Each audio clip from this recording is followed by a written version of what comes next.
And we're live.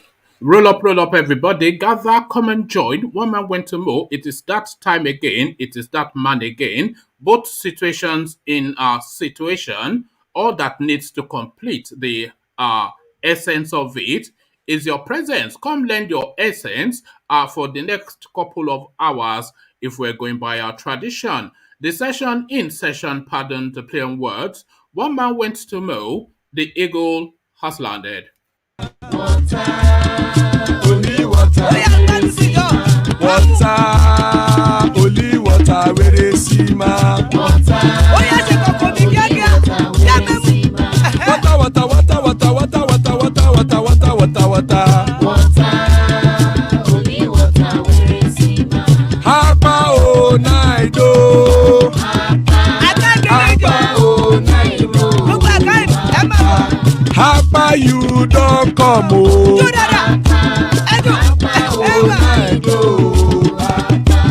Hapa o naido.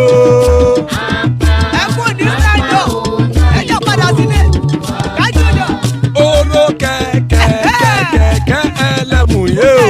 Oro kẹ̀kẹ́. Ilé sọ́dí kẹ̀kẹ́ ẹlẹ́mù rẹ o. Oro kẹ̀kẹ́. Bobby master kẹ̀kẹ́ ẹlẹ́mù rẹ o. Oro keke lemu. So oro keke, you get the remaining rendition of that, but let me bring you the headlines first.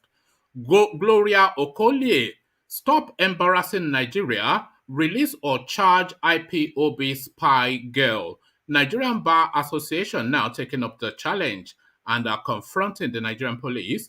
Gloria Okolie, stop embarrassing Nigeria, release or charge IPOB spy girl, a headline attributed to the Nigerian Bar Association and pointed in the direction of the Nigerian police. So we explored that.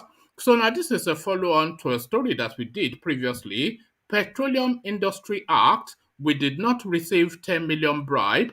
Lawan debunks reports. So Lawan debunks reports, but what of course would you expect from Lawan? Would he come out and say that he collected 10 million bribe?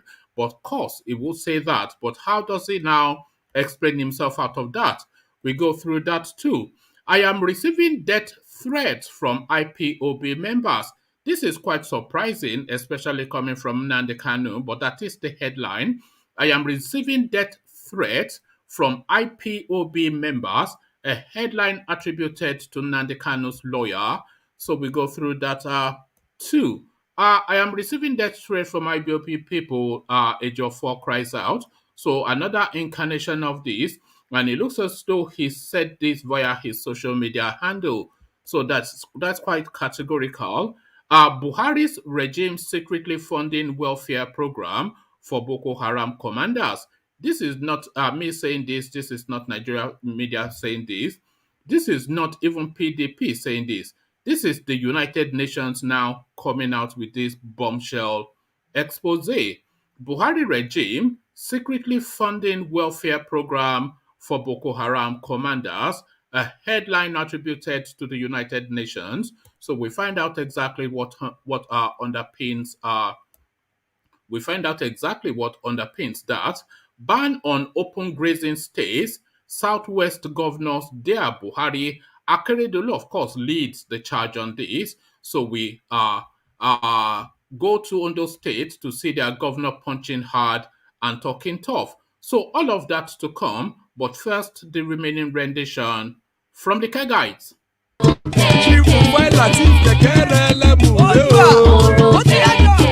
Erukulele elemude. Erukulele ẹgbẹ́ ẹlẹ́mudòdò jàre o. Erukulele Ghana ti dé ẹgbẹ́ pàtó. Ọmọ ẹlẹ́yẹ ẹyẹ o ó dilé o. Odúyẹ̀lá ẹyẹ o ó dilé o. Petrosoname ẹyẹ o ó dilé o. Petrosodunke ẹyẹ rẹ̀ ó dilé o. Ẹlẹ́kọ̀ọ́ ọ̀run mú ìní o. Ó lè yọ. ńkọ́ ọ̀run mẹ́ńkọ́.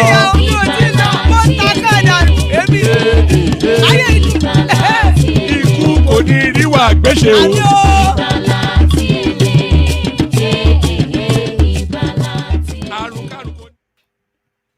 And there we are. Iku Koniriwa Gbeshe by the Care Guides.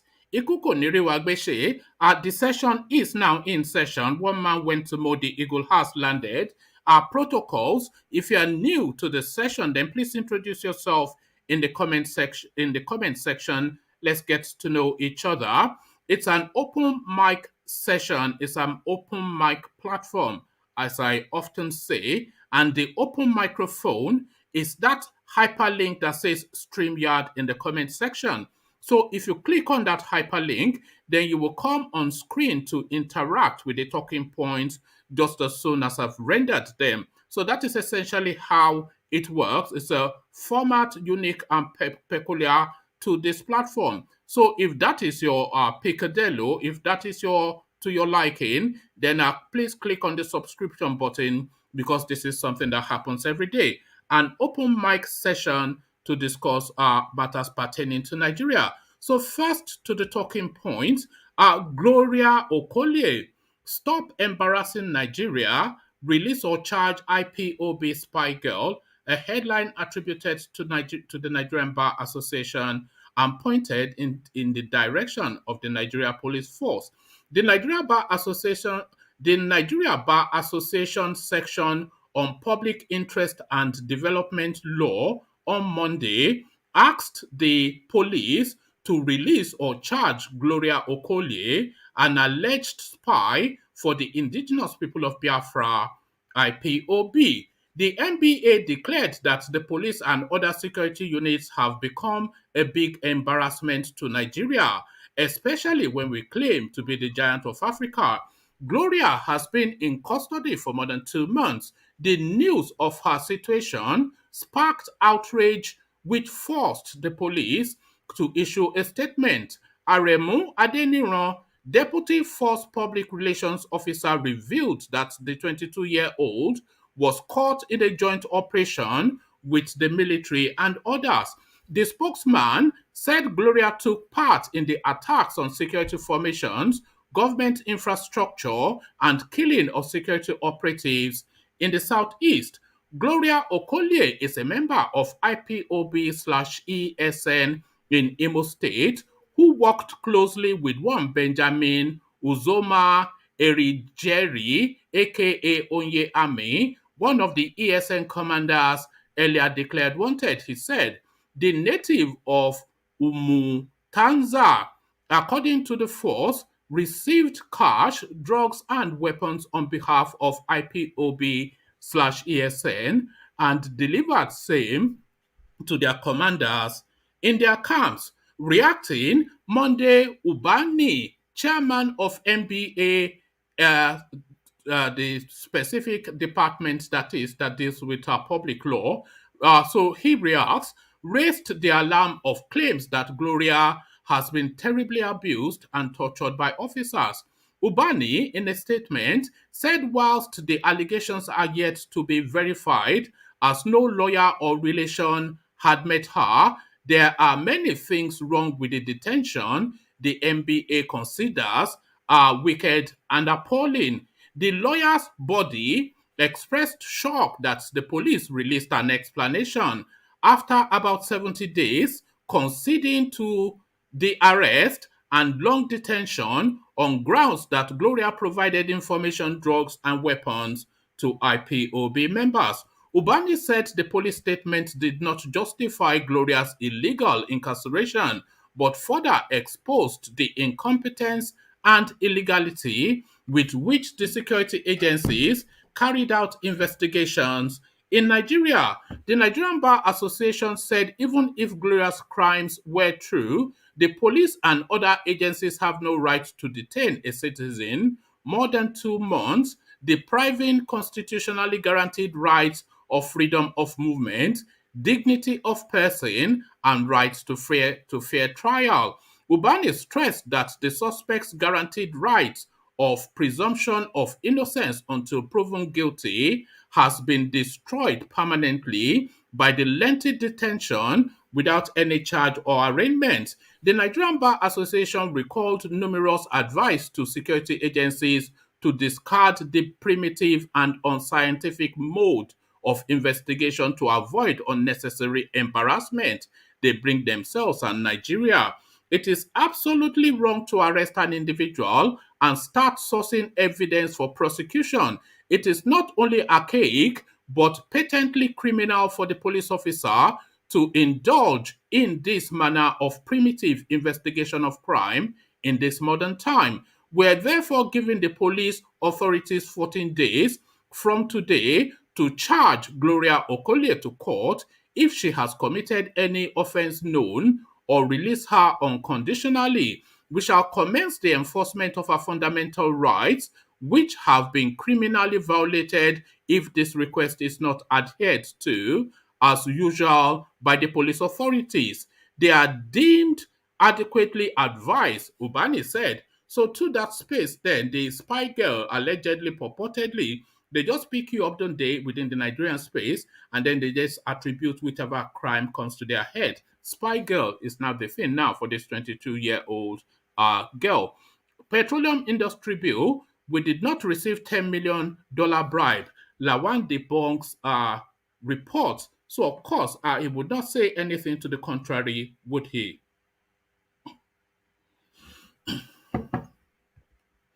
Again, the headline: Petroleum Industry Act. We did not receive $10 million bribe.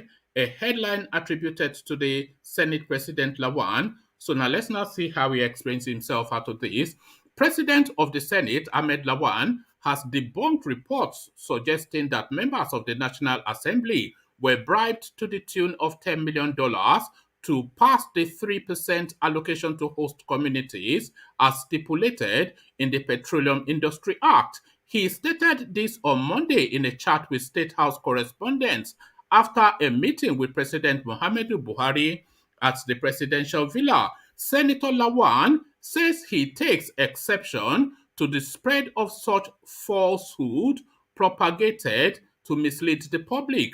Whilst highlighting the dangers that accrue to such slander, the Senate president added that he has had cause to sue some people who perpetrated such acts a few months back. He urged Nigerians to speak the truth, adding that the Senate was working in the best interest of the people.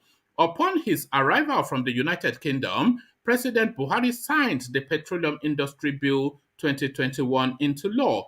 The act, which provides legal governance and regulatory and fiscal framework for the Nigerian petroleum industry, also stipulates how host communities will be developed. As part of regulations for development, host communities are expected to get 3% of the operating expenditure of oil companies, whilst 30% of the revenue is set aside for frontier exploration, an agreement which some, especially those in the South-South, have vehemently frowned at. According to those who are not in favor of the allocation for communities where crude oil is explored, the percentage is unacceptable. The 3% debate was not only argued in the pages of the dailies, it was also a major issue in the parliament. After several arguments on the floor of the National Assembly, the Senate passed the bill on July the 15th, and the House of Representatives followed suit on July the 16th. Following this development, some reports have been making the rounds suggesting that lawmakers were bribed to turn a blind eye to the quest for an increment in the allocation assigned to cater for the needs of host communities. So I did not take bribe, essentially, is what this clownish guy is saying. But then, of course, would he say anything to the contrary? As I said, I am receiving death threats from IPOB members. So it is not a Malam guy saying this, it is not a Yoruba man saying this, it's not even a random Igbo man saying this. This is Nnamdi Kanu's lawyer saying this. I am receiving death threats from IPOB members, a headline attributed to Nnamdi Kanu's lawyer.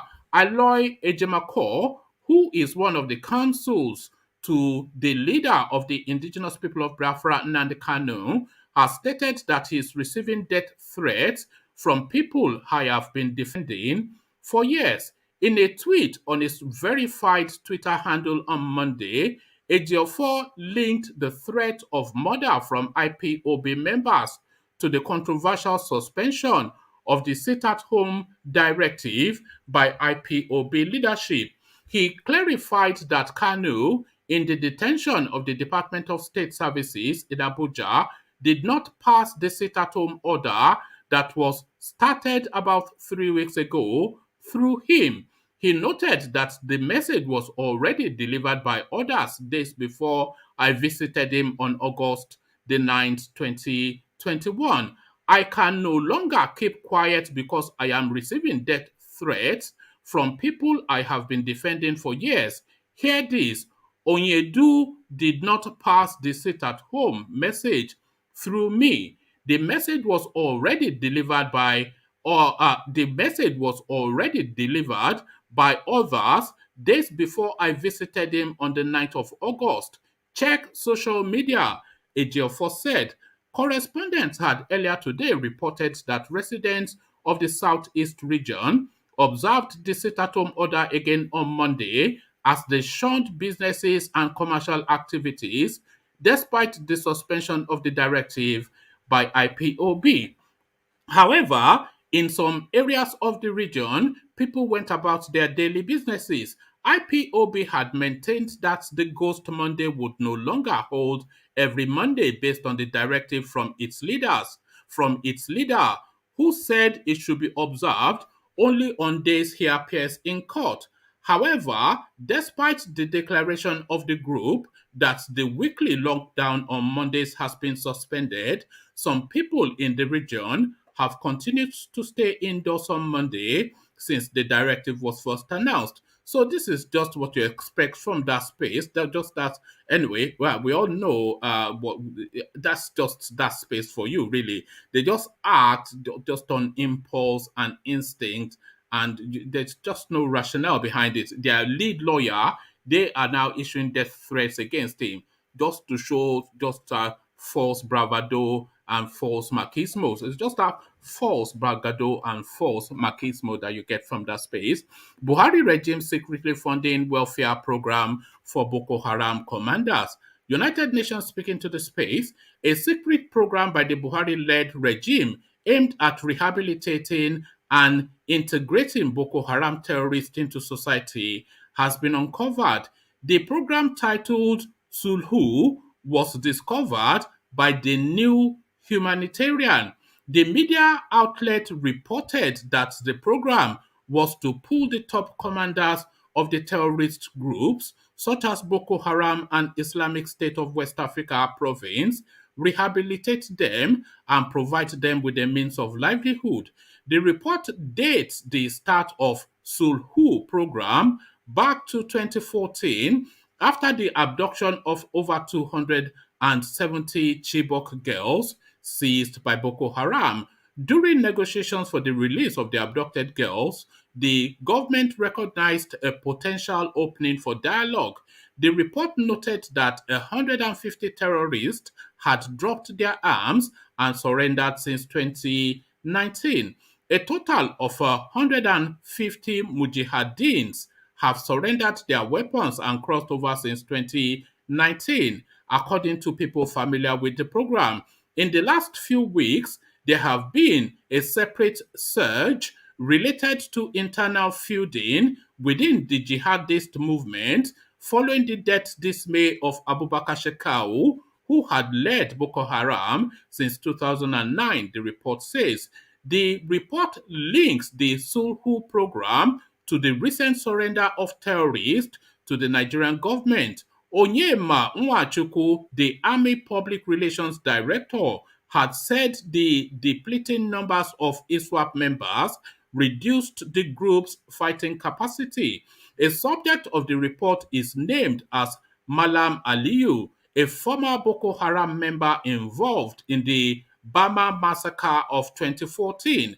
As part of the Sulhu program, he now lives in a rent-free house in Kaduna State, has a business license and is given a monthly stipend by Nigeria's Department of State Services. Some of those mujahideen, like Aliyu, were commanders known as kids. That's QAID. So kids, known as kids, in charge of several districts. Such was the importance attached to the initial group that they were invited to Abuja, where they met representatives of President Muhammadu Buhari. The end game of the Suhu program is to make the defectors work for SSS and turn other terrorists in. After 6 months of investigation, New Humanitarian said that the Sulhu had been reaching out to senior jihadists to try and convert them. The program is supposed to bring peace between the government and terrorist groups in the long term, but New Humanitarian said the program is so controversial that no government representatives has agreed to speak about it publicly.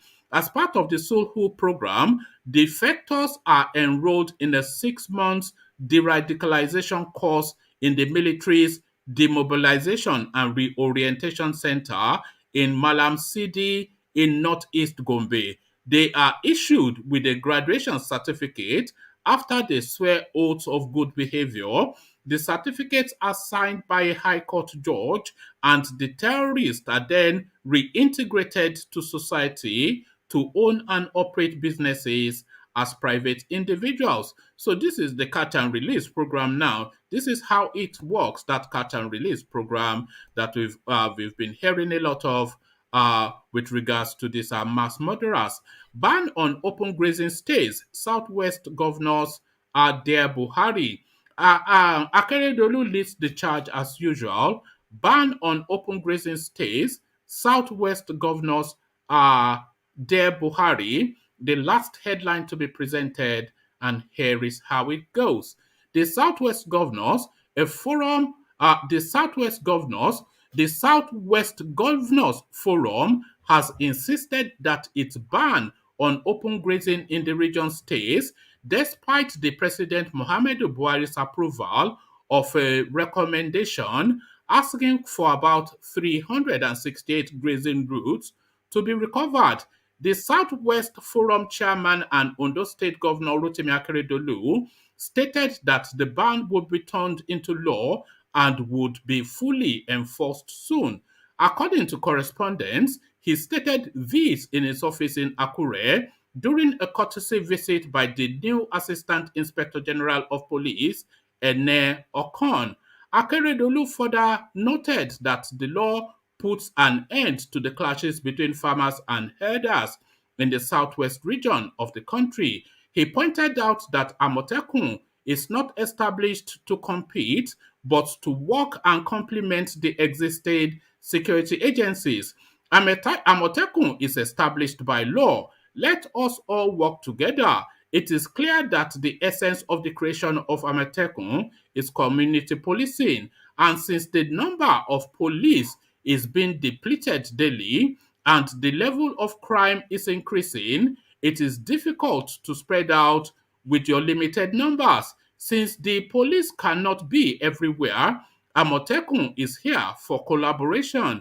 The new Inspector General of Police, Ene Okon, had initially commended the governor for his doggedness during the creation of State Security Network codename Amotekun. Okon said the governor has laid a solid foundation for community policing with the creation of the security outfit. He also praised the governor for the relative peace in the Sunshine State, adding that it is no mean feat to maintain peace and order. So Akeredolu doubles down essentially on that space is the thing. Charles, we see you. Ajanle Koko, we see you. So to you first, Ajanle Koko, good to have you. Um, Akeredolu talks tough, doubling down on the ban on open grazing. He will not yield, but something has to give.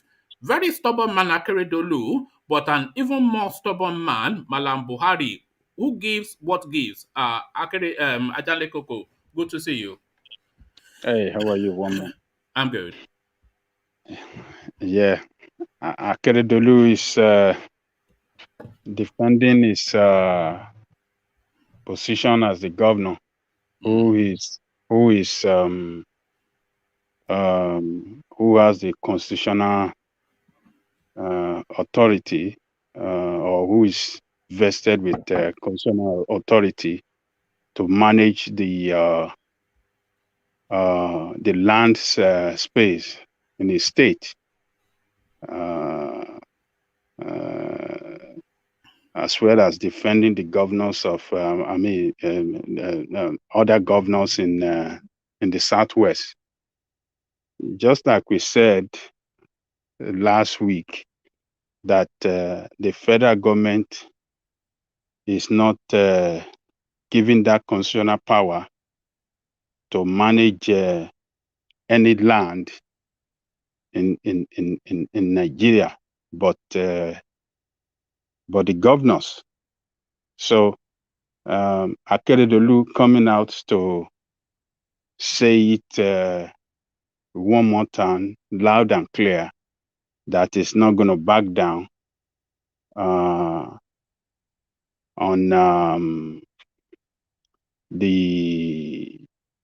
the decision that all the governors have reached, that they ban open grazing, is should be commendable. They should stand on what the agreement they have reached, that they ban open grazing. And how is two going to go into one is the question, Ajale Koko. How is two going to go into one? Mala Buhari has promised his clansmen that he's going to gift them land in Yoruba land and Igbo land. I'm not sure about Igbo land, but certainly Yoruba land and the Middle Belt. So this is what Malam Buhari has promised his clansmen. But the southern governors have said there's not going to be open grazing, and they've instituted this into law. So how does the two fit in? the two are not going to fit in.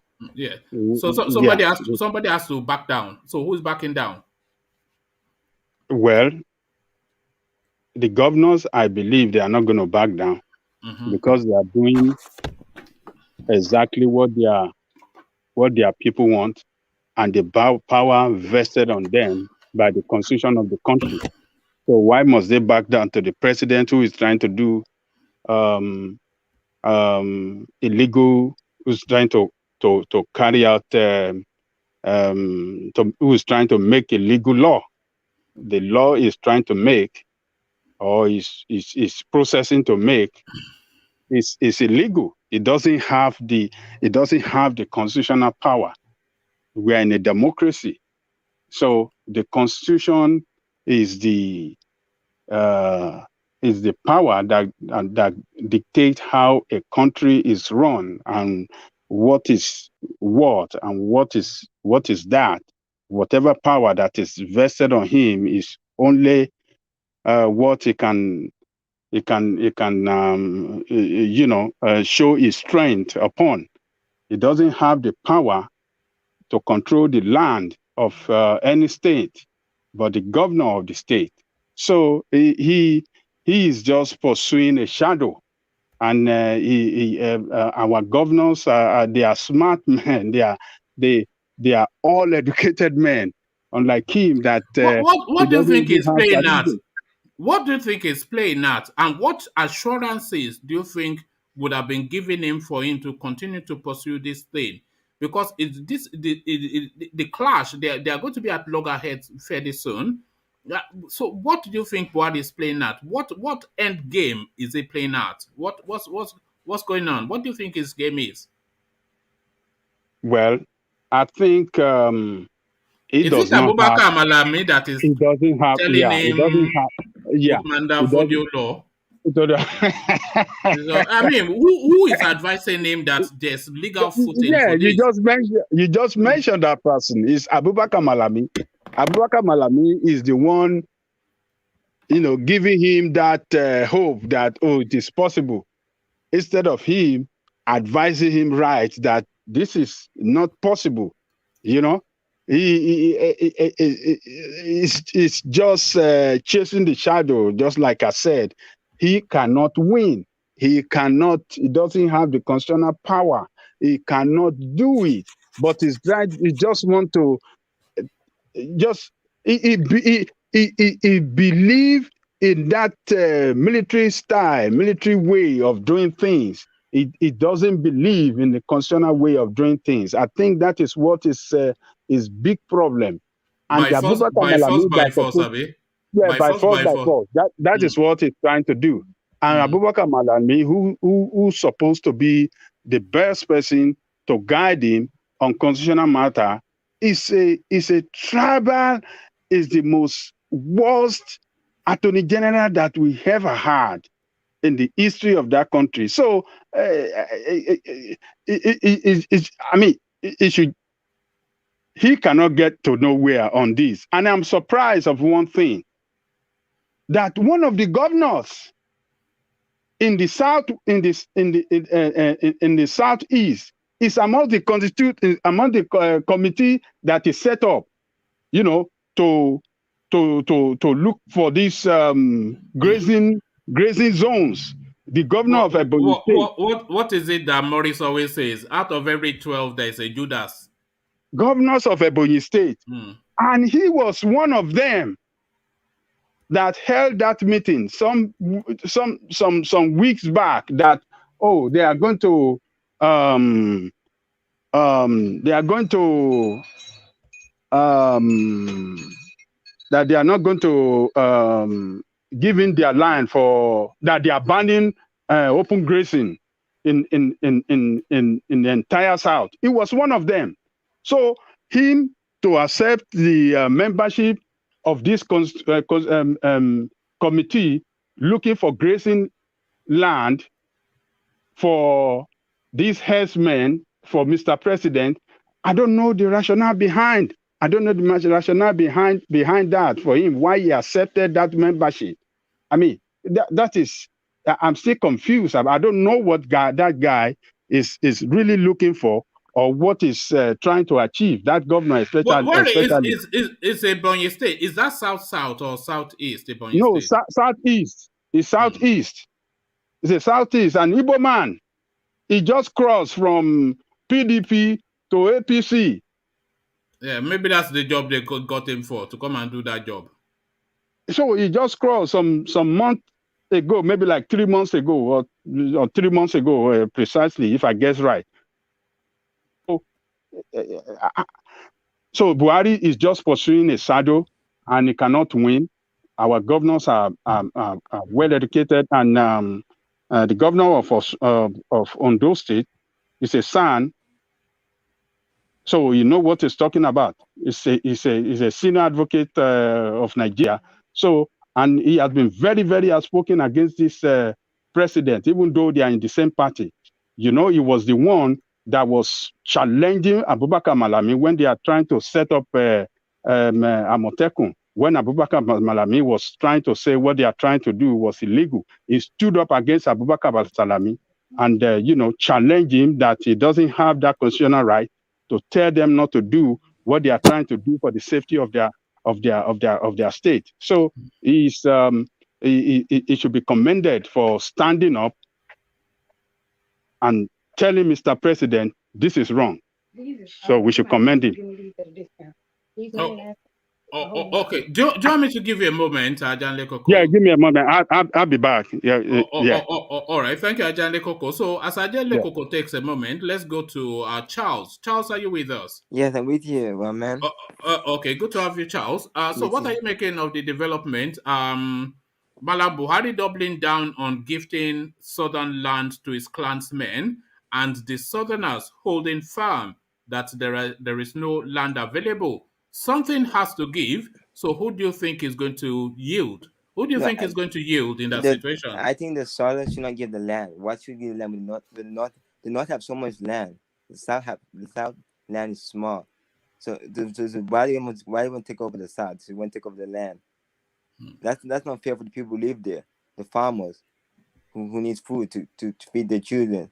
So you take over the farm just because you want. That's wrong. That's not right. I think the government should not give. The government should say, I like the government. All the government staff should send the guy say, nope, no, we're saving our life. We're saving our people. We can't give the land to you. That's why I'm happy the farmers, happy the southern government are listening to us. Happy to listen to us every day. They shouldn't give the land to the north. They're listening. They should be fair form. I said no until 2023 because but I think by doing all this in the last minute just to just to political for the election. He knows the election is coming up. He's doing all this for you so next northern guy could win the election. That's what he's doing. That's what all doing is political event. That's what they think the South to stay firm, stay strong. Don't let the guy get into your head. That's what he does. He get in people's head. He basically want to trick the governors to give the land away. Then when they take the land, when make their own people, they have their own king. Like in the they get their own out, they get their own Fulani king, and the people in that area. And then eventually they can have baby and take over your land. That's what they're basically doing.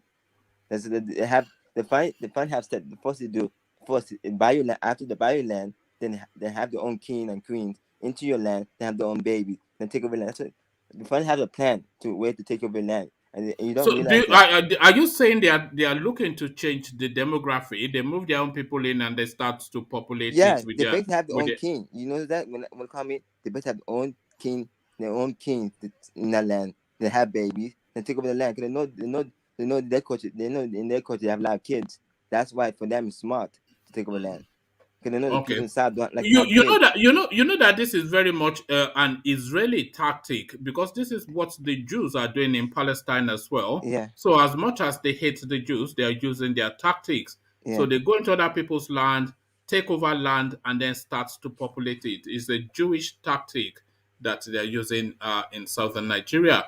But let me still retain check. you within that Igbo space. Oh, There's this lady, Gloria Okolie, her name is. She has been in police custody now going on 3-4 months. They are claiming that she is an ESN spy, but then, of course, you are not allowed to hold on to people for more than a day or two without charging them to court. So, this habit now that the Nigerian police have, that they just go into public and sweep up people, that's and then that's they just attribute whatever charges without any evidence or anything. that, So, that Gloria Okolie, her name is. that's She's kind of only sad. she's only 22. Even till I was watching the iPod podcast, a lot of people that were very angry and sad. A lot of evil people in that podcast were very sad and angry. And iPod podcast, a lot of them were a lot of them were angry. They say, well, how can these people in the South taking over land, saboteur? They're very angry. That shows something's going wrong. So the people are very angry and frustrated. A lot of them from like Norway or from Europe, they're very angry. I heard in the iPod podcast today, a lot of them were shouting and screaming. They're very angry. And that's true. That's true. That's good. The Nigerian government, why should West people protecting your land? That's dumb. Yes, I'm protecting your land. Why are you wasting them? Mm. You don't blame But them. but Nigeria will kill them first. They started it first. Why let the people not come to our land, kill our farm, kill our mothers and children, rape them in their life? That's sad. That breaks my heart when I see that.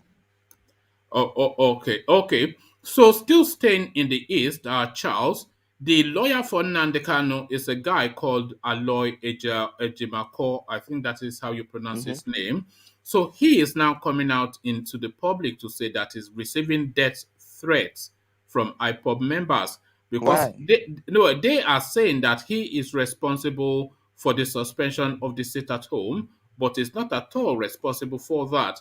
So shooting themselves in the foot again, as is now seeming to be the tradition in the eastern quarters. So But what are you making? who stopped the system? Who stopped it? You know who stopped it? No, it seems as though that came from IPOB itself, but certainly not from the lawyer who doesn't have the authority to stop the sit at home. So when I ask you when the sit should happen every Monday, it should happen. The sit should happen. That should the people are when people are against your cause, you should listen to the people. That should the people in the southeast are saying nothing. They're tired. Saying no, something must happen. Cause I Oh, think oh, that's why one why they get angry. They feel like the Nigerian government pushed that guy to stop it. That's what the Igbo are thinking. The people Eastern we are thinking, hey, this guy was strict, and they don't yeah. like that. in their mind. Yes, That's what you makes them know do. what the guy is saying, Charles. Yeah. The guy went to see Nnamdi Kanu on the 9th of August. Now, the suspension of the sit at home came out a few days before that. So what he's saying to them is that even before I saw Nnamdi Kanu, the order to suspend the sit at home was already Oh, issued. So they're just. I think this is I didn't why know what happened. He this went is to that. why this is why we I didn't say know they what are happened. He went to that unthinking, and pastor that's in Anisha, the corrupt one, the one who mm, have that money, that pastor. I know yeah, the guy's yes. name. He probably went there. Probably the pastor tricked his mind. I bet what happened. Pastor Father Mbaka, I think you're No, the referencing. other pastor in Anisha. Udumeje. Oh yeah, Ud- they're gonna go show money every time. yeah, Udumeje. That's the This, evil guy. But yes, they it's should, voodoo shouldn't money, blame. isn't it? Maybe he did that for he maybe did that he maybe realized the kids have to go to school, but it seems like the people there are against it. So that shows humanity to the people. It's strange. That Oh, maybe did that for the kids, the little kids who need to get exam. But if that shouldn't like see what happen every week, it shows that the people inside this say no, enough's enough. We must fight for freedom. We must sacrifice our lives to fight for freedom. all right. Well, don't sacrifice your life, Charles. You do. You have a lot to live We for. have no choice. But Nigeria's the first state. I keep saying 100 times. uh, uh, uh, uh, Nigeria's gonna be here in 2020. Bet me. all right. Thank you, Charles. Stay with us. Let's go back to Ajan Lekoko, who we seem to have back now. So, Ajan Lekoko, good to have you back. This report now coming out to say that Buhari is secretly funding the Boko Haram commanders. Buhari regime secretly funding welfare program for Boko Haram commanders. This is the United Nations are getting the attribution. But then when you read through it, it looks as though this may well have been a deal that was in place in 2014, trying to negotiate these people out of this act of terrorism. So, what are you making of that? The soft landing that they're trying to give these mass murderers, teaching them a trade and putting them back into society? I want to understand that better. You said it's funding Boko Haram in No, what 2014. yes, what the headline is actually saying, it says the report dates the start of the Sulhu program, which is this program of reintegrating Boko Harams back into society. So the report dates the start of the Sulhu program back to 2014 after the abduction of over 270 Chibok girls seized by Boko Haram. During negotiations for the release of the abducted girls, the government recognized a potential opening for dialogue. The report noted that 150 terrorists had dropped their arms and surrendered in 20. So it goes on. What it's saying essentially is that there's a program in place called Sulhu, Sulhu, which the government is now using to reorientate and rehabilitate Boko Haram uh, commanders back into society. And they cite the example of one Aliyu, who is one of the lead commanders in Boko Haram. They captured him, gave him what they claim to be training. He said they bound him over to good behavior, made a judge sign him to good behavior. Um, Actually, let me give you it. A subject of the report is named Malam Aliyu, a former Boko Haram member involved in the Bama massacre of 2014. As part of the Sulhu program, he now lives in a rent-free house in Kaduna State, has a business license, and is given a monthly stipend provided by the Nigerian SSS. Some of these mujahideen, like Aliyu, were commanders known as Kids. So that kid is QAID, in charge of several districts. Such was the importance attached to the initial group. They were invited to Abuja, where they met representatives of President Buhari. So essentially, not only catch and release, but catch, release, give free house, and put on a salary. This is essentially the now treatment of Boko Haram. So I'm a bit conflicted about that. I'm not quite sure if I'm against it or not. But what are your thoughts? Just this program of rehabilitation for these mass murderers. It's a shame that that country, under the leadership of this Boko Haram sympathizer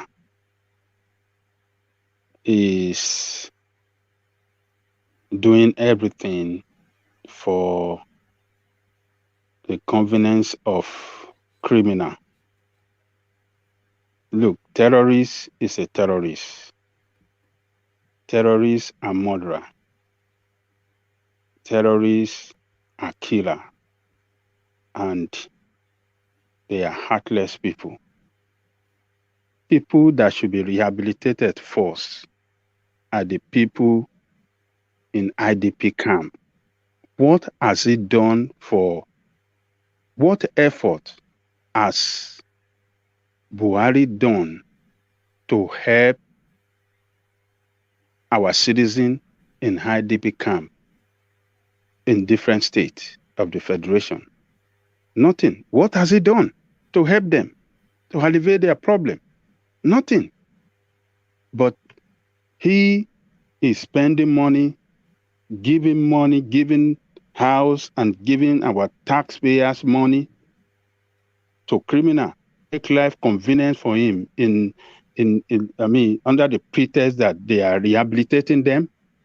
It's just, this is incomprehensible. You cannot imagine that this can happen in modern time when people that have been tormented, people that have been traumatized, people that have been killed, people that have been, kicked out of their villages and their houses, people that have lost of their means of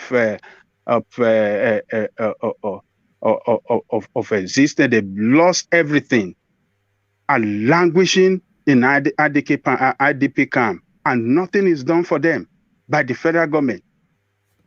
They have no program, no program to take them out of that IDP camp they are, but they have program for criminals. So what do you expect? What are we expecting? Is that not a way of telling other criminals rewarding criminality, isn't yes, it? that you criminals, we have reward for you. You terrorists, we And have and reward for you. and punishing the victims of crime. And punishing the victim. It is. Look, sometimes when you see what is going on in that country, and you see people of that country just sitting down and allow all this kind of nonsense to happen to them, you just want to give up on that country. You It's just want to always give back up to on it. front in Nigeria. It's always back to front. It's Yes. never is they wear their own trousers upside down. The same thing. This Back man, to front. Yeah. like what Charles said earlier, that this effort is making on open grazing is an effort to grab land and settle their people in there. That is what this man is trying to do.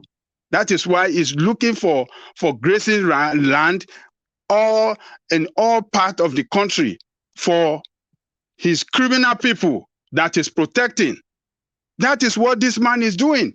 He's trying to grab our land here, everywhere, in all part of Nigeria. He want to grab the Tiv land. He want to grab the East, the Biafran land. He want to grab Yoruba land. He want to grab all rich land we have. And that is why you see among the committee, you see the Minister of Agri, you see Minister of Water Resources, you see the Minister of Environment. So those are the people that can really identify where we have good land, that is close to water, that is, agrarian land and all of that. Those are the things that he's trying to do. He's trying to grab land to give to all these criminals.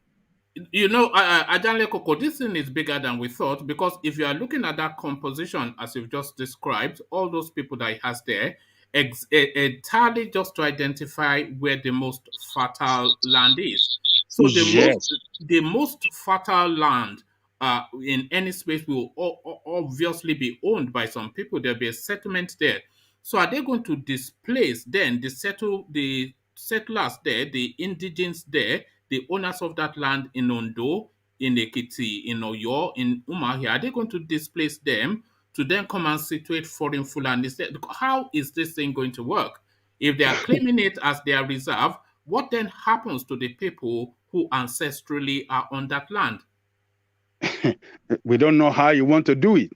And that is why we are saying is pursuing the saddle, because people will definitely resist it. There's no way you want to, kick people out of their ancestral land and want to resettle some criminals from where we don't know where they came from. You want to settle them there and take over land from the original owner of the land. So it's not going to be possible. It's just But will it not? Hold on. Sorry, Ola. Will it not just revert to its tried and trusted, the Yamato way? It will just Yamato them out of the place, will it not? Send the armies to go and clear the place.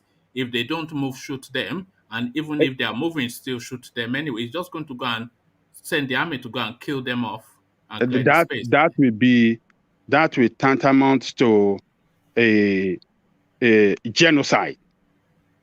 That will get us. That will give the whole world that clear objective of this man, that this man is a criminal, and all he wants is just to kill Nigerians for It'll be interesting some to people. see how it plays And out because as you were saying just now that the Minister of Water, the Minister of this, that then is just bringing up that picture then that they are looking for the most fertile land, and the most fertile land is never empty, is never not occupied anywhere in the world. But Ola, you wanted to come in. Sorry, Ola. Yeah, when Ajani Koko said he wonders how they are going to do that, right? If you remember, is this Kashia or Kashia local government in Kaduna South, southern region? You know what they did there? That several hectares of land they got from that place. I think, based on the common knowledge now, is that those places they've grown to full town, or let's say full villages, right? So these guys, they've had this plan, they pre-plan whatever they are doing now. So it's not as if they are just doing that. You see, when this Sadana of Sokoto, is this Sadana of Sokoto they call him? This Sudan of Sokoto, or what do they call the man? The Amadou Bello, Sat Amadou Bello. When he already said that the land is as far as Lagos, Ocean, and all those things. So to them, they are the owners of Nigerian land. So whatever we think, whatever everyone, all other indigenous people think, they don't care. Now, calling BUHARI a criminal, it's not as if we are trying to brand him. That's who he is. He's a criminal. Even if you don't know that he's a criminal, even merely overthrowing legitimate government alone is a crime. So it has always been a criminal, and this guy, they don't give a damn. They don't care. So genocide means nothing to them, because they are not like you and myself that will enjoy moving around all this. Maybe their own traveling, once they go to Sudan, Saudi, those are the area they want to go. They don't really care. So my problem now is our own leaders, that they are our ambitious leaders, that as if they become president in Nigeria, that is what they will take to heaven. Because someone that is going to die tomorrow even want to become president in 2023 when he doesn't even know if he's going to get there. So the selfishness of our own is the major problem we have now. Are these people going to try to do whatever they want? They will. The only thing that what type of resistance are they going to meet is another. See the way they remove Onoge. By removing Onoge, they prepare all these things, because those are the courts you want to take your matter to. You see now. All right, sorry, thank you, Ola. Let's get back to Ajanle Koko, Okay. just to manage the time. So thank you, Ola, for that. So Ajanle Koko, let me take you to the east now, and we speak to now. Is this just we always talk about disregard for law in Nigeria? So now this young lady now, Gloria Okolie, her name is, she was arrested under whatever circumstances, and then there was this outcry. Her family was looking for her until they found her in police custody, and then suddenly now, having been held onto by the police for a good 2 months, they are now coming out to claim that she's a spy girl for IPOB slash ESN, and she's a gun runner, a drug runner, etc. All of this attribution. So the Nigerian Bar Association has now taken up this case to say that, look, the law says that you cannot hold on to somebody for more than X amount of time before you charge them to court. So essentially, they just picked up this girl under whatever circumstances, holding on to her, and then looking for reasons for holding on to her. So this young girl now, 22, just in police custody, reasons unknown. Gloria Okole, what says you, Ajande Koko? Nigeria is a lawless country. That is why they can hold somebody for over 2 months. I mean, without arraigning for in front of, without charging with anything. I mean, unbelievable. Unbelievable. So it's what the Constitution says is that you cannot hold person more than 24 hours and at most 48 hours. You know, and if they have anything against her, or just as they claim she's a spy for Ipob, they should get her arraigned at the court and let her, open a charge against her. But keeping her for 2 months without, reaching out to the family and getting her to the court to face trial for such a big offense, it's just unbelievable. And I'm happy that the Bar Association studying her for this girl, for this lady rather, they're trying to show to this government that all this kind of barbaric and illegal way of detaining people is uncalled for. They shouldn't be doing this. They shouldn't be doing this. This seems to be the norm, Ajanle Koko, and this is why I keep asking that question: that do they give them any training in the Nigerian security structures? You just arrest people, just countless people. They just sweep up in some beer parlor, gather everybody there, throw them into the cells, and then start to ask questions later. It's just the arbitrariness of just the random arrest. You are saying somebody is a spy girl with drugs, etc., etc. For you to make that at that level of a claim, then you must so surely have some evidence to back it up. To back Certainly it up. not to hold her for 2 months and then still be scratching your head when they're asking you questions. Nigerian police is just a group of criminals that are grouped together just to protect the criminals that we have in government. Not they are not meant to protect life and property. No, they are just there to protect the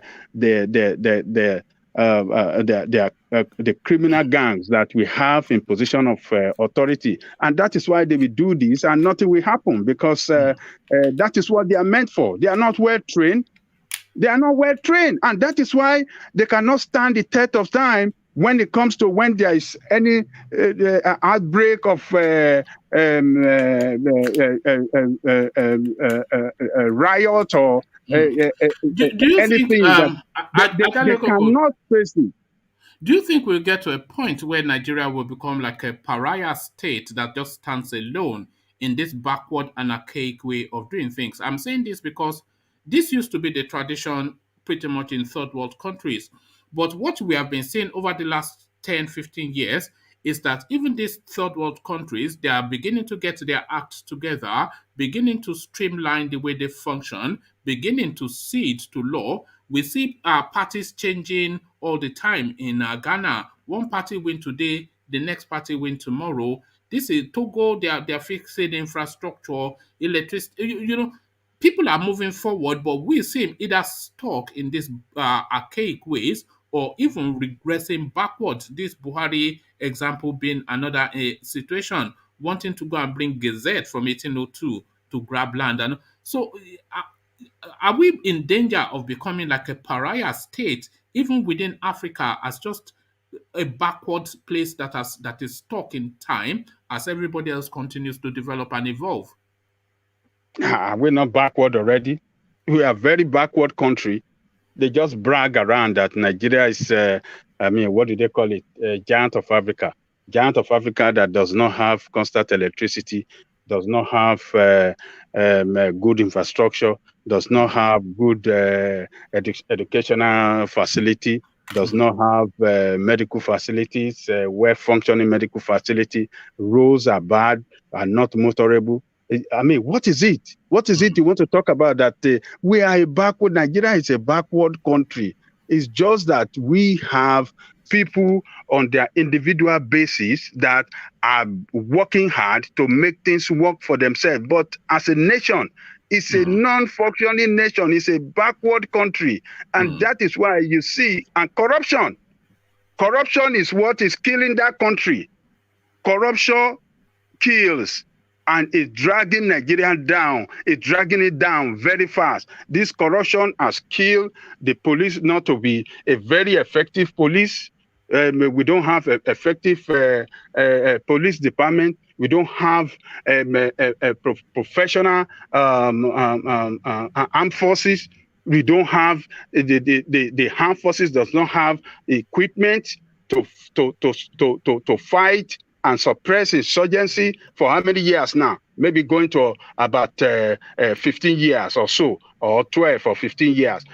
We are not progressing. We are retrogressing.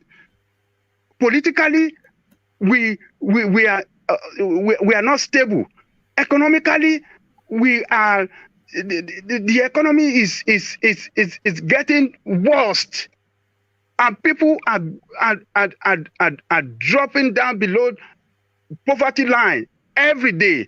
We have about 12 million children out of school, illiterate, almajiris.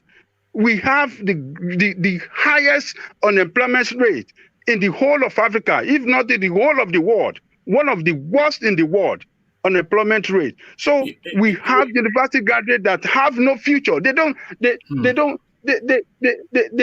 see a good future for themselves.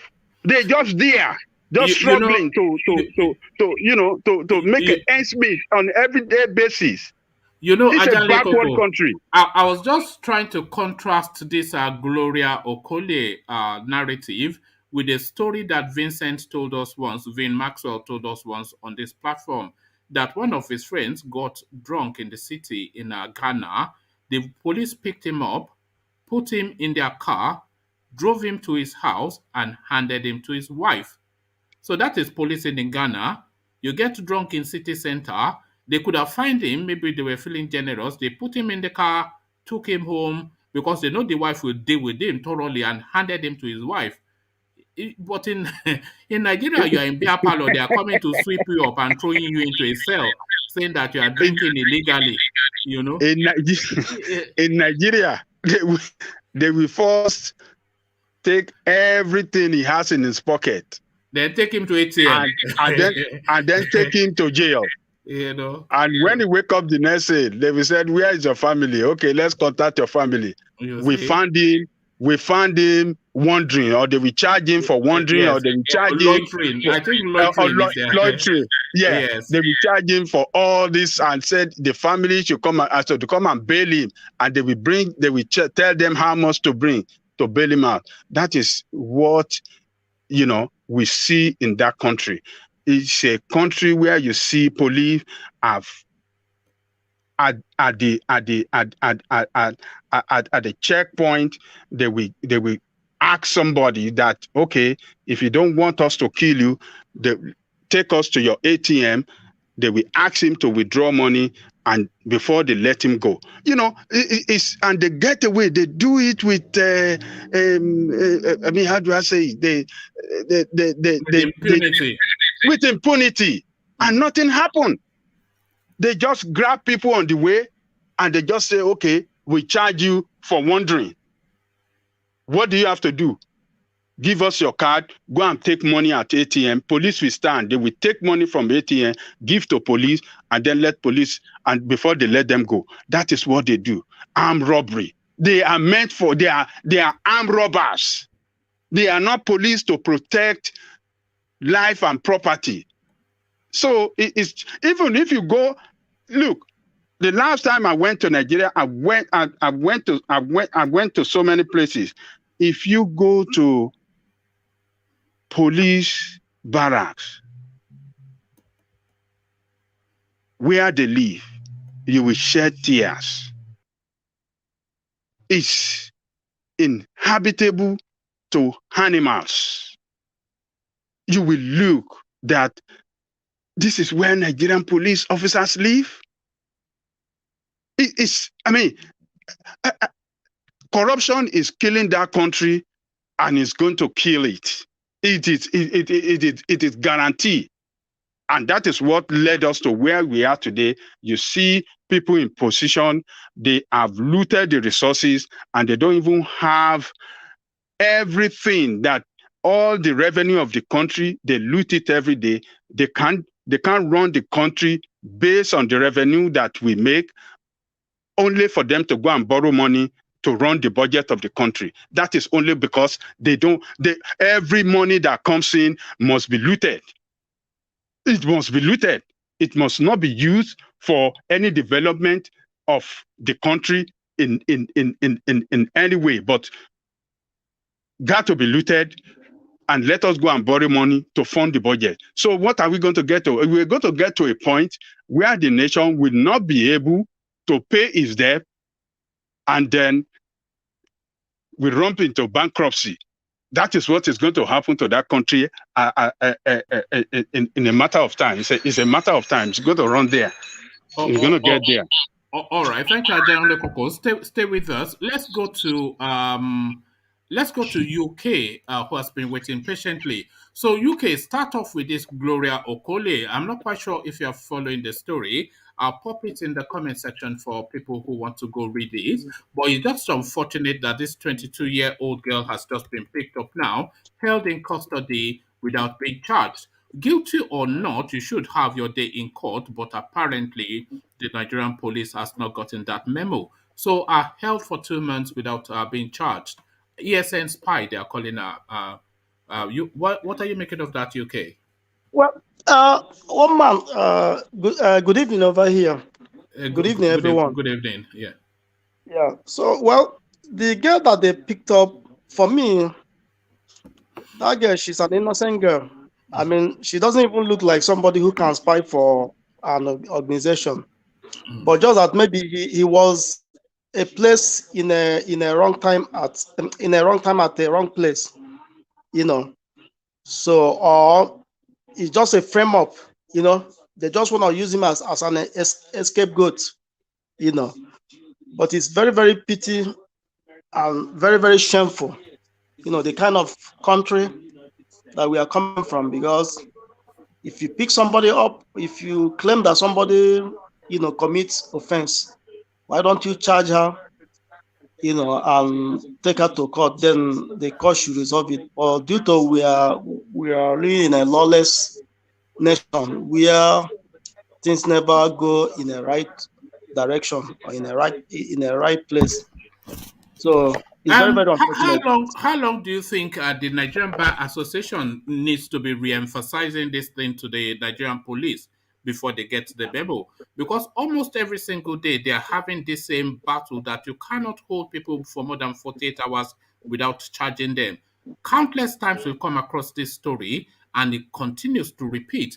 Do you think they should get them to the space that even as pro bono, the Nigerian Bar Association should be standing for people who are held for more than 48 hours and getting some sort of like a financial payout? So maybe if they bankrupt the police financially, maybe they will learn the lesson. I mean, the police are notorious. Yes, well, I think one man, first and foremost, the problem we are having is from the president, then the attorney general, then all those one who, because almost all the Fulani are the ones that are the upper this thing, at the top.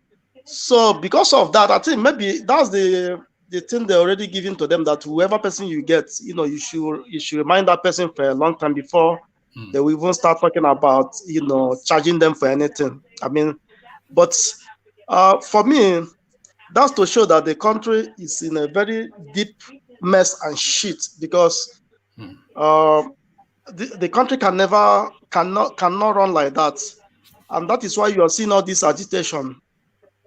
Because of this thing that is going on. I mean, they are building up people. I mean, they are building the kind of tension and the kind of anger they are building on people. One day that anger will burst. It's gonna. If I mean, they can't even handle it. Because as Nigeria is now, if anything happen again, they cannot control it. They can't control it. They cannot control it. So it's better that they follow the rule of law. If somebody did something, or they claim that somebody did something, they should take the person to court, because it's always good to charge people. You try them. UK, a lot of people believe that there's a rent system in operation within the police force. There's a rent system. So the Inspector General of Police, he expects maybe 10, 20, 50 million from his CPs, that is the commissioners of police, every month. So they have to deliver his rent, which is essentially they have to go and collect and deliver 10, 20, 50 million to him every month. So they, of course, have to go and sweat the people.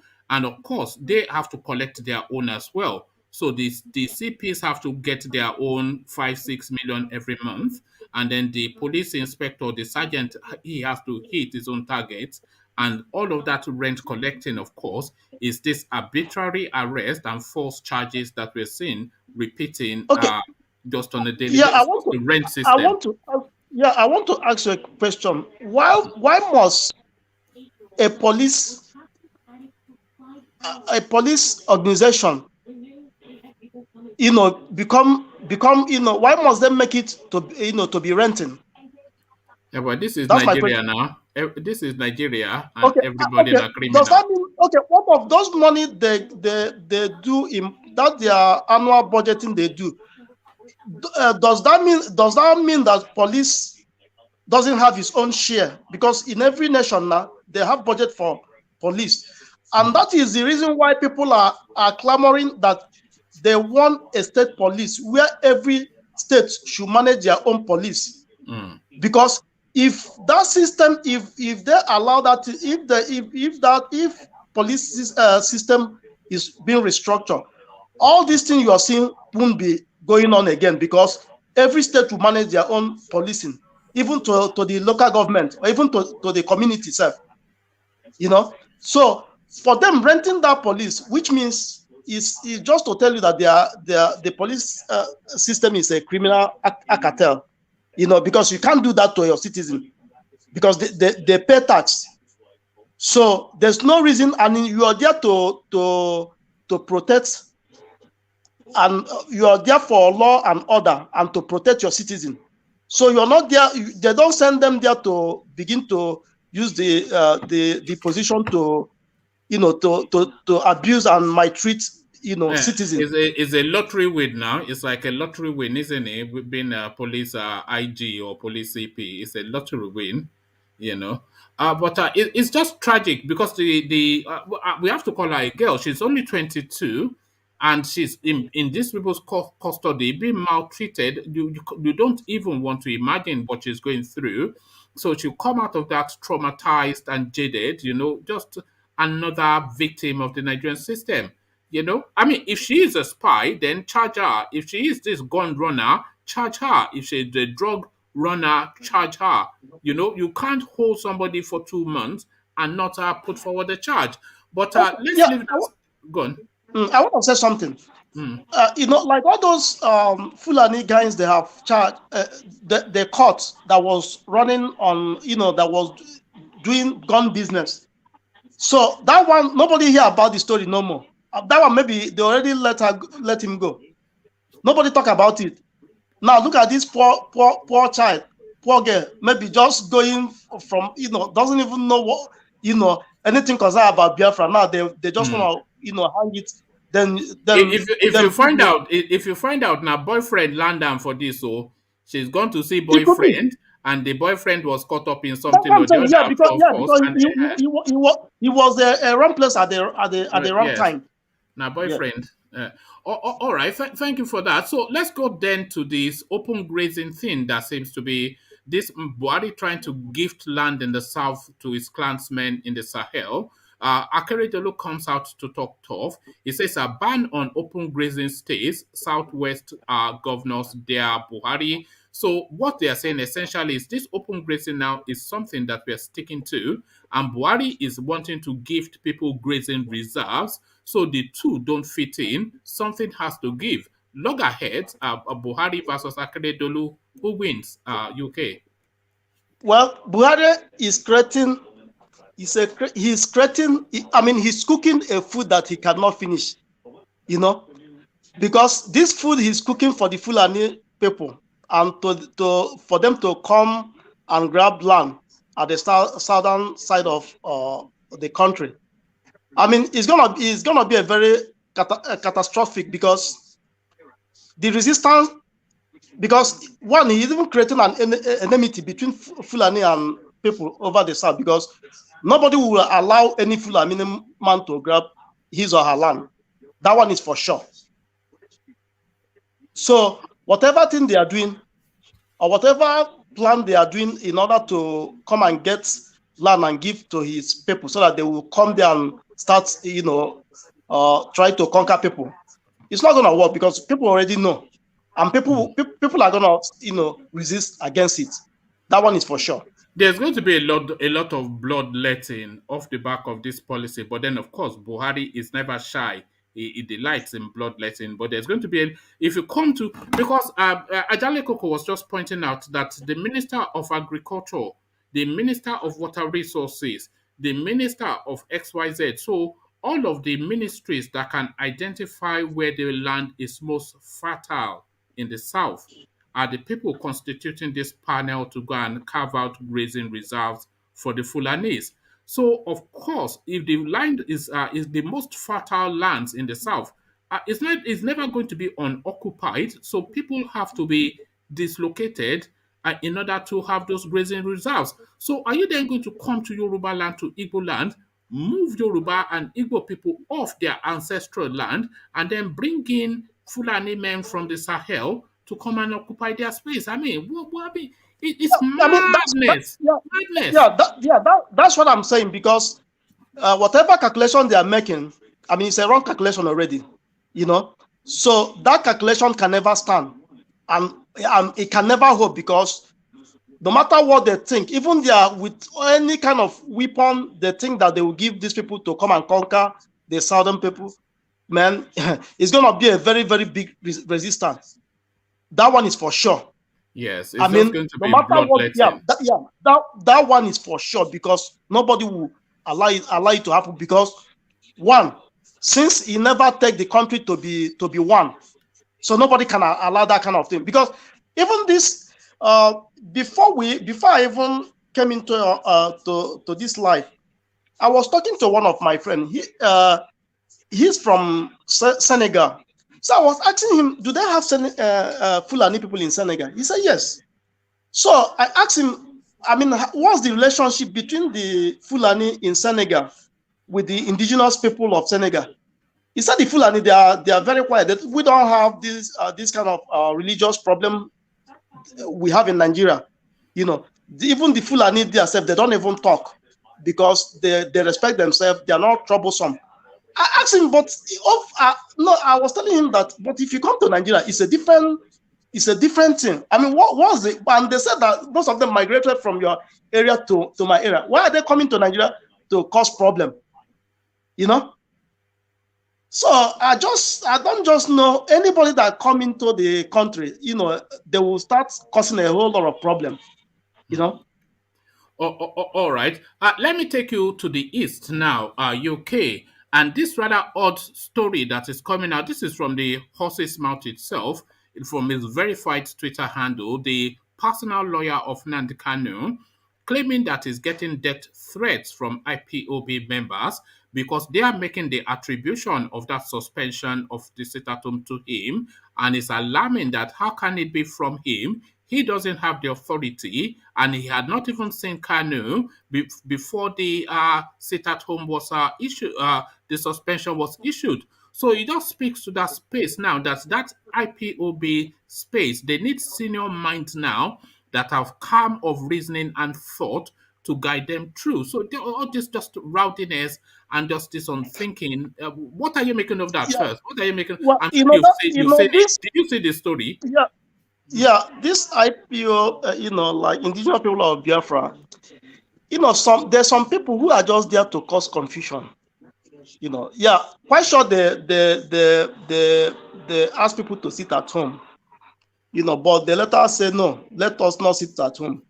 But meanwhile, it's the people that rule the country, not the. No matter, I mean, you can only say, but people, you cannot rule people like that. So the power belongs to people. So since the people decided, to continue sitting at home, for me, I don't see anything wrong in that. Since they say okay, they will be sitting until they release Nnamdi Kanu. But and meanwhile, when there's a problem within organization, there will also be people like the DDSS, because I believe most of them they'll be also be coming online now to make some of these statements. People will be believing them, because I know there's a lot of frustration within that Ipob this thing. We don't know who is who. Ever since the whole Nnamdi Kanu, if you look at the problem here and there, so they need to get their act together so that things will remain one. Do you think they need somebody to coordinate that space? Because I don't think the people in charge, they essentially know how to handle it. So Yeah, it's just they need that's what I'm maybe saying. Yeah, somebody of they the need yeah. level of the level of Tony Nandi, somebody with a sharp mind but experience as well, educated, and somebody that just knows how to plot the chart. Because I don't think all this Yes, Emma Powerful, all this yes. what is his name, the one that is always dressing up, Simon Ekpa, I don't think these are the people that are going to. They are only going to be making all this noise all the time. That just I don't know. People should make noise, but like as you said, we need a very solid somebody, that can able to pilot that affairs, which have already Nnamdi Kanu have created the vacuum. We need somebody that will stay there at least to pilot the affairs, so people can listen. Because sometimes when you are ruling people or when you are guiding people, at least people tend to listen to you, so that when order is being carried out, made, so that people can carry that order. So we need they need a solid somebody in that space, so that there won't be any problem. Because the way I'm looking at things, there have been problem here and there, and besides, some people just go there and gossip. They don't concentrate on focusing, use their energy to focus on what we are I fighting think for. it's too much hot blood. Too many young men charged up, wanting to prove themselves. So this is why I think they need a senior person. But let me take you from that space, UK, and take you to the Nigerian Senate. The Petroleum Industry Bill, now the Petroleum Industry Act. You may or may not have been here when we're talking about the bribe that was given to the Senate to facilitate and lubricate the passage of that bill. The Senate President now, Ahmed Lawan, now comes out to dispel that. We did not receive 10 million bribe, Lawan debunks report. He is also threatening to sue, but then of course they always threaten to sue, but they never sue. If they are saying something this defamatory against you in this high profile situation, then it should not be threatening to sue. We should be seeing your lawyers handing out writs.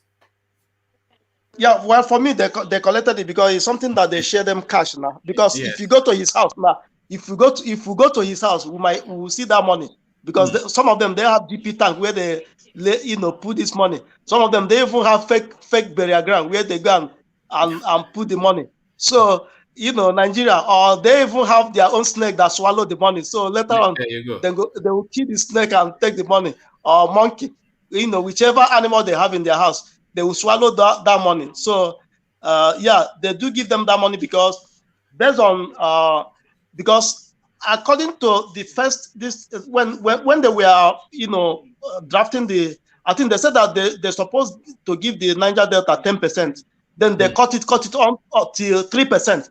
So what about the 7%? The 7%, where did it go? Is it not that bribe they give them, for them to agree that it's gonna be 3%? So who are they fooling?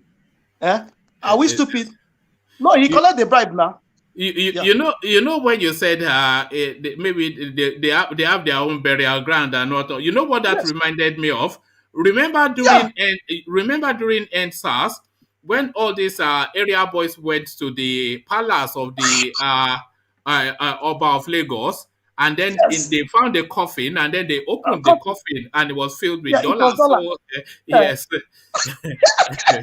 It's just we don't enter one chance for that country, my brother. I'm No telling payout. I'm telling you. They don't catch us long time, So I mean, he doesn't need to deny. I mean, people see it. People hear you guys. I mean, people that work for them are the people who are even releasing all this information too. Because you don't need to lie.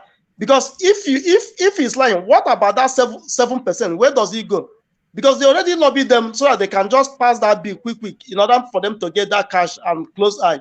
So whatever thing that will happen, it will happen, and it's none of their business for the fact they have the cash. But at the same time, for me, those cash, where do they even put those cash? You have to understand that these people, they are heavily protected. Like you said, he will just have a strong room in his house. I don't know if you have seen those clips before from the north when all these boys will go into their father's strong rooms and you see bills and bills and bills and bills and bills of dollars. They just store it at home because who will dare go and rob who will go and rob the Senate president's house? Nobody. That's just a death warrant. So they just keep it as cash at home. But thank you, UK. Let's keep the conversation going and let's take the conversation to James. So, James, are you with us? Yeah.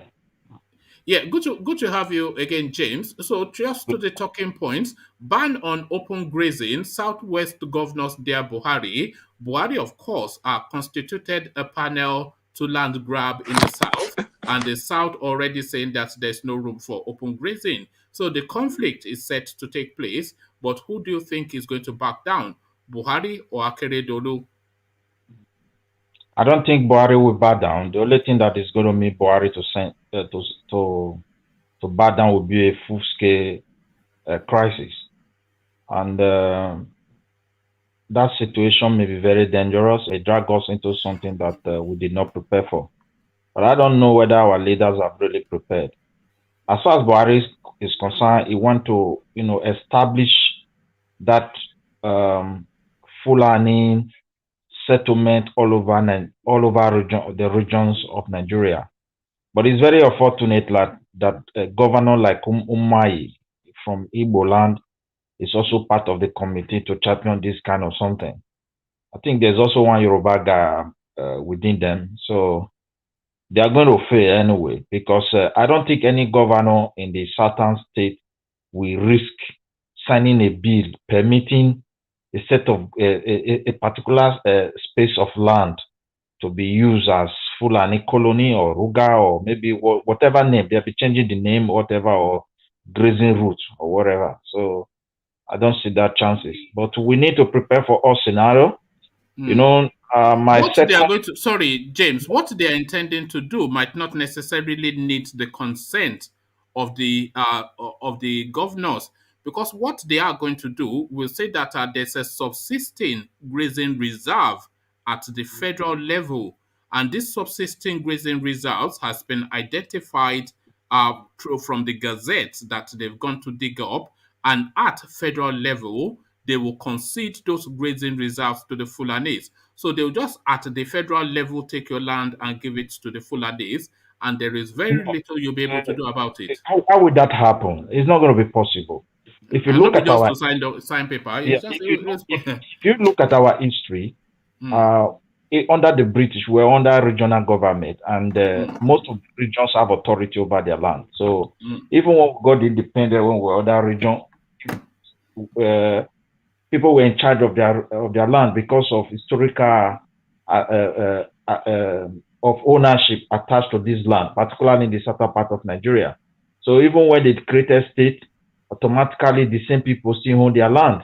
The traditional leaders are in charge of their land, in the Yoruba land, in Edo land, and also many places. So, and the governor is in charge for administrative purpose. So, if they are signing any bill in the federal level, it's not going to work on the ground. That's why I told you. But one thing I believe is this: you know, when as we are watching these people, we have to watch them from a different angle, because my belief is that they know what they're doing. They want to create a crisis that will enable their brothers in the military general to seize power.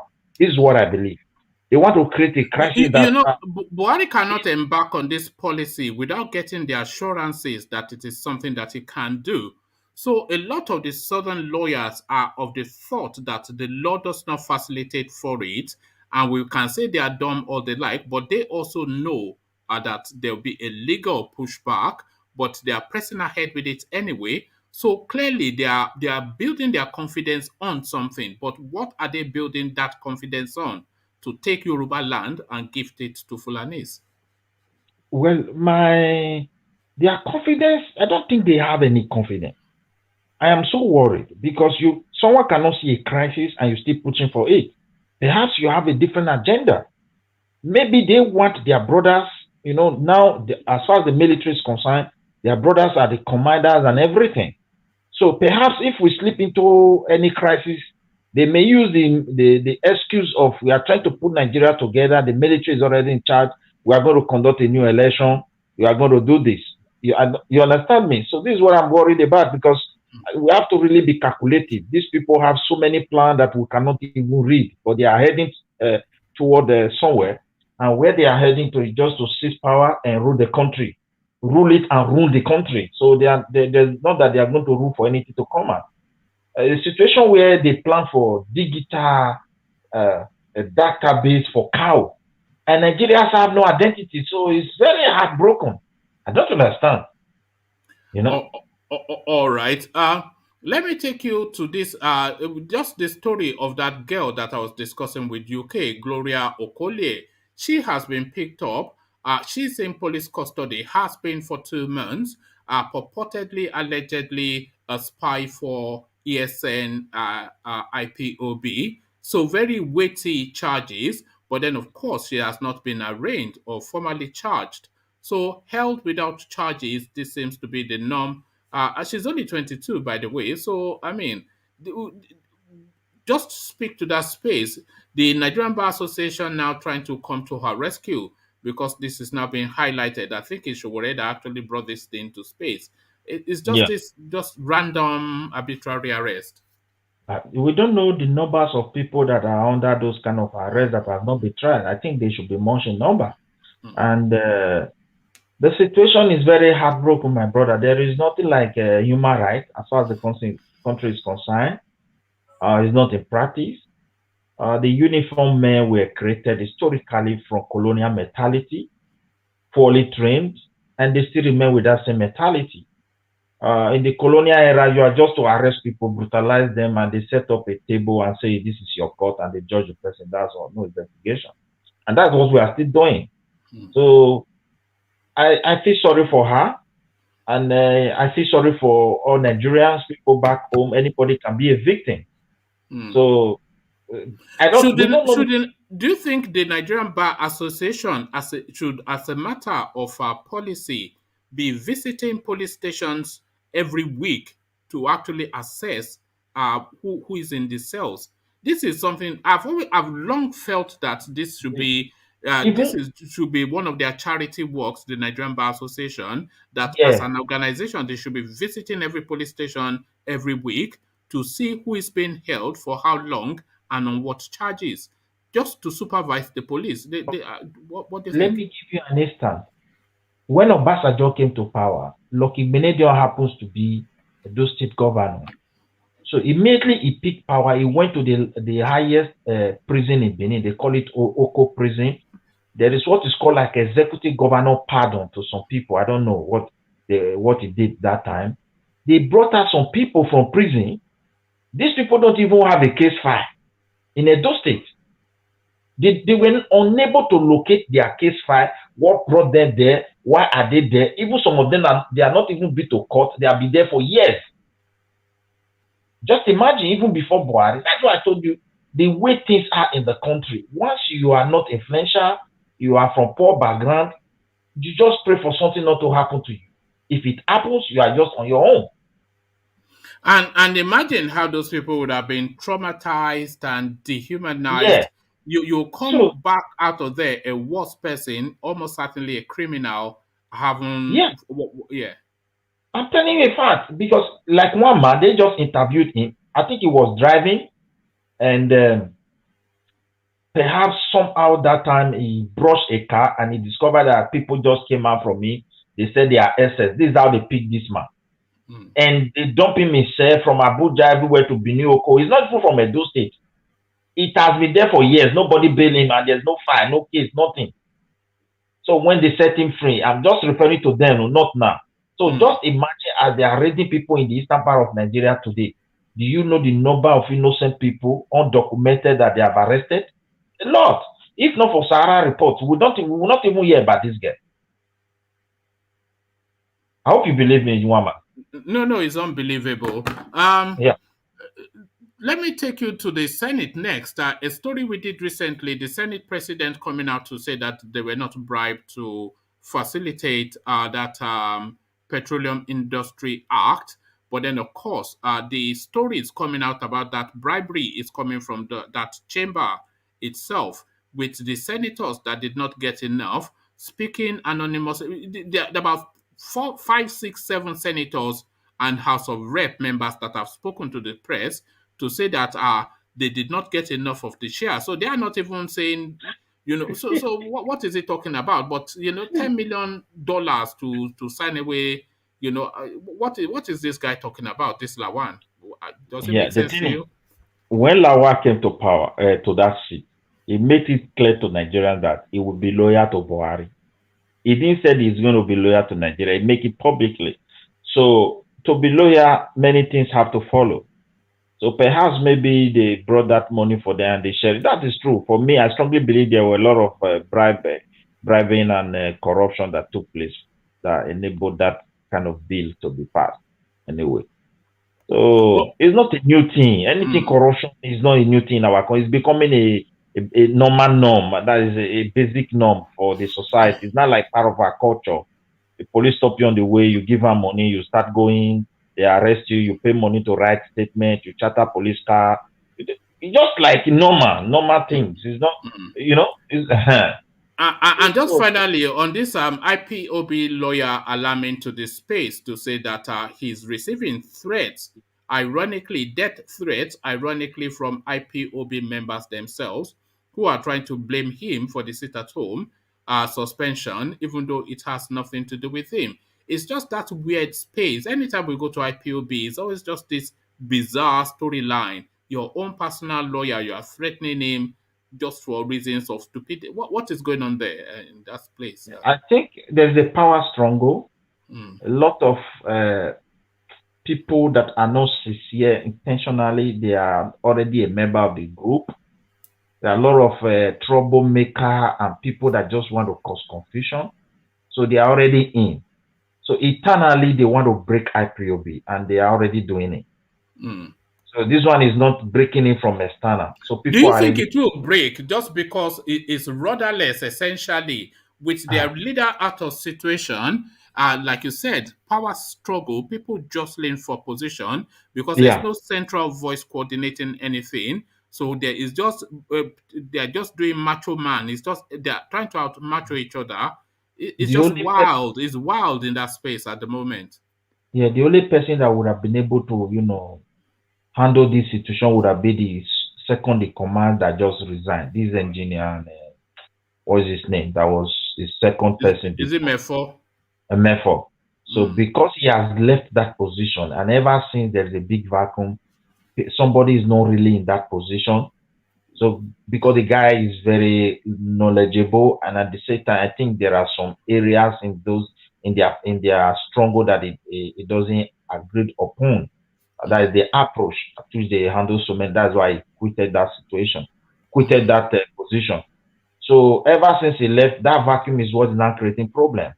Day before yesterday, they said Samuel Ekpa should be suspended. It has been suspended. I don't really, frankly speaking, with the way things are going, so many elements internally with IPOB, they are going to break that. It's already a broken organization. I'm just telling the truth. This is what Just, the guy. This is what the guy said. yeah, James. it's He already, says, it's already a broken organization. It's only Nina, that can help the situation. Because even IPOB is not inclusive when it comes to grant. It's just on social media, you see people telling you, Brafa yes or Brafa yes or Brafa. On grant, my brother, is somehow, it's very chaotic. But this seat at home is working well. There is an evidence that people are fed up. They want to leave. It's working well. But when it comes to the leadership internally, I don't think IPOB will sustain the storm that will follow if Kanu'S stay long with this detention. I'm telling you, there's only no, I think that organization will disintegrate fairly soon. yeah. James, this is what the guy said. Let me give you what the guy said.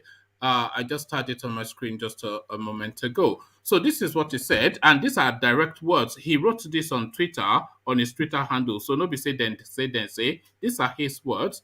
I can no longer keep quiet because I am receiving death threats from people I have been defending for years. Hear this. Okay. Onyendu did not pass the sit at home message through me. The message was already delivered days before I visited him on the 9th of August.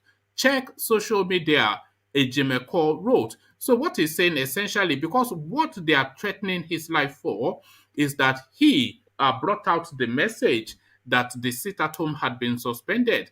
So they were angered about that and they were issuing him death threats. But what this guy is saying is that even before he saw Nnamdi Kanu, the suspension was already in place and is guiding them towards social media to go and check the timeline. So this is now it's just madness in that One space. It's man, just it's let just, me just tell just a you, ridiculous the real problematic people of IPOB are not the one back home. They are just those guys in abroad who stay comfortable in all these foreign countries that always threaten people with death unnecessarily. Imagine a lawyer in Nigeria, a lawless country, standing for someone like Kanu Nnamdi for years. He has suffered a lot. Or you could just wake up one morning to threaten him with death that he did not do this right. So it's to tell you the nature of country that these people are even clamoring for. Because I don't understand. Because it's a little bit very concerned that, look, with this approachment, a lot of crisis is going to emerge immediately because there will be different factions, different groups, and they will turn against them. Do you think they need, like I was asking you, okay, do you think they need a senior mind to go and settle that space? A more, a more The matured problem mind. now is that everybody from A to Z believe they have the senior mind, they can do it. That is just the greatest problem. So no one want to battle another. Samuel Ekpa has been a good voice for No, them. they But have to destroy him. They want to. Yes, that's another okay, one. They want to destroy him. another strategy so that another person will replace him. A man powerful is there, and the other guys are there. But now you see the vacuum. So for me, I think if Kanu stay long, eternally, IPOB is going to disintegrate. Yeah. I think I share that concern with you. Thank you, James. Let's go to Baba Akure next. Who joins us? Baba Akure, are you with us? Okay, I Yes, don't. I just came in. Sorry about that. Okay, do you want me to give you a moment, or are you ready? Yeah, I'm ready. You can give me the headlines, but I would like it one after the other. Oh, okay. So the ban on open grazing. This you remember over the week we've been talking about how Buhari has set up a committee to go and identify land that they are going to seize from people to give to the Fulanese. Yes. So Akeredolu now comes back to respond to that. It says a ban on open grazing stays. Southwest governors dare Buhari. So what they are saying essentially is that you cannot have this grazing route because we are no longer allowing open grazing in our space. So something has to give way. The Southerners are saying they're not allowing open grazing in their space anymore. And Malam Buhari is trying to cut up Nigeria to create a grazing route, an open grazing route for his clansmen. So how do you balance the two? Well, there is no way we can balance it. I'm very sorry. It is showing clearly that everybody just have to go on their separate way. It doesn't really matter how we understand it, because if a southern part of Nigeria said they don't want this, and somebody is trying to enforce their own belief at this time of in this 21st century, where you're supposed to have a cow somewhere, and you still clamoring on grazing routes that is not even in Nigeria alone, all the way from maybe wherever Gambia or wherever Sierra Leone or wherever they came from, cut up to Nigeria, and you are coming to the south where we said we don't want. So it is clearly showing that everybody just have to go on their separate way. So now it is telling you now who really love Nigeria. Is it a southern part of Nigeria love Nigeria, or another part of Nigeria? Because if they really love Nigeria, they should have, okay, let's just do it this way. A lot of governors in the northern part of Nigeria are already show interest of having ranches in their state. So why don't you just go with that? If some people say they don't want, why they don't want, you just yield to that and just go and establish ranching in a place where they wanted it. And and another thing is that the land in the northern part of Nigeria is even bigger than the south. It's twice of southern part of Nigeria. So why is it that of southern part of Nigeria that you want to take? So it is still showing that, okay, the agenda, he want to make sure that he finishes his agenda before he left the power.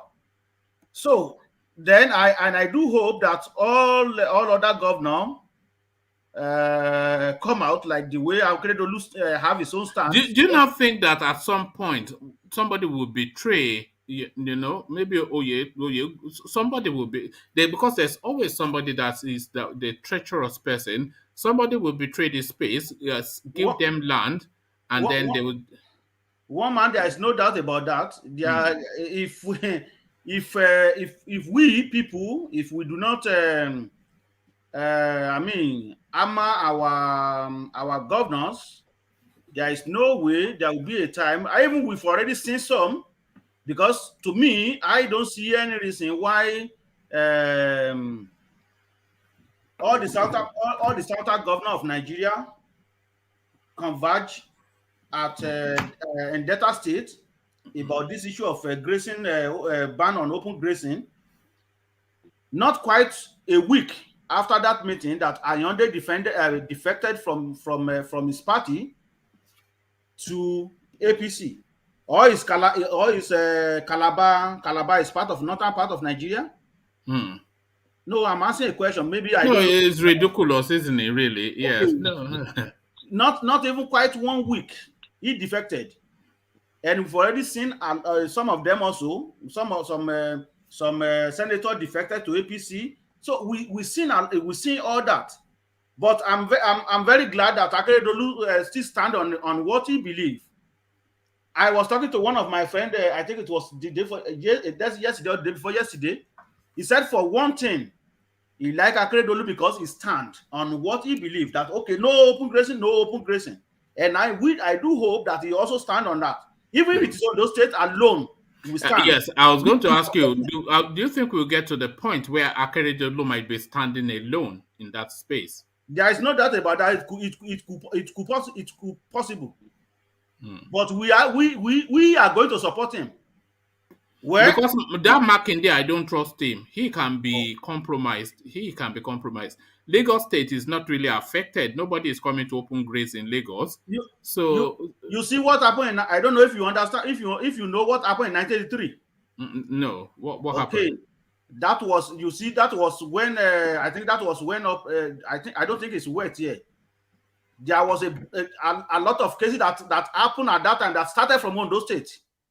So when it comes to when to stand. You're talking about the riot when Omobori was chased away. Exactly. That was Omobori case. Yeah. It all started from Ondo State, from Akure. Yeah. We are not praying for that, but we will of course stand with him because that is exactly what people want, and it has to Just be give obeyed. us a brief give us a brief summary of that for us, for those of us who may not be fresh in the memory. Eh? Well, I don't, my people, I Well, don't, I in understand this is what 1983, in 1983, this is what happened. Adekunle Ajasin was the incumbent governor. So when they conducted another gubernatorial election, it happened that in Ekiti Southwest alone, they rigged the election. As small as Ekiti Southwest was, they managed to rig the election and to say this guy, Omobori Owo, won. Omobori Owo was from Ijero, while Adekunle Ajasin was from from Owo. a war. So, and the Awo loyalists, it was anything Southwest, and especially Ondo State, or your state, and this thing, it was UPN. But all of a sudden, when the like of Bodolo Proku, they were piling the Yeah, likes of you are Adamisi very over. right, Ola. You are very right. You know, So, I said you are a kitty man. So I play politics more anyway, but it's not something good for me. So at the end of the day, people just persisted everything. They scattered everything. So they burned so many. Was it not that death that led to Agbayewa's death? yes, yes, The one yes. that I did say. So a lot of things happened that time. That those days they started burning houses. You could not even walk freely on the street just because Omobori won that election. So that's exactly what Baba Gure was doing, because Ekiti, Ondo and Ekiti, they say stubbornness. Once they say this is our way, they stand by that way.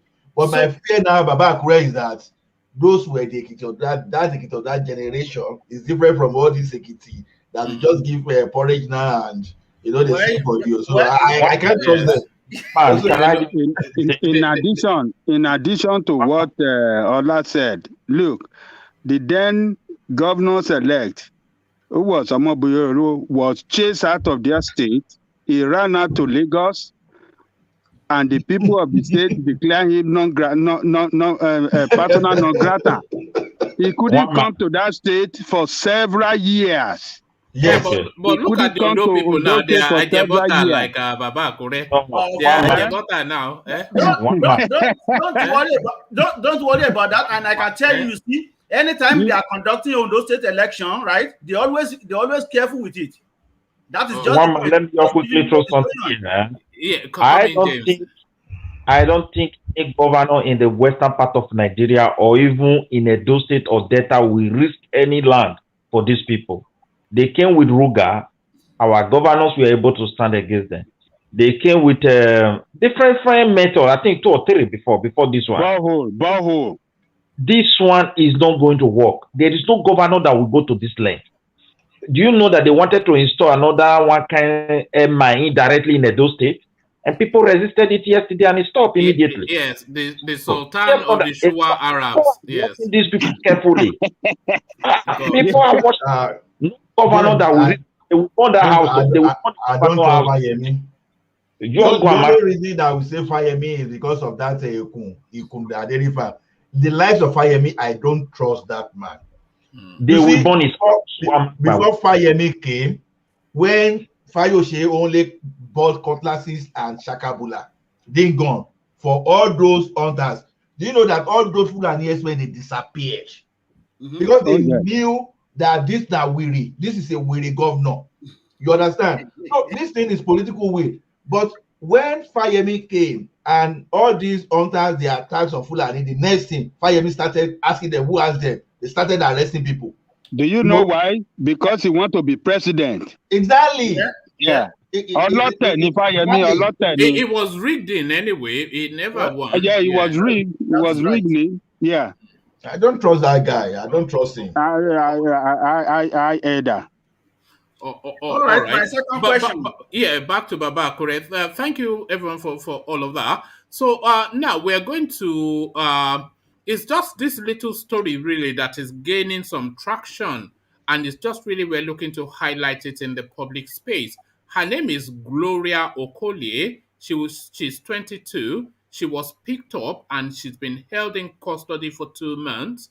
The police are claiming that she's an IPOB/ESN spy, that she runs guns, runs drugs, etc. So that story has now been flashed up in the public space to the point that the Nigerian Bar Association are now taking a position, and they are saying that you cannot, whether this girl is guilty or not, you cannot hold her for 2 months without charging her and arraigning her in front of the judge. So just using this girl as a test case to speak to that space of that arbitrariness, they'll just sweep people up on the streets, accuse them of whatever and everything, and throw them in prison for months on end, complete disregard for the rule of law.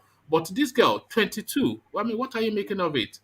Well, it is very barbaric because I see a lot of comments here. Nigeria is, I mean, I will say, police.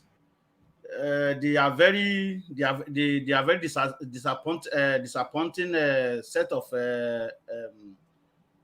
department, and it is the way Nigeria is. It is the way that Nigeria is set up, because as I said on this platform the other day, most people they don't know the right, their right.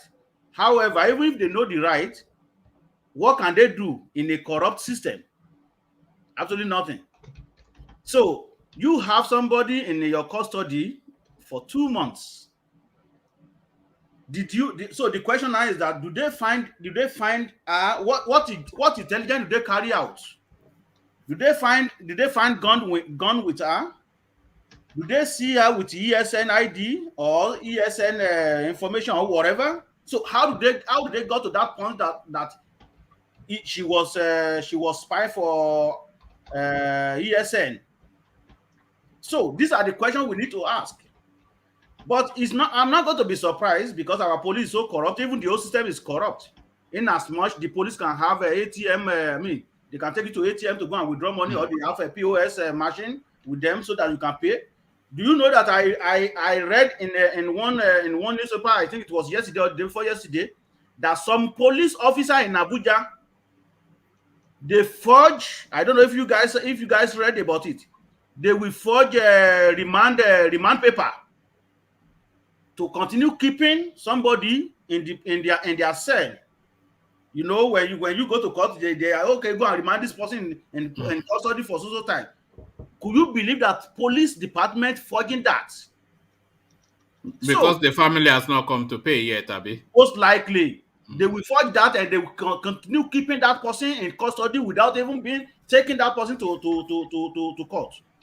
So it is very disappointing. Okay, now 22 years of age. That's a very. They say they are just torturing her and abusing her. You don't even know what they are doing to her. Exactly. You know what I suspect, Baba Akure? You know, I suspect is one of those instances when they just go into a compound to arrest one person, and then if that person is not there, they will arrest his wife. If the wife is not there, the mother, the children, the neighbors. So she just happened to be in the vicinity, and they could not find her, so they just grabbed her. Yeah, they just grab her. Just grab on her. Yeah. It is very shameful anyway. It is very shameful. Yeah. So there was a where I was having a program. We were discussing about it the other day, and we are talking about the issue of police, how those who come from abroad, how they feel about police. So because when you comparing the issue of police here, like me, I'm very sorry to say it, I don't like police at all. But you are law enforcement. You are law enforcement now. But you know, when I left Nigeria, my mindset changed. You get what I'm saying? But if you are in Nigeria, the way police is behaving in Nigeria, that will go into your head until when you integrate into a normal system. When you get a normal system now, then you will, because when you first came, you will see police as back the way you see them in Nigeria. So you are not going to have interest in police. So, but that by the time you settle down and you start relating to them, then you will see the difference between police here and police back in Nigeria. So that is when you will be able to, I think I would like to be a police officer. I would like to be this. I would like to be that, but not in Nigeria. So it is very disappointing. I don't know where our police officers are getting their training, or maybe they just feel like do what they think they want to do.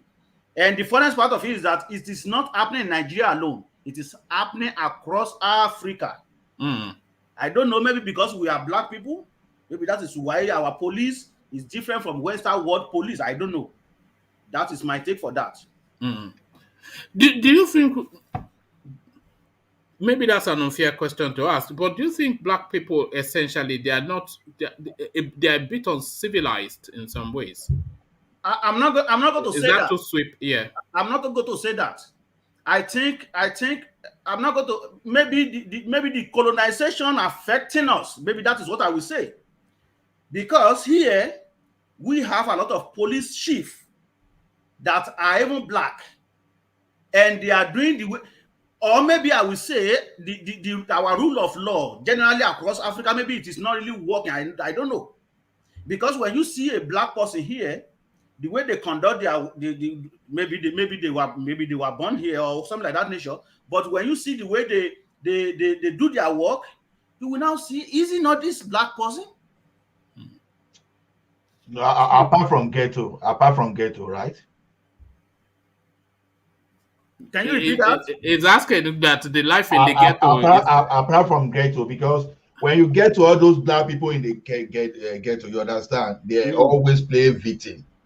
Instead of them focusing on how to make progress, they have this conspiracy theory that preoccupy their mind and block their head, and they will still be referring to all those incidents that happened hundreds of years ago. So instead of doing this thing, they'll be shouting injustice, and they'll be dealing in a hard substances and all those stuff, and they will lose it. So you may want to separate the immigrants that are black from those people that are Kata, Yes. that they are black, So I when you say black, I understand, because naturally, if you see a Nigerian, even before you say 1, 2, 3, you start suspecting that this is an educated person. You will know. You understand? Maybe if you line up 10 Nigerians, at least you will suspect that 7 of them are educated. Even the remaining 3, they are not bad. Maybe they are just workers. That those people that all they are concerned about just go to the warehouse, work, make money. But they are not really as bad as when you want to talk of let me now call them indigenous black people now. Don't let me call it immigrants. So that's the way. To me, I think the colonization, they've actually conquered us as black race, and they change our culture. Everything about us that we want to behave like foreigners. So our attitude, because our attitude is foreign to what is happening in our country, we want to maintain our culture. At the same time, we want to maintain that of the foreign culture. At the end of the day, we meet in the middle and we are confused. That's the way I see it. That is the way I see those things. And the problem now we now have is that we generally, instead for us to stand up for ourselves, we are not doing that. Assuming all this Oyibo now say they want to kill all of us today, what can we do? We can't even manufacture weapons to defend ourselves. Even when we steal our money, we still carry the money, we still go and carry the thing. So these people, I can say we are their mercy. We don't have anything to resist them at all. You understand? And back home, our leaders too, they don't care. They behave like, our leaders prefer the rules in the jungle. Ola just say people that look like me, when they see it, they know that yes, we are not educated. Just say we are the bad Nigerians. We are the bad Nigerians. There's no big person like you are not educated and speak big English like this. I beg you. We are the bad Nigerians. But Ola is generally right though. Or at least I won't say he's right, but I share his opinions on that. That we're victims in many ways, and we're at the mercy virtually of everybody, just as a race of people. There is no the black person does not have a defense. If they want to take, we are a conquered race. If they want to take you over today, they will take you over today. They know it and you know it. So this is why they look. That's just the thing. You see, one man what he just said here now. That's why I'm going to refer to the clip for the show you made this morning. You made mention that some report came out and they say 1.7 million of Nigeria living in abroad. Yes. Right? Why do we have to live in abroad? Because of the same thing that we are talking about here. The way our country is being organized, the way we're being ruled. That's why a lot of people out of Nigeria. But that information is wrong. Because if they say 1.7 million Nigerians living abroad, maybe they are referring to UK alone. That could be. And yeah, well, that could be, because that is just like when you are traveling from Akure to Lagos State. That is how most of Nigerians travel to UK. So maybe that is what they want to say. Now, you did mention this morning that they said they remitted $65-something billion every single year. The other day when I told you about this, you said, is that right or whatever? You know, we were arguing about it. So when I checked the budget for Nigeria this year, it was $3.5 billion. That 65 point something was 3 years, but still I understand all that. If you divide 65 billion divided by 3, that's still 20 something, isn't it? It will give you 24-something billion dollars. Now Nigeria budget for this year is 33.5 billion. So we remitted this year. Now we remitted 24.5 billion. So it is we that Lai Mohammed said we don't have voice. It is we that is sponsoring Nigeria. It will have been collapsed. So that is what I want to let you know in that. If we are contributing 24-something billion, and the GDP of the whole Nigeria is at 3-something billion, and we are remitting 24-something billion, so it is only 10 billion is coming out of Nigeria. And what do they do with the money? Yeah, I'm saying that we should be a bit more clever in the way, if we're able to find a way to make sure that all of that money stays only within our own region and they don't get into the system to support what we do not support, it'll be good. You are very right. If everybody going their separate way today, you will see because it is we and it is southern Nigeria traveled. It is we, Ipob and Yoruba and Middle Belt and those people. It is we travel. Look at Ovie, Nigerian boy. It is we travel. Then it is we building the economy. What are you disagreeing with, Ovie? Because I'm disagreeing the fact that Lagos State, with the weight Lagos State has, I mean, it's I think it's among the 10th biggest economy in Africa if you want to compare as a country. Look at how it is. So that alone says a lot about the Yoruba people. How is it? How is it? Come on, man. Lagos should be like Dubai, head to head. Why should Lagos be like Dubai? Lagos doesn't have Dubai. So with the weight Lagos State has, with the weight Lagos State has, come on. I understand what Ovie is saying. Lagos should start as a country. It will be among top 10 in Africa alone. Ovie is technically something you should think of. If I may be right, Ovie is technically saying that we remitted a lot of money and Nigeria is supposed to be better than the way it is right now. I think yes, and how come it's only Lagos State say we are even mentioned among all the Yoruba states? So maybe that is what Ovie is trying to say anyway. No other state again we can say, okay, there's infrastructure there, you can stand on its own. Ogun State is coming up, but I mean, Ogun State can stand on its own. No, not that they cannot stand. I mean, show the result. I'm not saying the Yoruba people are not capable of what you are giving the credit you are giving them, but let us see it. It's not about what you know, but what you can do with what you know. We are not seeing it. A lot of people can do a lot of. You are talking of Yoruba if they can stand alone or what? What are you insinuating? Let them show it first. Like show it. What do they have to show with that in that space? They control their own space. They have the resources. If that is what you are saying, you are very wrong because in those states alone, the bitumen that is there is third or sixth largest in the world. That's what I'm saying now. What is the reflect on the people on the physical on the infrastructure in that zone? Yeah, because the way Nigeria is set up. No, listen. We should stop making. No, you have to understand. No. It's not making excuses. You are given. You are given. Hold on. You have to situate these things within what is obtainable. Well, you know that all that bitumen that Babakure is describing, you know that is under federal control, not state control. Yes, exactly. So it doesn't impact on them because they don't have access but to what it. What I'm saying, the little that they are still giving is amount to billions over the years. Ovie is right. Ovie is right. Look. Our politicians have killed us. The level they have taken corruption to in that country, we have nothing to show for it. in each of our states.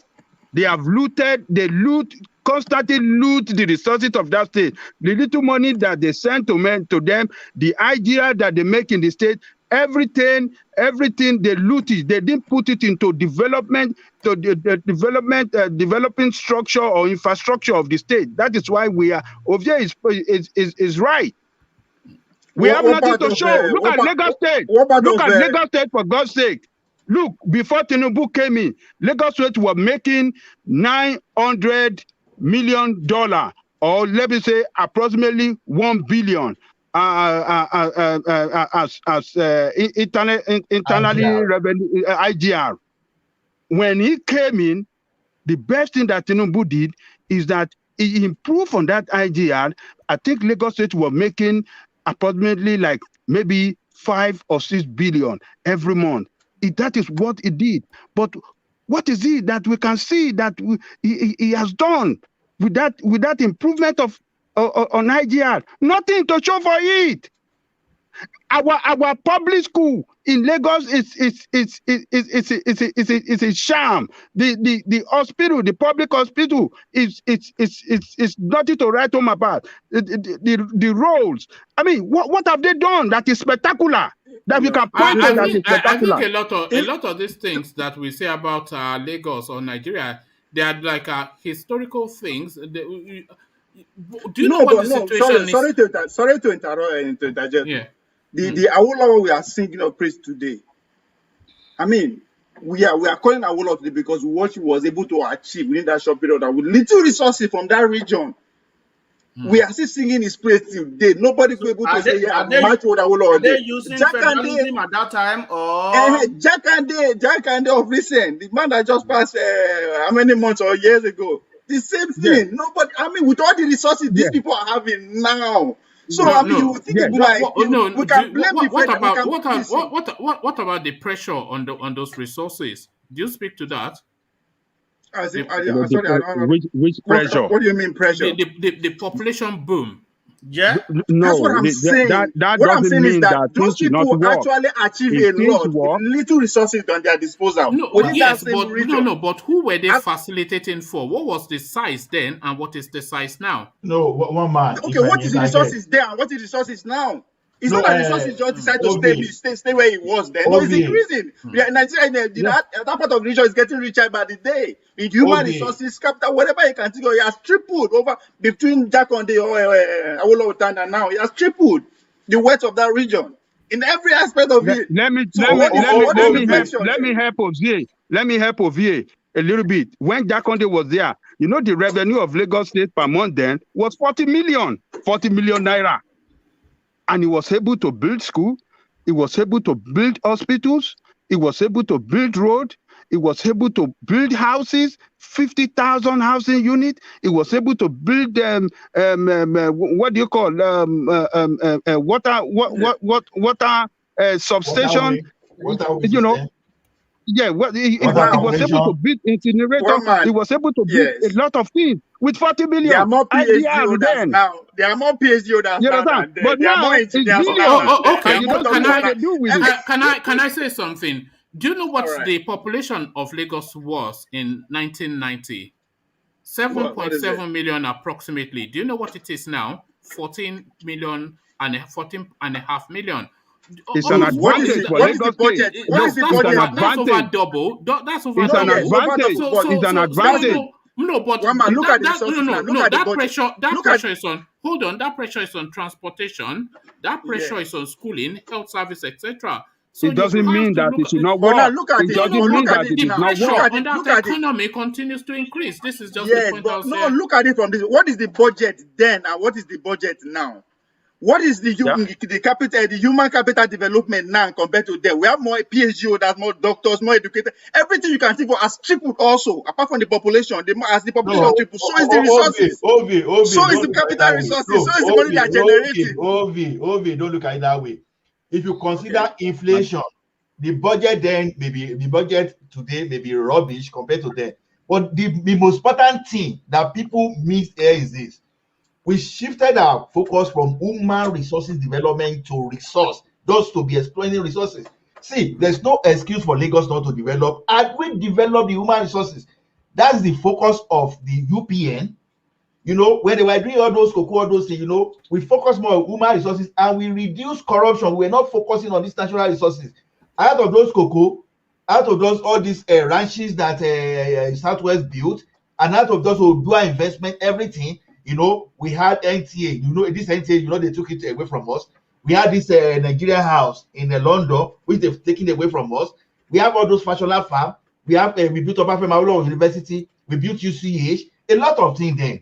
You know, even with the little. So human resources was the focus, but now our people was just to go and carry the gold and sell. So we are getting the money, but the human resources capital is not being developed. Because you see a graduate today, you know, just imagine you ask a 400 level physics student, say, state Archimedes principle. I'll be laughing at you like, okay, don't worry, I will write it in the exam. Because they are so confused, they don't even know, they are unemployable. But those days, it was basically human resources. And those, okay, in Ekiti then, anyone, those days they will say, Ekiti people, they have two type of job. Either they are into civil service or into the farming, But today, you see people, they will be asking you for money, but you'll be wondering about, but these people, their papa get land now, they won't go to farm. So because they are confused, they don't even know that farming will even resolve their problem.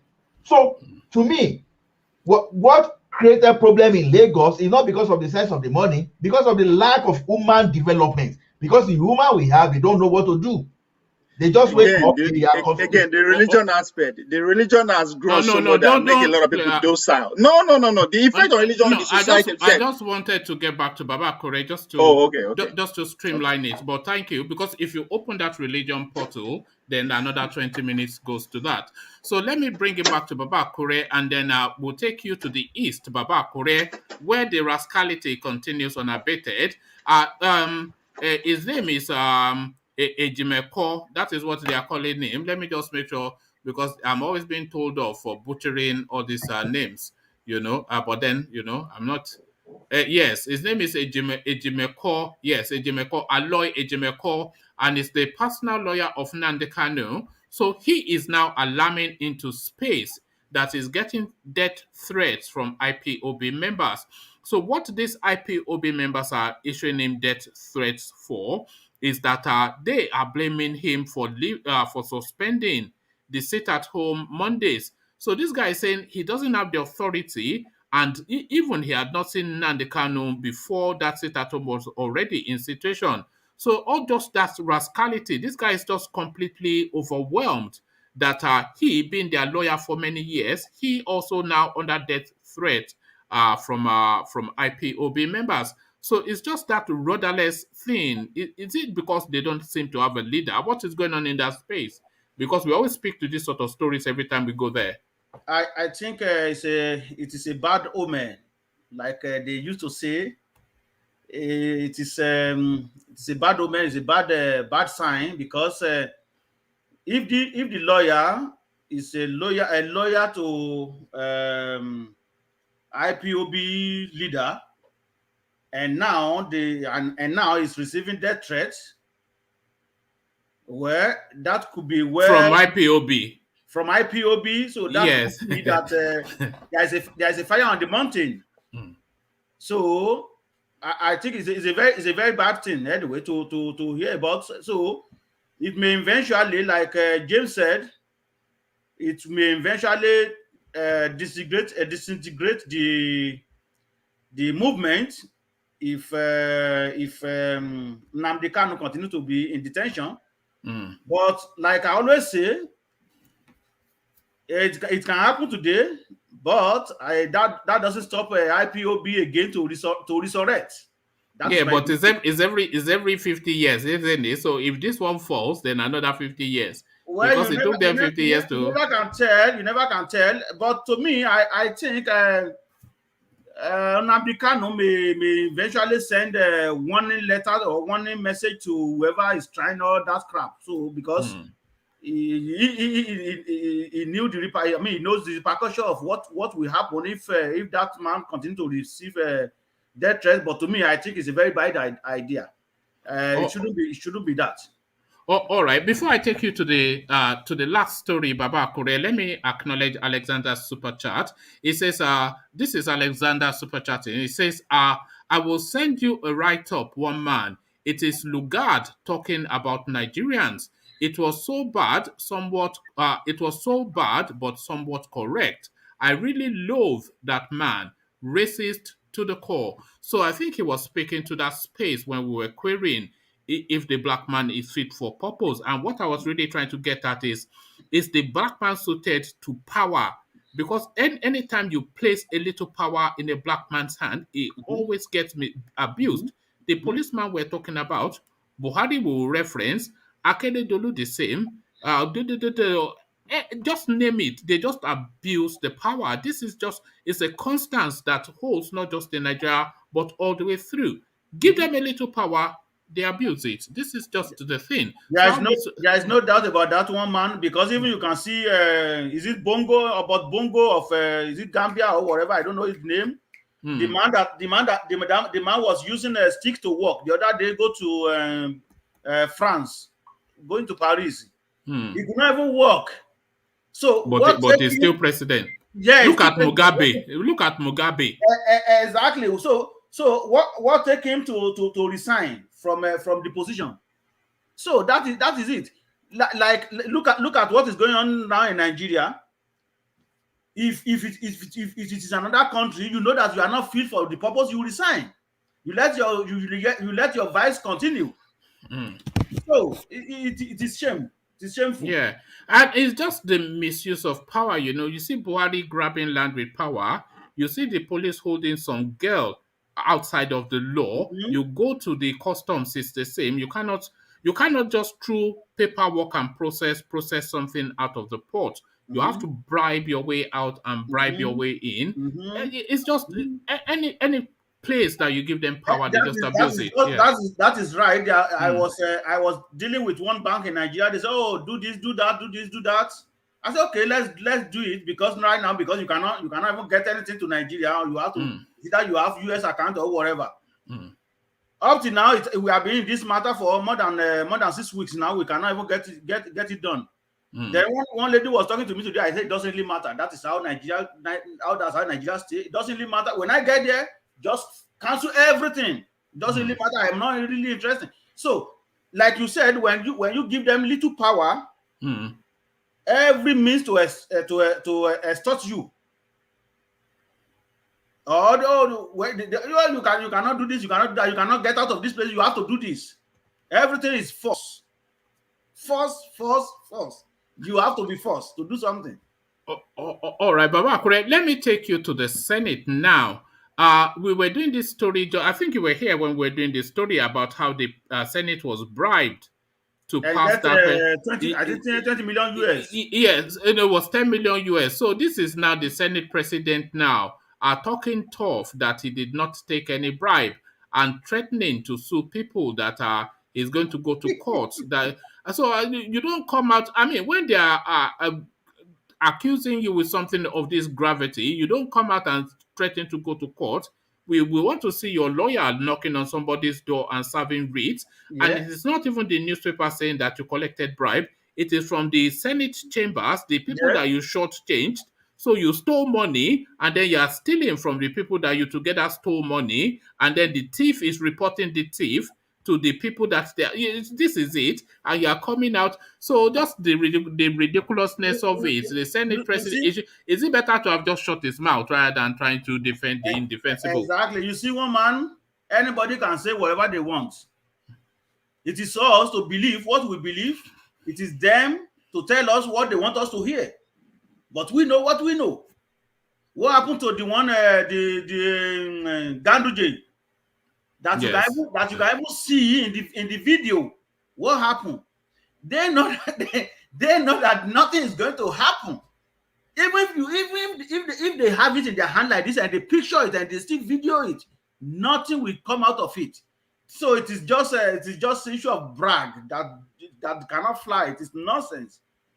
So I told you the other day, right? Even in local government. Baba Akure, you know, Ganduje denied that video. He said somebody was acting. He said somebody was acting like. He sued the guy. They went to court, they've dropped the case, and there is now having to pay the guy compensation. 500,000 naira. Yes, the journalist that broke the story. So they can It's a shame, man.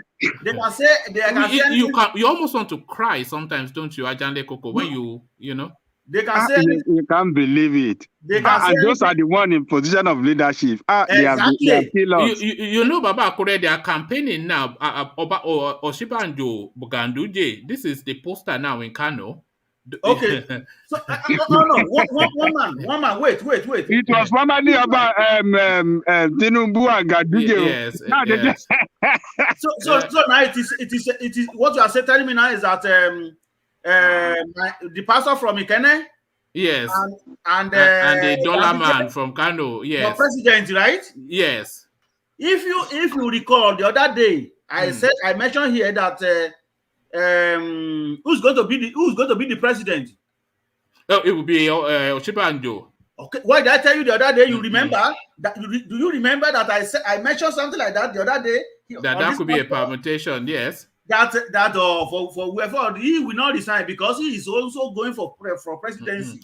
But what are you just making of that? Just leaving all the jokes apart, we're talking about all the permutations likely in play now. How does that?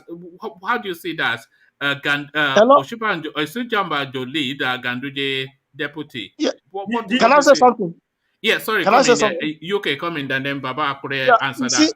See, let me tell you, all this thing is just Tinubu hand now because Tinubu know that Tinubu cannot go. So Tinubu would like Oshibanjo to go.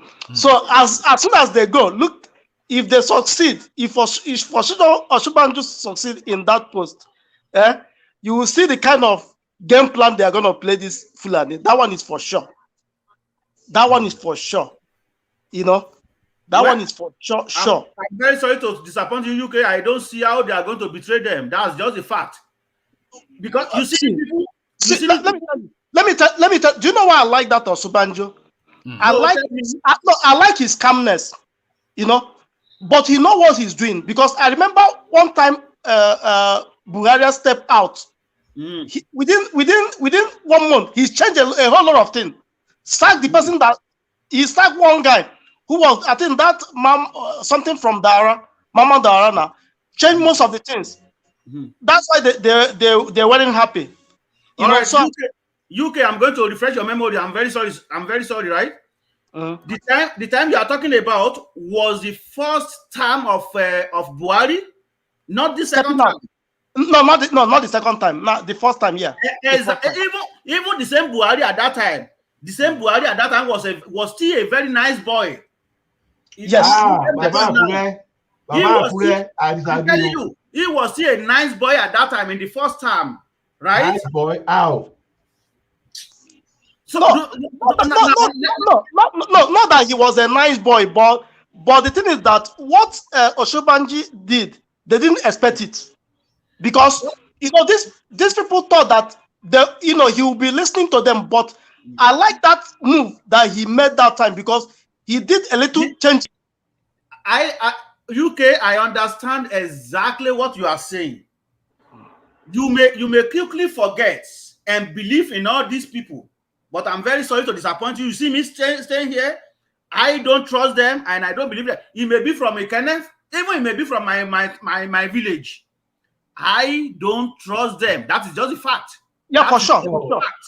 I agree with Baba Akure on that. The point I'm still making is that Buhari first time is not as bad as this. Remember, it was the same Buhari. 6 months, he never appointed any minister. We believe, he's going to do something. He's going to sit down and just to speak to what UK was saying. When Oshibanjo just had that window, I think this is what was impressing UK. Remember, he sacked Maman Daura as the DSS guy, and he appointed somebody from the South who was the person that should have had that slot.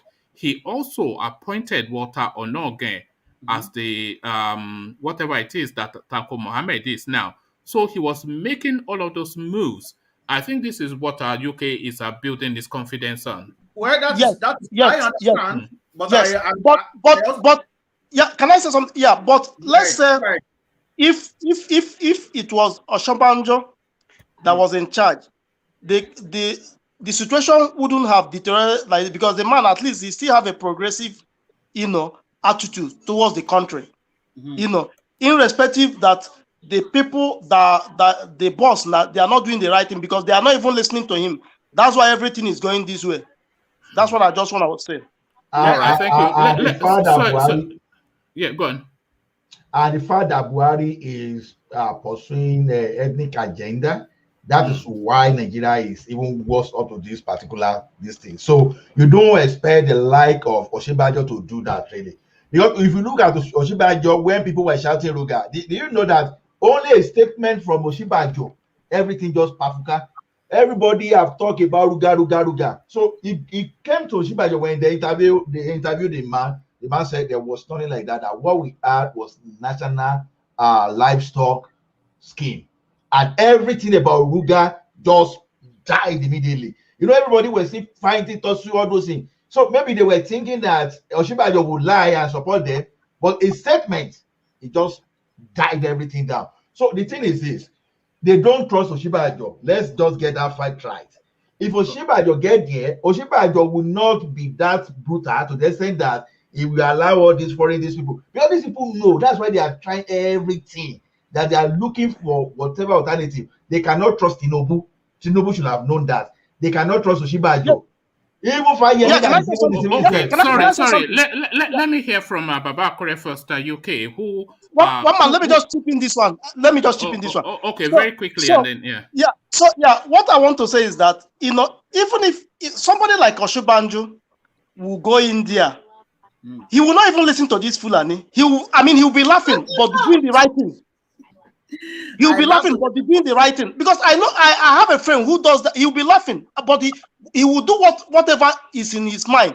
He will not follow them. That's all just I want to say. All right, thank you. Let's hear from Baba Kure. Baba Kure, just that we have all these permutations in play. We have Atiku Peter Obi.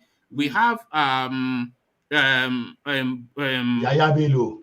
No, we have Tinubu, El Rufai. So we have all of these permutations. But then Oshibanjo and Ganduje, how does that sit with you, just with all of the permutations, Baba Kure? Well, right from day one, I know for sure that Oshibanjo will be, because I've already studied him very well. I believe that he will be running for something like that nature, like Peter Obi and this man, Atiku, and Ahmed Tinubu and El Rufai. Actually, I'm not really interested in any of them anyway. But if they tell me to choose, I will still prefer Oshibanjo. The reason is that I think it's more or less have better idea or how to though as I said earlier, I don't really trust any of them, but it's cool-headed, like UK was saying. Yeah, it is still little bit okay, but that his presidency is going to be like Jonathan. So it's going to be like Jonathan, but of course I don't trust anybody. But do you think it's tougher than Jonathan? Do you think Oshibanjo is tougher than Jonathan? Yeah, tougher than Jonathan. Wait, it's very difficult to measure. Hold on, Ola. Sorry, let me have Baba Kure a bit more. And just leaving aside the bribery thing, I want you to speak on Ganduje. Do you think, because for me, Oshibanjo is a moderate politician, and if you set aside the bribery and you just look at his politics, for me, Ganduje is also a moderate. Ganduje is a PhD, by the way. It's a sharp mind. Never mind him being a bookie. So, what do you just think of that? Just to Ganduje as a politician, if we leave aside that, his love for the dollar. Honestly, the way you presented it now, two of them are compatible. Let's just remove all the dent and all those things out of it. If Nigeria is restructured, and I quote, if Nigeria is restructured and those two people be in the realm of Nigeria presidency or whatever they call it after the restructure, I think Nigeria is going to be better. That is my own view. The way Because I think Ganduje is a progressive politician and certainly probably even more progressive than Oshibanjo, who also is a progressive politician. This is just my own personal thought. But let's hear from Ola before we come back. Ola, you wanted to... One man before you go. Yeah. You can paint him as progressive. He's not. You have who a is not? lot of Who is children. not? Which one of them is not? Oshibanjo. Ganduje. Right. You have a lot of kids out of school in the state. You have hospital that is not functioning in the state. How do you want to call him progressive? No, but that was what this guy was speaking against. That do you want to know why he really? Maya was speaking against Maya that was taken out of throne. That was what he was talking. He was speaking against, and they took him out because he's a corrupt man. A corrupt person can never be a progressive. A progressive politician is the person that uses the resources of it to transform the state and transform the life of the people. He did not transform his life of these people. No, but you cannot say that. I think you are being a bit unfair on him because what you are describing are historical situations in that space which he cannot change just in his administration. But has he impacted on it is the thing. I don't know if he has or he has not. But what I will say to that Sanusi space, this guy, I don't know if you know him, Babatunde Otitoju, that does this journalist hangout. He said he'd gone to interview Ganduje after the Sanusi affair. And what came out was that Ganduje just found Sanusi too condescending because Sanusi, of course, an aristocrat, a prince, a banker, a successful man. So he, by nature of being, just looks down on everybody. And Ganduje was saying, look, I am a PhD too. I am a progressive person. And what I wanted more than anything was to be able to work with this guy so that we can function at that level to progress this space.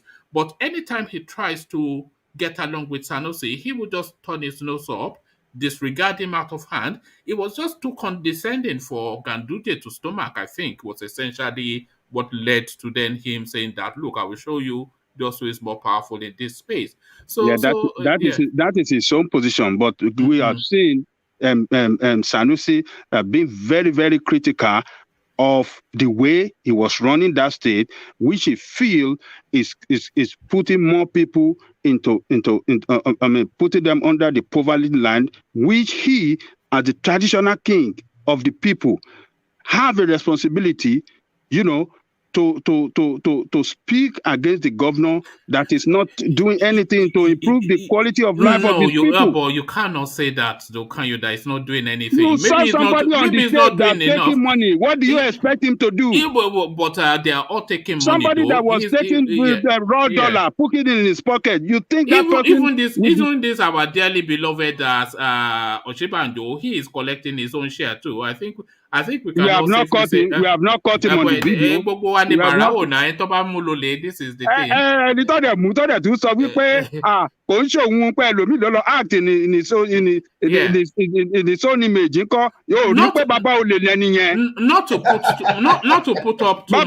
Bàbá ògbójú olè ní Ganduje. Don't support him. He's not a progressive. No, but I like him somewhat. I have to say that I do like Ganduje somewhat. I don't know why, but I find him because you see that thing that you were saying about Sanusi speaking to that space, that is one of the things that really hurts Ganduje as well. Because as I was saying, Ganduje was looking to form a solid relationship with him because Ganduje, an academic, BUHARI, Sanusi, an elite, an intellectual, an aristocrat. So he thought they could function together. And what Ganduje was saying was that this guy will go out publicly to say all of these things. When he goes out of his way, Ganduje goes out of his way to make sure that Sanusi had unfettered access to him, to come and advise him, to come and make his recommendations.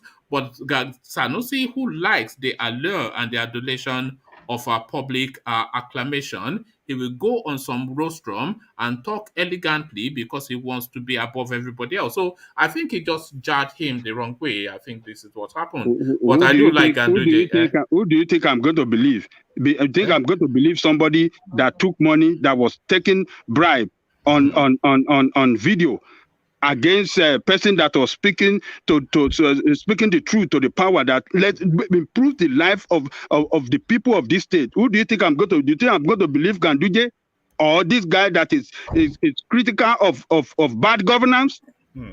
Is Kano better? It is not better. You see, look. You go to that place, you will see children. You can't. You look whether it is historical or not historical. There's a way government can do things and make it work for the people. It didn't make effort. They have gangsters, they have criminals, they have look all these children that out of school there. They will transform to bandit in the future. That is what Sanusi was speaking against. That look, these children will be criminal in the future.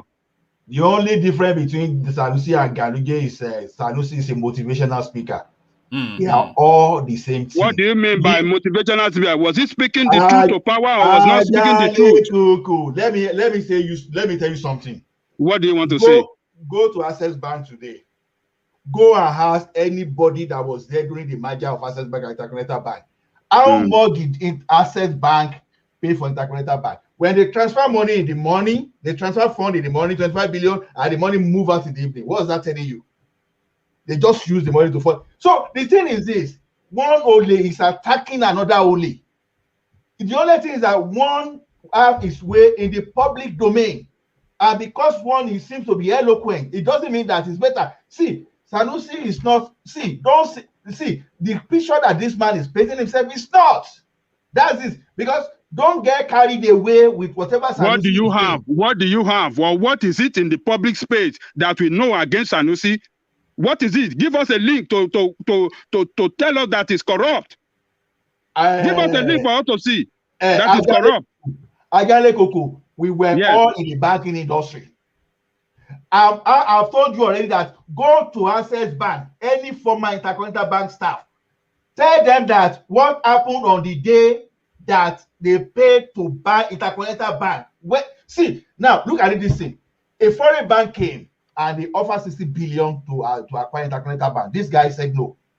Now, you now saw the bank to Access Bank, where director of this same bank were owing Intercontinental Bank 18 billion. Then this thing from Shogai Farm that the Saraki was directing was owing Intercontinental Bank 12 billion, and these were performing loan. You think? Hold on, Ola. You think it's solely responsible? You think it's solely responsible, or the board of that bank is responsible? He was the CBN governor. He was the CBN governor.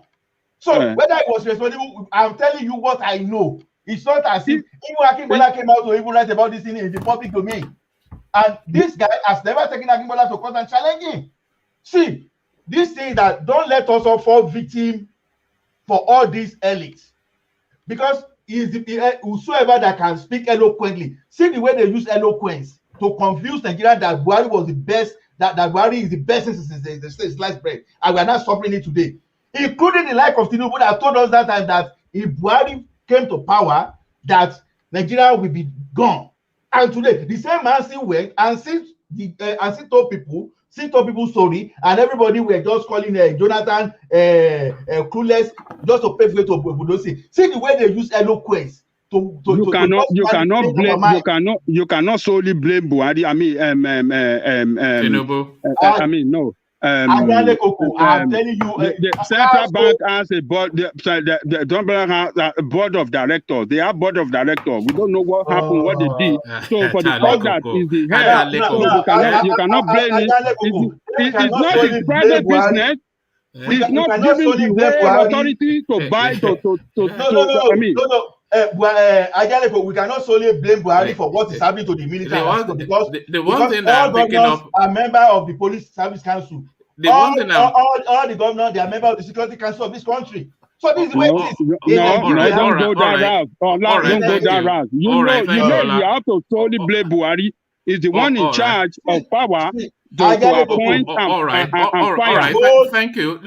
Sorry, land that point and then we go back to Baba Akure. Land your But point, what I'm Lala. saying is that Sanusi is not what you think Sanusi is. He's No, using the yeah. privilege of his being a public figure, being a star, to just convince, to just manipulate the mind of people. Just like Oyibo came to Africa and manipulate and change our orientation. This is exactly what this guy was saying. This guy was shouting at the CBN governor. He didn't even know the amount that got lost under him. That's because of this thing. And you were there. He apologized. He apologized for that later, and that is After he how has you caused know. damages, Yes, after he you has caused did damages something to the wrong. Nigerian You community, apologize, but Okay. Ganduje took money All right. and is lying.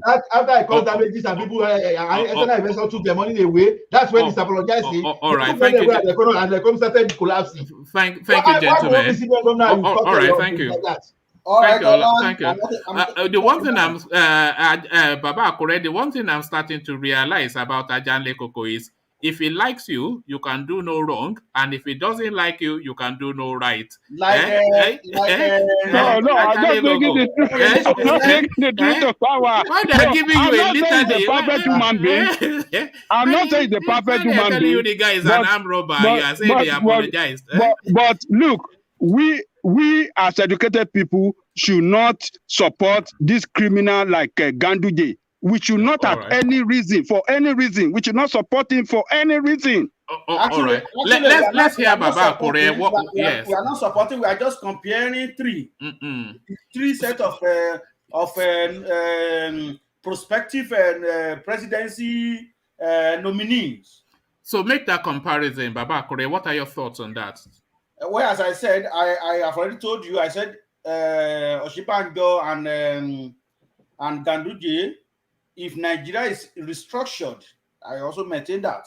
And we see, and let's just forget about issue of bribery and stuff like that. I think Nigeria will be better. I kind of agree with you. I see Ganduje in many ways in the same way that I see Atiku.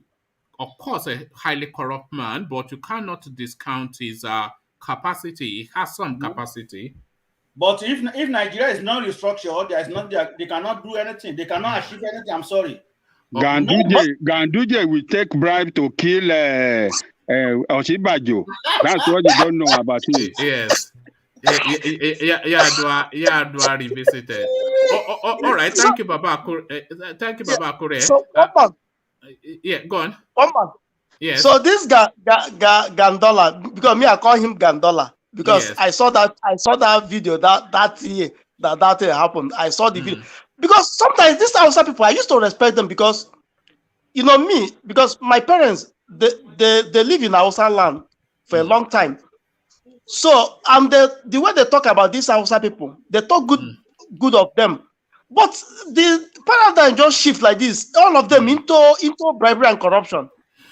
You know, it's always been the case. It's just the lack of sophistication. You know what they usually use? They use Kora people who are Lebanese people. So when you are in government in the north, then you have your Lebanese guy that does the corruption for you, and you pretend a clean face. So it's just the lack of sophistication for him to be collecting cash.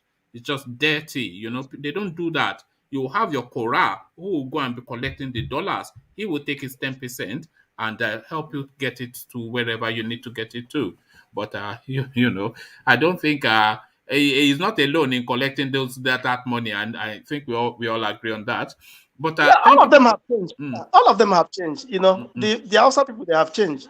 You know, well. It's money, isn't it? Money corrupts. When they see easy access to just vast money, anybody will change. Look at the way they loot in Nigeria. You just go and you steal and you walk away and nothing happens. Anybody that sees that opportunity, the Pope, if the Pope was a Nigerian, he would be helping himself. Nobody can see that opportunity and let it pass. You know, how is that possible?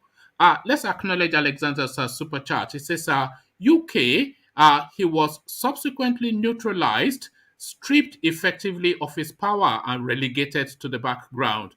You are right, though. He is only playing along with them. He's very smart, playing the game very well. So I'm not quite sure who he's speaking to. I think that might well be to that Aganduje space that we're speaking to. So it looks as though Alexander was agreeing with your, yeah? No, he was speaking to Oshobanjo. I told you Oshobanjo is smart. Oh, yeah. Yes, he was speaking to Oshobanjo. Yes. So I think Alexander was agreeing with you and delighting in Ajanle Koko's voice, as we all do. Aja with his Shagamu Egba accent, loving it, is what with a twinge of American. So it's just they call it what transatlantic transatlantic. Yeah, one man, I'll come and marry a Yoruba girl so that I'll learn how to speak Yoruba. This is it, this is the best thing, But me, I want to marry an Igbo girl because they're so beautiful, especially those light skin. If it's called Ijoma or Ifeoma, those both of you to enter into agreement now. Yes, I love that Ijoma. If an Ijoma is not pretty, then she should change her name because that name should be reserved to every Ijoma that I know is a pretty girl, and usually you're right. Ijoma, Ijoma. No, if you're not pretty, then just change your name. I'll look one for you. But just don't tell my wife, because she knows kung fu fighting. She knows kung fu fighting, and I don't want to get a beating. But thank you. Let's now go to Ovie. Do we still have you? Okay, we don't seem to have you here at the moment. So let's go to Ola then, who we have not yet heard from. Ola, good to have you. So we were speaking to the space. Let me see. Where were we? We were speaking to the southern governors are doubling down on that open grazing ban, pushing back against Buhari's determination to grab land and gift it to his clansmen. So Akeredolu leading the charge on that. So start with that and then incorporate, if you can, just start with that first and then we take it one by one. Ola, to you. Yeah, the first question I want to ask about that open grazing, they set deadline, right? How many of those governors eventually complied? No, the deadline is next week, Wednesday, the 1st of September. Okay, because I have not been following the progress report, so I don't know. But when Buhari was saying he was going to drag out Gazette for 25, because I don't know where he got 25 out of it existed, because that means he has already included the southern part. But the thing I don't know is this: I read that Enugu State Assembly just passed the second reading, right? What have they been doing?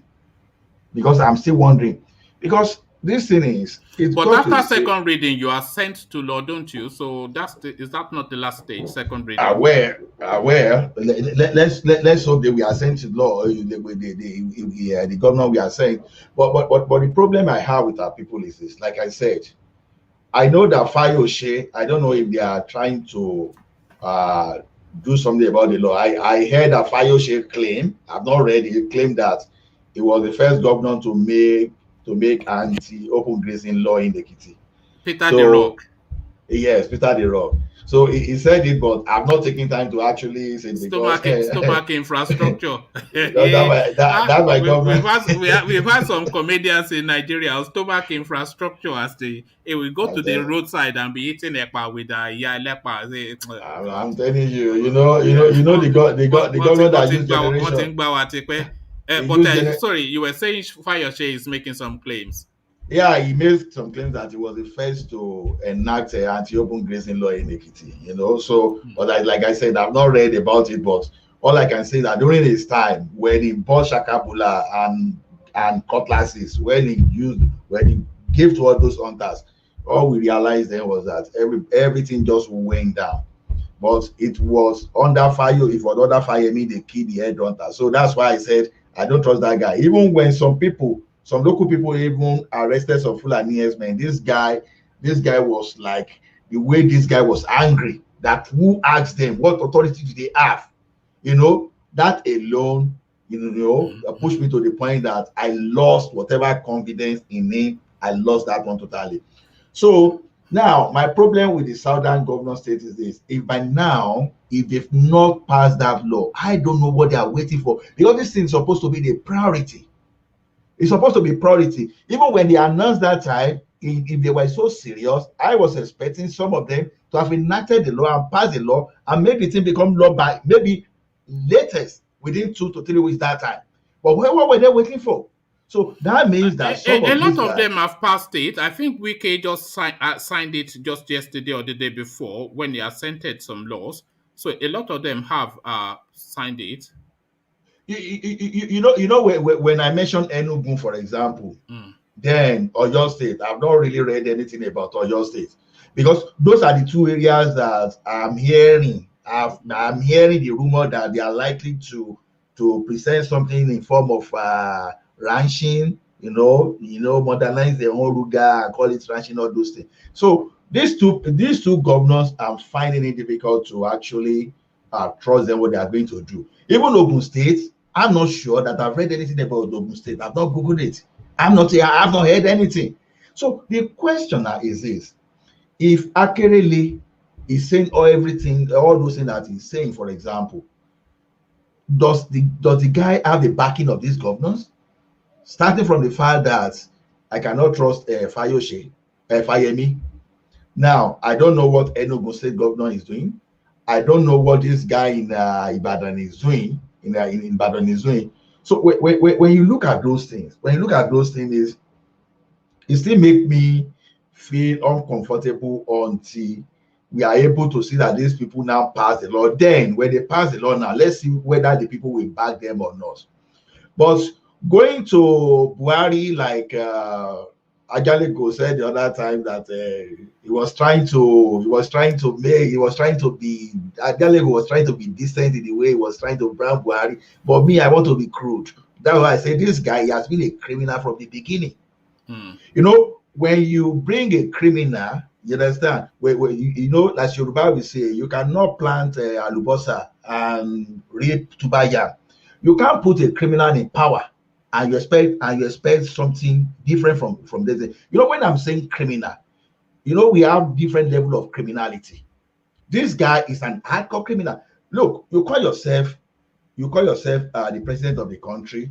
Let's forget that the fact that you even overthrew a legitimate government. For example, when there was a crisis in Ibadan, you went to Lamadeshina to say, why are you killing my people? He didn't come out when those guys were killing the Yorubas and other ethnic group there. It was only when people now took up they defended themselves.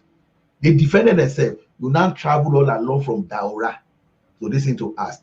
Now, our politicians, they said it before that this is the type of politician that Buhari will be. But unfortunately, they fell for this same man. So this guy doesn't care about you and I. So all he's concerned about is that he wants to find a place for his Fulani people. I used to say something that when he made mention of a statement, because I'm trying to figure it out whether that statement was intentional or was just giving him just to capture Nigerians. He said, "Let me prove to you." I'm still trying to remember how exactly he mentioned the word when it was reading. Let me show you that you have a country to be proud of. Now, that statement now, I'm now trying to interpret it different ways. Now, did he promise to show this guy that they have a country to be proud of? Because that's exactly what we want to do. Now, I read this in now I watched this on YouTube now 3 days ago that some trailer again, they brought some set of food like the Hausa Fulani or whatever the configuration. They brought them to Ekiti. Where are they going to put all those people, for example? Somehow, these people keep seeing this, they keep seeing trailers bringing all these people down to the south. And whenever they are bringing them to the south, they are not leaving the south. What exactly? For example, what is that? What's the size of economy in the kingdom that you see the number of Fulani, the number of Hausa Fulani they move to that place? What exactly are they going to be doing there? Because Ekiti, for example, it's not like Lagos. It's not like Ibadan. So what economy would they be running in the Ekiti state, for example? So you start wondering that, is this man not already populating all this southern region? Is he not doing this? Is a reconfiguration already? And now, unfortunately, we have some leaders that anything they will take just to make sure they sit tight in power. So whatever this man is doing, he doesn't care whether Nigeria go to war, like I said, or whether civil war break out or whatever. All he's focused on is that his Fulani herdsmen must be resettled. Yeah, like I said there before, they tried to change the Land Use Act. Saraki block it. They didn't succeed with that. They came back through Water Resources Bill again. Saraki block it. They went back again. The new thing they now brought later was Ruga. The Ruga, you saw how people started narrating the economy of cattle in Netherlands, the economy of cattle in Argentina, the economy of cattle in everywhere. Our Yoruba people, our southern brother were the one even promoting that idea of Ruga to these people until it got a stage when I said this. Oshibajo broke that when they asked Oshibajo about Ruga. The man was not talking before. He just said we never had anything like Ruga. That what we had is national livestock scheme. So that's what broke that scattered the whole thing about Ruga that time. So this guy, they don't care and they have a plan. That's why that they look at the strategic position. Look, they know that okay, if these governors, if they take us to court, how do we do this thing? They remove Onoge, they put Anko there. They know the military. They know, okay, if you run to the military, let military protect us. How do this thing? This man already put Fulani there. Okay, the civil aspect of it. Who is going to do this thing? They already put the man as the Inspector General of Police.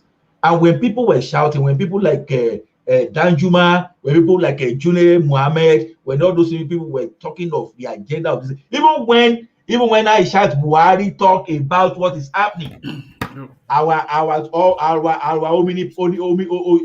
homininoids, we call them hominoids. You understand? Our hominoid people in the south were the one writing very long article to tell us that this man is destabilized, this man is this thing. So he's just implementing. Buhari has come to implement what he's going to implement. Then the problem is that how our people going to stand? That is what I'm looking, because if I tell you that I understand, I'm lying. I'm lying. So I want to see how our governors will react. They should not slow down on this particular thing they are doing. I don't know why they're slowing down. Not for political negotiation. So to me, all right. I would say it's 50-50, right? Because you don't want to you don't come to displace me from my land. If that is the only way I live, then I fight back, right? I'm expected to fight back. So this guy, I pray that he will not throw this country into another civil war, even though we've been trying to avoid that. But it's like this is what this guy has been praying for, so that they will use all those arms and ammunition they've stored to decimate people, to send people away from the land and occupy that place. That is exactly what this man wants to do. He wants to provoke Nigeria into civil war. That is exactly what Buhari is doing. They know exactly what they are doing. All right. Thank you. Just a brief commentary on this one. Gloria Okolie, this is the young girl that we were speaking to, just citing her as an example of the arbitrariness of the Nigerian policing system. Stop embarrassing Nigeria, release or charge IPOB spy girl. Nigerian Bar Association to the police. So they've picked up this girl. They've called her an IPOB/ASN spy. So she's been in incarceration for 2 months. She's not been charged, never mind arraigned, and there is really no evidence to back it up. And yet, this girl remains in custody. She's only 22. What are you making of that? This young girl now just been abused and tortured by the police. You see, I've been of the opinion that if we can disband the whole of the policing system and just bring fresh people, we don't care if they are just learning on the job, and they can enforce a very good some set of good processes. Because as we have today now is that who are the people that join the police in the country? Those people that see that, okay, since I'm a graduate, I don't have a good job, let me just go and join. This environment, for example, now. Are you sure that there are graduates in the police force, or substantially enough graduates? Because it's really this lack of learning that seems to be what is playing out. I would suggest that they don't have enough educated people in the So system. that's just an analogy for me. That's just an analogy. Because I still know that part of our police system, quota system is still part of it, right? And when you are in a situation where you have quota system, you still find some people like BUHARI that cannot find the certificate. You see all those things. So even those people that are even educated among them, they are not different. For example, so the way the thing is, the orientation of those people joining the police, they are different orientation entirely. For example, some people want to join the police to just go and hammer. There's no job to do. So the police is the last resort for, because in Nigeria is anything you see. Even if you want to become an engineer, if you cannot work in your field again, even teaching you take it. Even though you start collecting the budget from all those secondary school for them to pass the exam, it was because it's never your passion, but you find yourself doing what you don't like to do. And how did we get to this level? Is just because the way they've bastardized our institution. Now, on this girl we are talking about, it will be as if you understand what I was arguing with someone early in the morning today. When they say some soldiers make some one guy to confess to Christ, to accept Christ by force. After they after they beaten the guy up, they were now asking the guy to recite some verses as if they are leading the guy to confession to become a born again person. Now, when we're telling people that what these people were doing was abuse of power, you will be shocked at how many Nigerians came out to defend that they must have done something. If the guy has not done anything, the police will not. Exactly the way when they caught a lady like that. Now, there's possibility that some people will have seen this type of lady. Instead of them to charge, they will tell her, he must have done something. Police cannot just take you without doing anything. So that's where we find ourselves, because these guys, they are having support indirectly. They are having support for whatever bad thing they were doing. How they have that support? A police stops you. The next thing, Oga, how are you? You give that person money. The next time, hello, I hope you are. I hope I am not offline No, again. no, So yeah, I can hear okay, you. I Go just want ahead. to make sure. Yeah. So before they even talk, you bring money out, you give to the police. What are you trying to do? It's just like when human beings start feeding bears. When you start feeding bears will leave the environment because they believe that human beings, they have better food. They will start coming to the city and become and endanger people in the city. That's what, when you start tipping police for doing their job, over time this thing become part and parcel of it, become their culture. Now, some kind of culture is that these people, they will never be satisfied. They can only try to grow their revenue, their income, because you've already introduced them to a lifestyle that, okay, they just need to sustain by committing themselves to more crimes.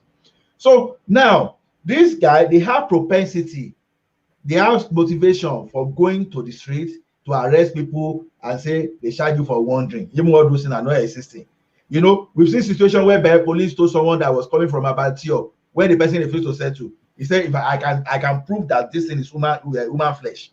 A policeman threatening someone that coming from Abattoir just for to this thing. So these people have motivation for their thing. Now, why is this motivation there? Is that when the like of Ganifa were me and 1955 Falana, when they drove a proposal that the judiciaries, the NBA, they should take it upon themselves to visit all the police formations wherever you Yes. have police. This thing, you go, because we were making reference to that place, that Yes. they should demand to know those people that they. So by the time they keep arresting people and some people are coming to release them, they will lack the motivation of going to the streets and taking innocent people. What I was suggesting also, Ola, was that just as an act of pro bono, the Nigerian bar should be supporting people to get compensations from the Nigerian police force for wrongful arrest and wrongful detainment. So if they break them financially, then, or if they hurt them financially, maybe we will then start to see some changes. So if they are beginning to get compensation and they are attaching police properties to effect legal judgments, then maybe you start to get some changes, you know. Yeah, the problem in Nigeria is that the Nigerian policing system is that they don't drive revenue like my city now, for example. The police generate revenue for themselves. I remember when they said, okay, we're going to reduce the the number of police. No, it doesn't matter if they get a judgment against the police and they get compensation, then they'll just charge it against their asset or something. They can seize their vehicles. They can do whatever with the judgment, but certainly start to get some financial payouts. If they're starting to pay out financially for detaining people illegally, then they would need then to call themselves to order. This, I think, is a space that should be explored. That is the problem. Who is going Can I to take that interject 1 minute? property? Yes, sorry, let Ajale Right. Koko come in. Yeah, Ajale Koko come in. Yeah. Like in US, if police did something against the law, or maybe a trample on the right or constitutional right of a citizen, and that citizen take the police department to court and they win, it's the city that we pay for that damages or so anything. The city that police work for, that we pay for that damages or compensation, whatever they are rule against the city. So you see a situation where city is wholly responsible, not only that police officer. So it is then that city, the department of police will now discipline that guy, that officer, within their own rank. But the city will pay from, taxpayers' money. They have to pay from taxpayers' money. They look at it that they are doing something wrong. And some city here, they when they vote for city mayor, the city mayor have to do a thorough job to know who is going to head police department. So everybody is accountable to the way to work. But in Nigerian case is different. And I want you to know that recruitment of police officer in Nigeria, they pay bribe to get recruited. They pay bribe. So what do you expect that police officer to do? When Not they only pay police bribe, alone, civil service, Baba. they pay bribe. So after paying bribe and they get uniform, before they send them out on patrol, they send them out on a mission to bring money home to the police department for the DPO. So that is how the corrupt practices and the unlawful act by police, that is how they perpetrate it, So Allah to you. You remember that case of police? You remember that case of robbers that went to rob the when Obasanjo was there, was in 2002, that they said the DPO gave them target that he needed 20 million over the weekend, for example. That's a policeman giving them robbers targets. Wow. So these guys, they have a motivation for that for them to be corrupt. So the thing is this: if they, like you said, NBA, Nigerian Bar Association, if they can take it up, but unfortunately, some of these Nigerian Bar Association we are even talking about now, even their own corruption now is there for them to be resolved.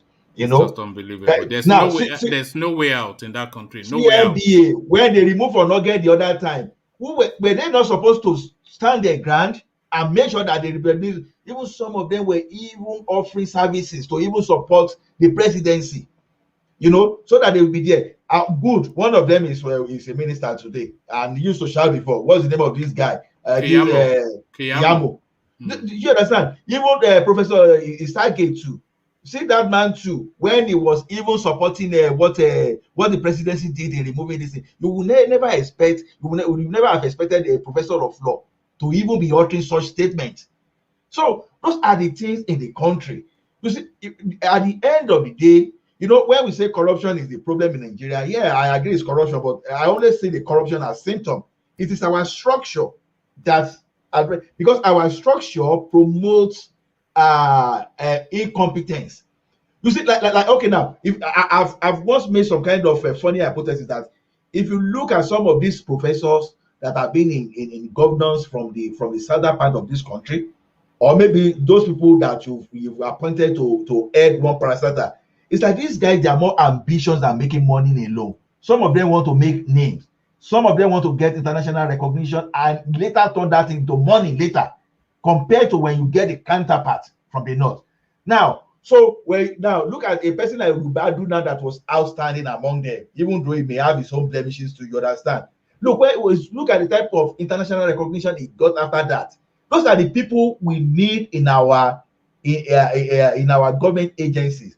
But unfortunately, when everything is all about quota system, and when everything is about the politician that you know that want to bring you to that place, then you pollute the hierarchy of the police. When you pollute the hierarchy of the police, you can always pass it down to this thing. That's exactly what is happening. So for that lady, well, unfortunately, there's nothing I can say that will he ever get justice within the justice system in Nigeria? No, hopefully she will, now that the story is getting traction. The Nigerian Bar Association is taking a position and the media are following through.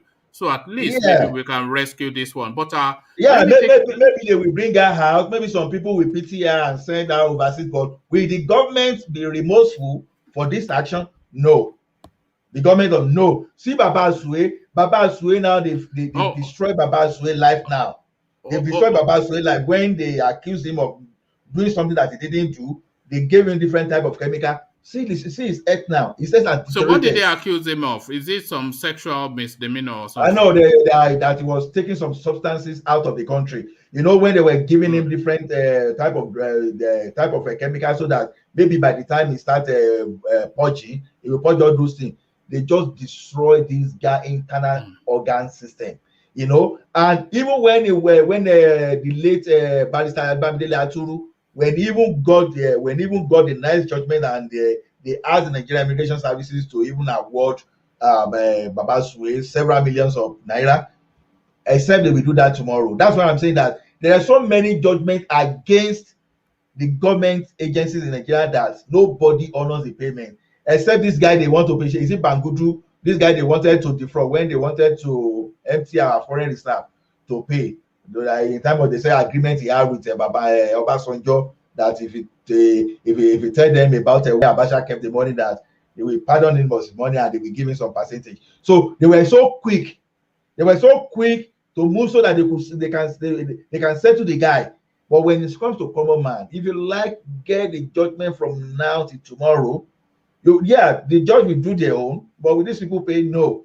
I remember when I used to be with NEPA, for example, there is a government agency that own NEPA mostly, and there's no way you will go to army barrack to go and disconnect, and there's no way you will go to police barrack, you go and disconnect, and they will beat hell out of such kind of manager. So those are the things. So we don't obey law. Our government agency, we don't know how to respect the processes. So until that, nothing. All right. Thank you, Ola. Stay with us. Just for pressure of time, let me just take Ovie on a couple of topics, and then we'll start to round off. Ovie, are you with us? Okay, we don't appear to have Ovie. So Ovie, come on, Ayo. No, it's probably gone off to do stuff. All right, we don't have Ovie, so let me just remove Ovie and bring Charles back in. So I'll start to take our closing comments now, and I'll start from UK, and then I'll go to Baba Akure, Charles, Ola, and then as ever, Adanle Koko to finish things up for us. So UK, just your parting thoughts. Okay, well, Nigerian wahala no dey finish. I don't know whether na juju wey dem do Nigeria. I mean, see some little countries within us, they are enjoying while we have all the money, all the wealth still. It's like we don't have anything. So I just pray. Well, it's not even about praying. I wish God would change the mindset of our leaders, at least. Even if they don't, let them just provide water, lights, road, hospital and school for us. Then if they would loot all the money, let them loot. But at least these things I mentioned, let them provide it for the citizen. At least people can survive with it. What are you Okay. watching on telly? I can hear you watching telly in the background. What are you I'm watching? watching one Abisola, one sitcom. This thing Abisola. It's a Oh, oh, Nigerian lady. oh, Bob all right. has Abisola. Yeah. Yeah, multitasking. I thought men were not supposed to be able to multitask. Eh? The, Well done. Good to hear from you, UK. Hopefully, we hear from you again next time, just when you okay. have the time to spare. Thank you, UK. So let's hear from Charles now. Charles, your remarks. Yeah, I pray that Nigeria is divided. All the people, all the tribes gonna have their own country. The nation, the Biafra nation, the Hausa nation. All the tribes will have their own nation. Nigeria is a failed state. No more Nigeria. All right. Nigeria showed me that Nigeria can be one. All right. Thank you, Charles. You always end up with that. Babakure, you're up next.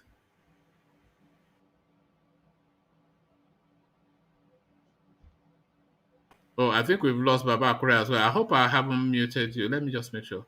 No, I don't think we have Babakure for the moment. So let's go to Ola then, as we just seek to round off. So Ola, to you. Yeah, like whatever we discuss, at the end of the day, it comes back to something that we have to get our processes right. And the more we keep telling people that this thing is more of processes and that what the corruption, whatever the corruption we are seeing is just a symptom, one of the symptoms of the wrong processes we have. So uh, once we are not able to come out and request for the right processes, which can be restructuring, which can be secession. Meanwhile, whether you restructure or you want to secede, you have to define the type of processes you want to the point that we won't go back to the type of president Nigeria we have. You see, it's just because of the wrong processes that we make the like of BUHARI.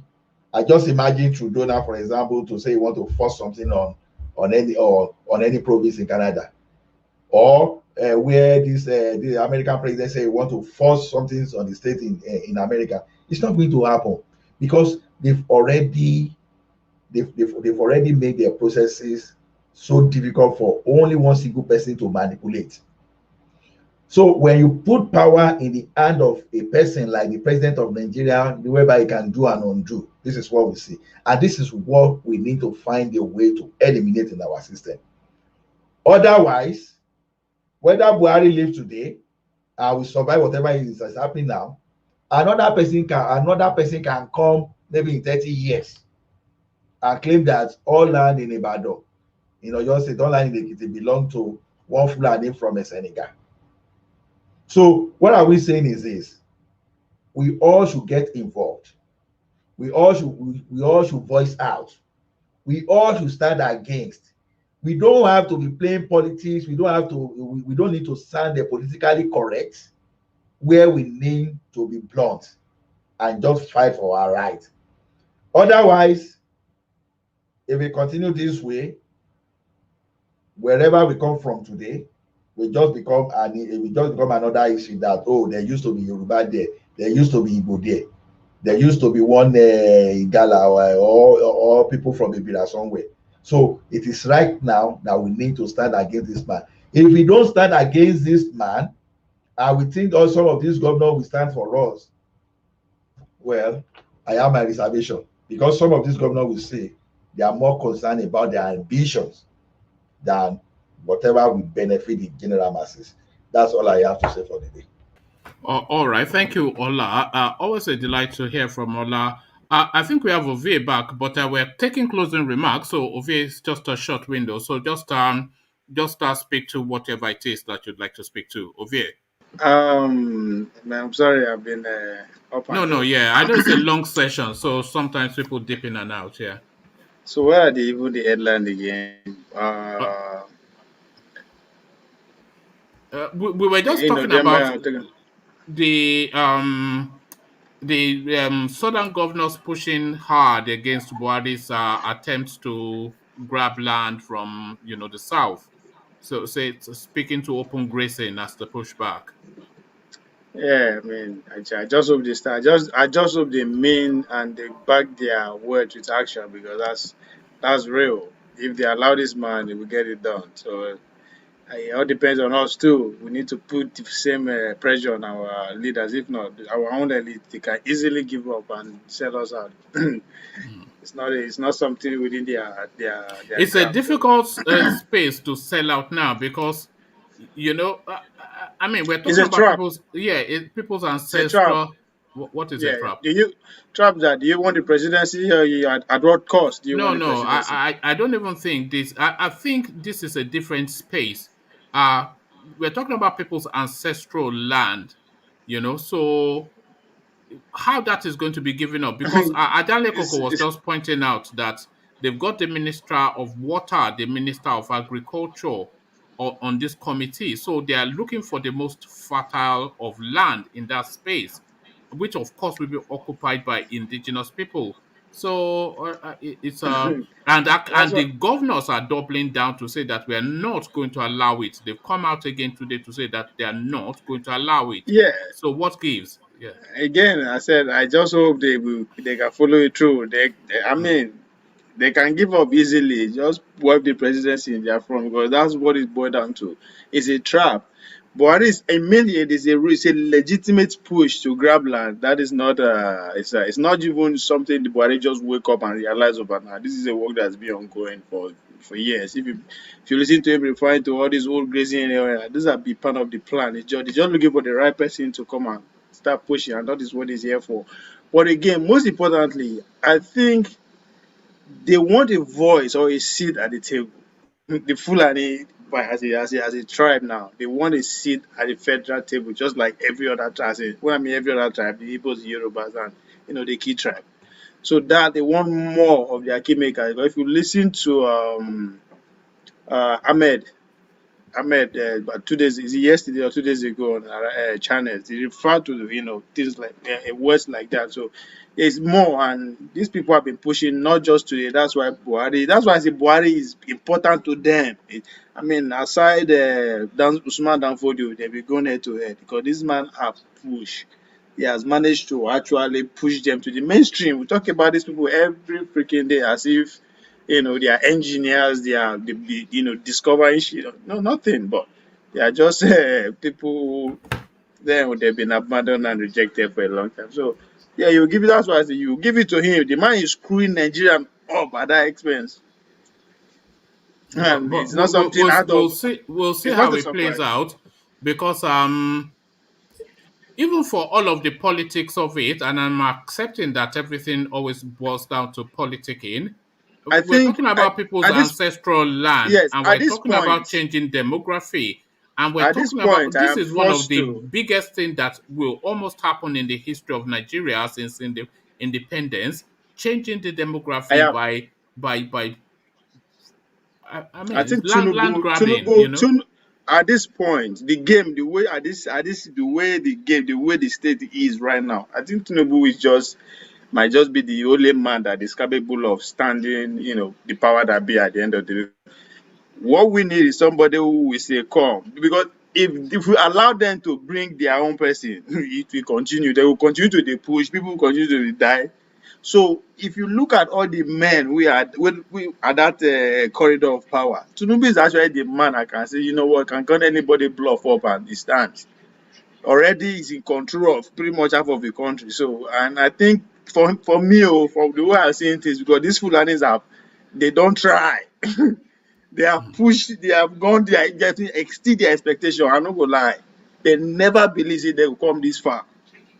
They didn't believe it. They All are just right. pushing their luck. They are just pushing their luck, and it's keep happening. So we need somebody who can actually stand and call their bluff. If we allow these people to produce another president, this thing will not end. Because I mean, something is a fight. It's a fight worth dying for. Just like my Biafran people and the Oduduwa, they are ready to die for what belongs. So that's what they are saying. They are looking at it from that angle too.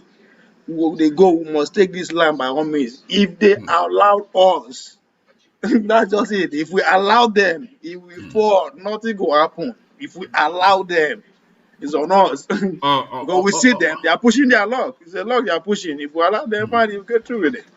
All right, we'll see how this plays out because, of course, Buhari has 18 months left.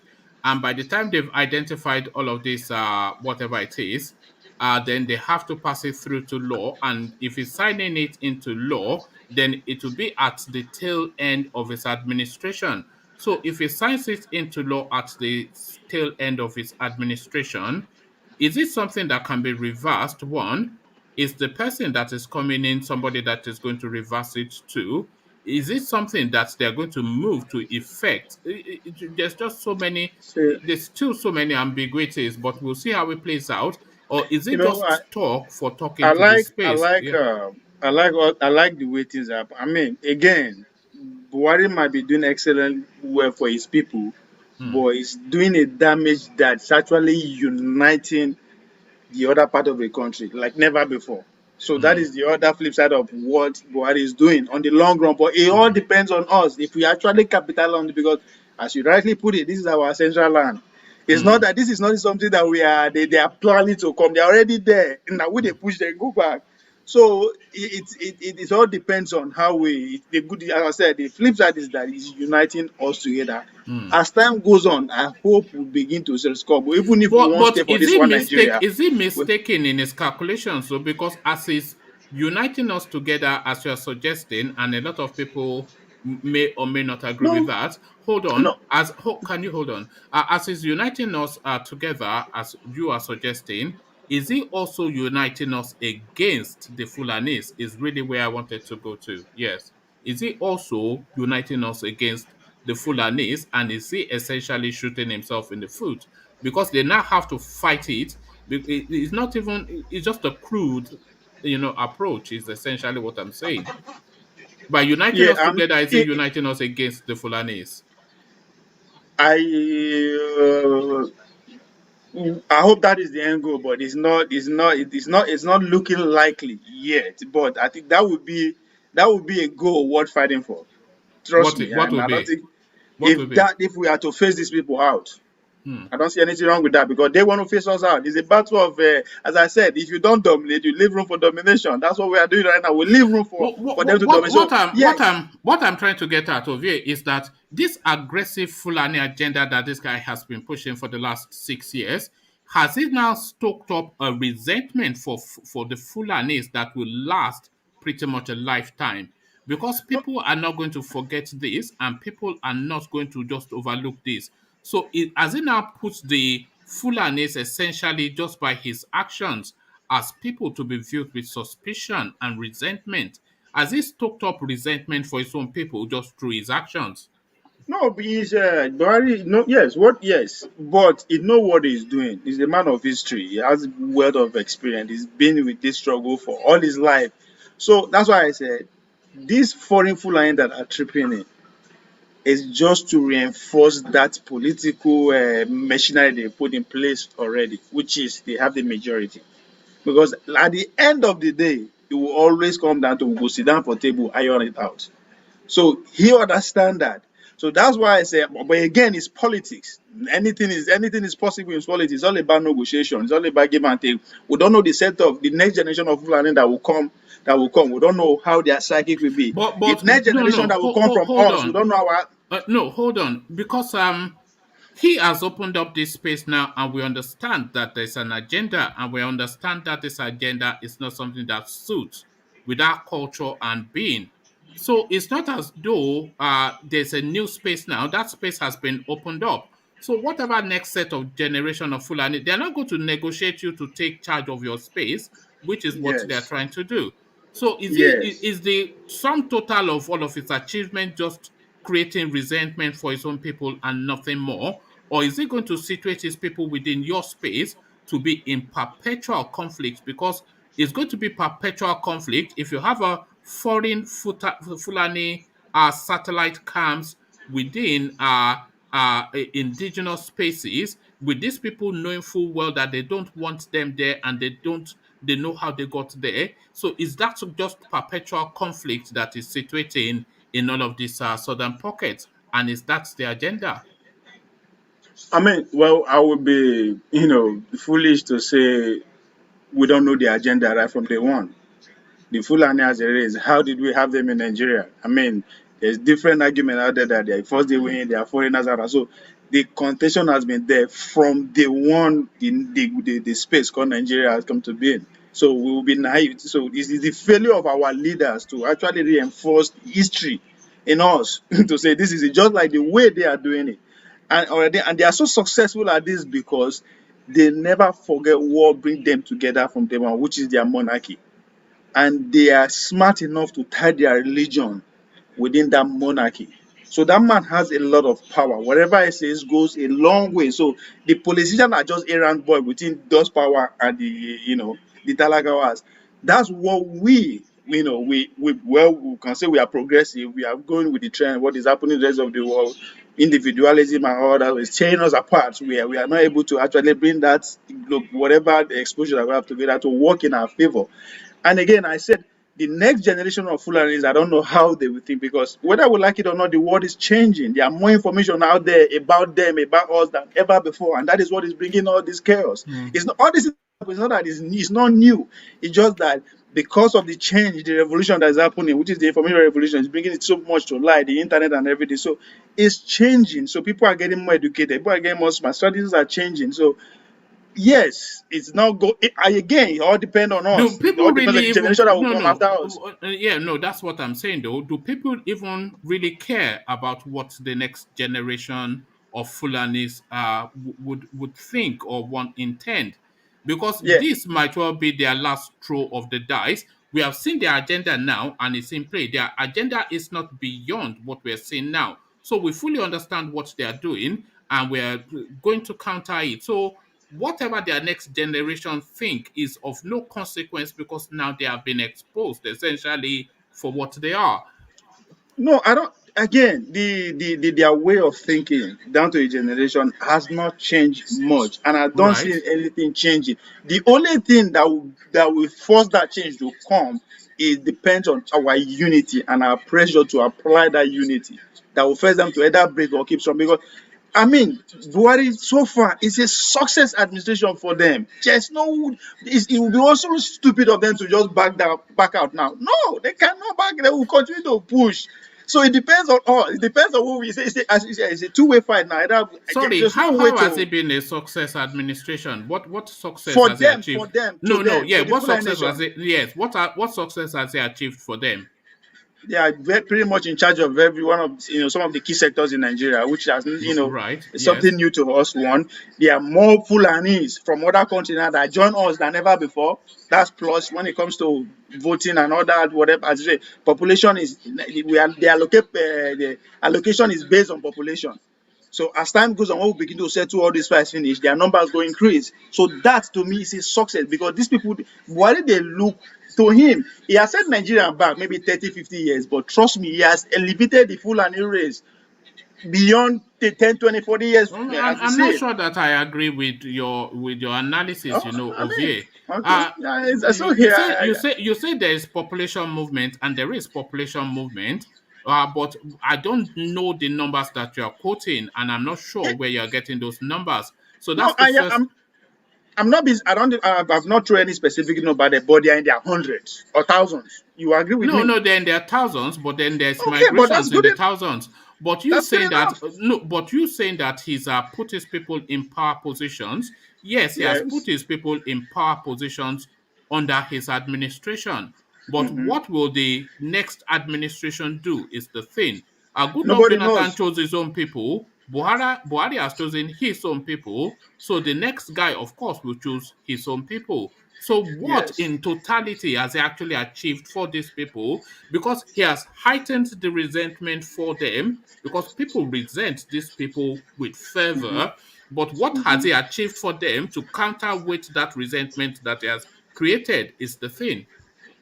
Well, again, moving forward, we don't know what the next. We don't know who or who is going to produce the next administration. So without Right. so they are not going to rule them out here say they are failure. So it's like, if any administration come, we take them out. We don't know. What about if they replicate the success they achieved 2 times so far? So we leave that space open. So we give them. Let's focus on the result they are achieving right now in their own space, Yeah, so but that we what can know result are they achieving? You've not really still. You're saying he appointed a lot of his own people in as in the his okay administrations. now So he let's has done that. we Yes. just agree that they bring 10. Let's agree that they bring 1,000 people in. In 10 years, what do you think that 1,000 will be? That's the game. It doesn't They matter. look, That's the nature of migration. This migration is global, so that it's is, not unique or remember, peculiar to Nigeria. They are not remember over. They are yesterday. not. Remember yesterday we Yeah. touched a little bit on population, the advantage of population. Why you need Right. to have what is giving the advantage right now? Up to today, me and you, I think we could slightly agree that they can know plenty about Lagos, but on paper they are. So it's a game. That's why I said these people, they don't wait for the future. It will be very hard for you to win, anybody to win a presidency with them without them having a say, without the Fulani now, not just Hausa Fulani having a say. That is the game. No. It's a long time How game. is that so? How is that so? If we agree say now 1,000 come in 10 years time, they don't turn to what, from 1,000 to 3,000 to 4,000. And No be voting this thing be what will that. be happening to you in that space? And do you think they will be continuously in that space? If they come and the space is not conducive to them, they will migrate back. Some will stay, some will Yes, but go. You will grow in population, and everything will history. blend into each other. So what are No, you but history has not history has proved otherwise. History has been on their favor. They've been on the rise from day one. There's no point time on the that rise of what? On the rise of in what? terms of their numbers. Number is very important here, Sorry, one man. where are you getting that from? Sorry, how have they been on the rise in their numbers? From I mean the Fulani man. The Fulani the Fulani man was either they come to Sokoto or not just that place with their space. When let me say 60 years ago, I've been before the Nigerian the Nigerian space was put together. I don't know that state they control. But today, how many states they control? That's progress. That's progress at any standard, by any All race. right. It's All progress. right. That's dominant. So you give it to them. So that's what I'm saying. Now, I'm not going giving any forward, to them. You are giving it to them. I have not given Going any to, forward, to, to going any to forward, any Fulani man. you know why I'm not. I say the BUHARI has not even put them at any risk because they understand our side. We are very forgiving people. We believe in God. Yes. All right. Yeah, Okay. I'm sorry to put it that way, but yes, we go forgive No, and don't move be on. sorry now. If That's that's who what we you think, are. that is That's what who you we think. that's who we are. They understand that. Before you know now, our pastors go swing to action. I mean, this mechanism are there, and that's what I keep saying. How come? How is it that in this 21st century, you agree with me, one man, that the way our people get information, apart from the internet now, you know I'm talking about the rural village people and everybody, 70% of the way they receive information is through other channels, Arise, LTV and other, which is 100% owned by us. On, but they control the narrative. Isn't that beautiful? Who controls the The narrative? North hierarchy control the narrative. What do you How mean? The come we never? narrative controls itself. What do you mean? No, What is the occurring news, is the media control the media. The media is the engine room of where no, we what they control. no. Occasion controls the narrative, not anybody. The occasion controls the narrative. When you have a How do full you get to know about the occasion? no, the occasion announces itself. Look, So no, hold on, hold there on, are means. hold There are on, hold means where on, hold me and you on, get information from. hold on. Why do you think the Afghanistan thing is all over the news globally? It's not because anybody cares for Afghanistan. It is the occasion that is commanding the space. One man. Me and you get to hear about Afghanistan via what? Media. Do you know the atrocity that is coming all around the world that me and you don't hear about? Because the media controls the narrative. What I'm All saying, right. how come we own the media? They control the narrative.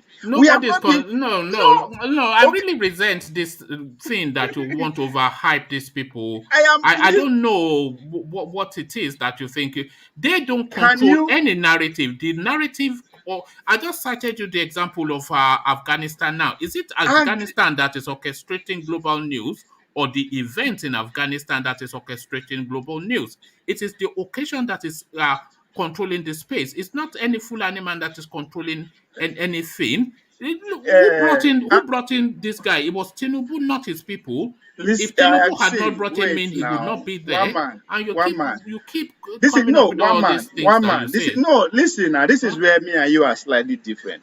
If I did my village, something happened for Abuja or Lagos or anywhere, How I want to know? Say occasions, things they happen. It's via the media. So Right. however they narrate that thing, I go carry for my head. If they say one person died for Abuja when bomb blast happened, that is what I will hear until I begin to dig deeper. But first-hand information, I bear those people. So they control what me and you consume. Not necessarily that's what happened. They in what way? control how In what way? people when they die for the kidnapping, when would they kidnap? How would they hear them? How do we hear about it? Via media. Right. Newspaper, if they're not talking, we'll go hear them. They put it in their own narrative. That's what I'm trying to say. What is the alternative? What alternates that? No, my mind is that now we own those media 100%. Right. We. So how come they control what comes out? Media carry hot news. Anything that is hot news that can sell, that is what media carries. It doesn't necessarily the topic that like we discuss here every day. Topic that we discuss here every day. One man, where do you bring your headline from? Is it not the media? It's exactly what Ajanle Koko just said. No, hold on. But you are not either giving cognizance to what is being said, which is what Ajanle Koko just repeated. When I go through the news, there are countless news reels, but what I think will catch the eye, which is the headline, hot news, as Ajanle Koko said, is what I will bring forward. Yes, sometimes it brings IPOB. Most of the time we bring IPOB. I agree. That is what we want to know. That is what, listen, yes. They brought it out. They brought it hot news. They brought it out for us. Yeah. We are just a second. We are not the first consumer of that information. They are the first consumer, so they would not put it the way they want it. Not the way you want it. It's not left for you to go extra mile to hear from here, Okay. Let me give you this. When Boko Haram shoots down a jet from the skies and is reported in the news, how is that another narrative? And how is that news not meant to be covered? So use that as an example to make your point. No, but they just tell us what a bandit shoot. Isn't that what they told us? And we agree on that. That's what they told us, right? That's what they told us. Whether we like it or not, we believe on that until we decide to go extra mile. Maybe later on we'll find out that maybe no be there, we shoot that down first. But guess what? They don't tell us what we need to hear at that point. We are consuming it. All right. So that's what I'm saying. Sure. I think. The fact that the news is carrying their criminality, it doesn't mean that they control way they want it. I'm not saying See, it's the way they want it. Just like the military, right? What do you mean the way they want it? Now let me narrate it this way. If go and savage people out, those are hot news that the media that has their responsibility to let us know what is going on. It doesn't mean that they control the narrative. It's just the happening in the society that the media, shoot out for us to know. Yeah, I'm not disagreeing with that. Yeah. But what I'm saying, one man, just like me, as we discuss here now, right? If another media, let's say China's, report what we are discussing here to the third party, that third party, in first information, now how China is stated like, if China's reporter say, oh, Fred and our man, we're going blood to blood, guess what? The ordinary man will hear him. That is what we read. But is that really what happened? No, but because he relied on that information that China's give him, HARAM gave him. So that's exactly what is happening to us. And if they throw bomb for Sokoto today, 10 people die. No, when they tell us 10 people die, now we're going to say 10 people die. If they come and say 5 people die, that's what we will take. Unless you go behind and do your extra research. So they control how the airwave is. They control it. The narrative, no, they don't is the thing. The reporters report the news. What happened? This is what actually happened. How do they control? I'm not quite sure. Huh? What is the relationship between the Nigerian media, like let's say China's, for instance, and the administration? Yes. Do they report exactly what is the relationship with the BUHARI, the administration?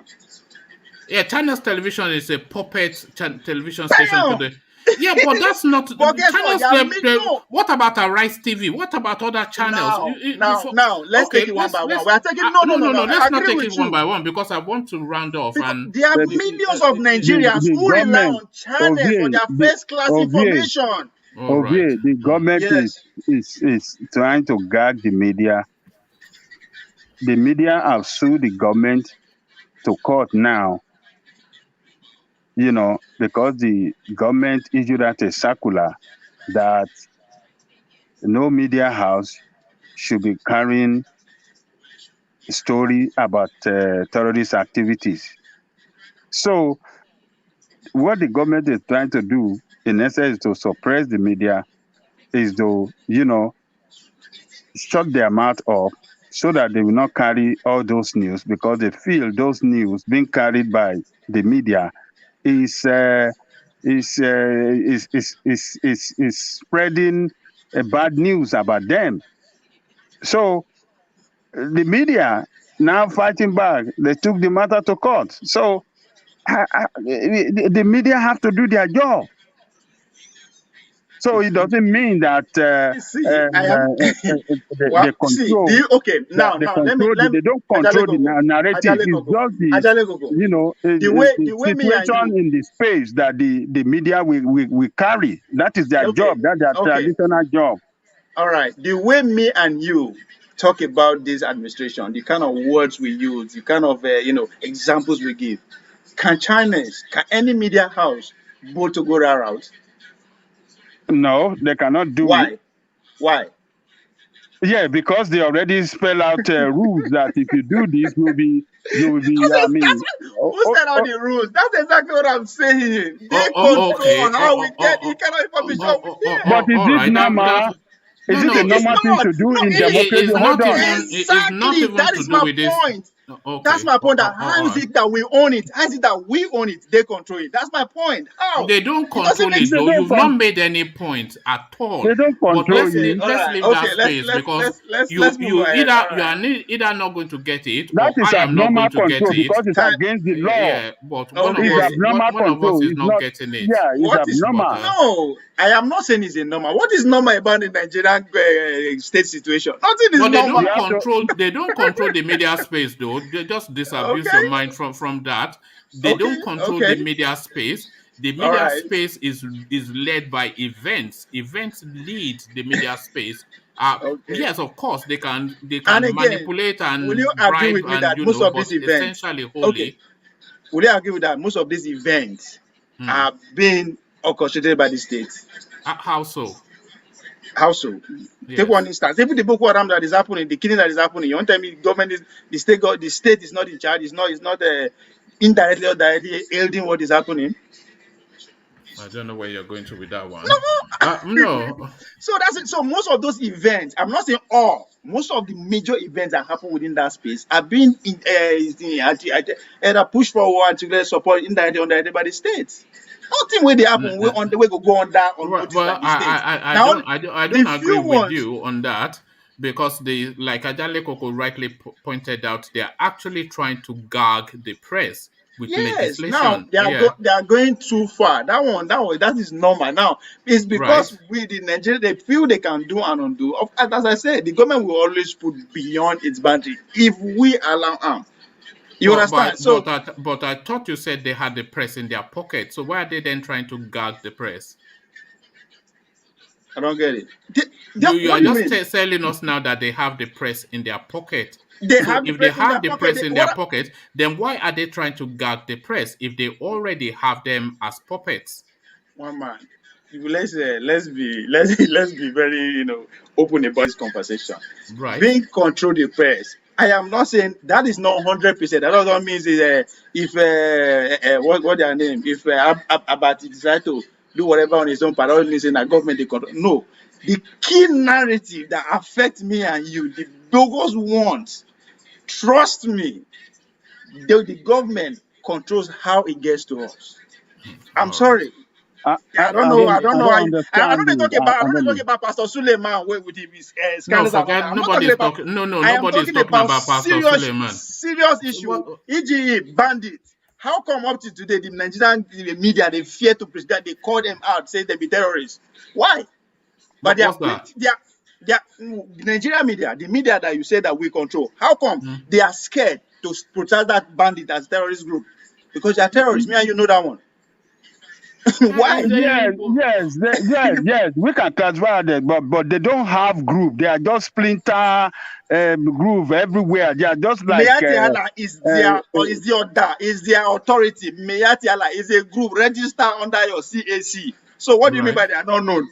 I agree Right. with you. Stop making Yeah, it. No, no, I agree that with you. but the press has to be guided in its language as well, And though. it's They not can't just yeah. But use loose.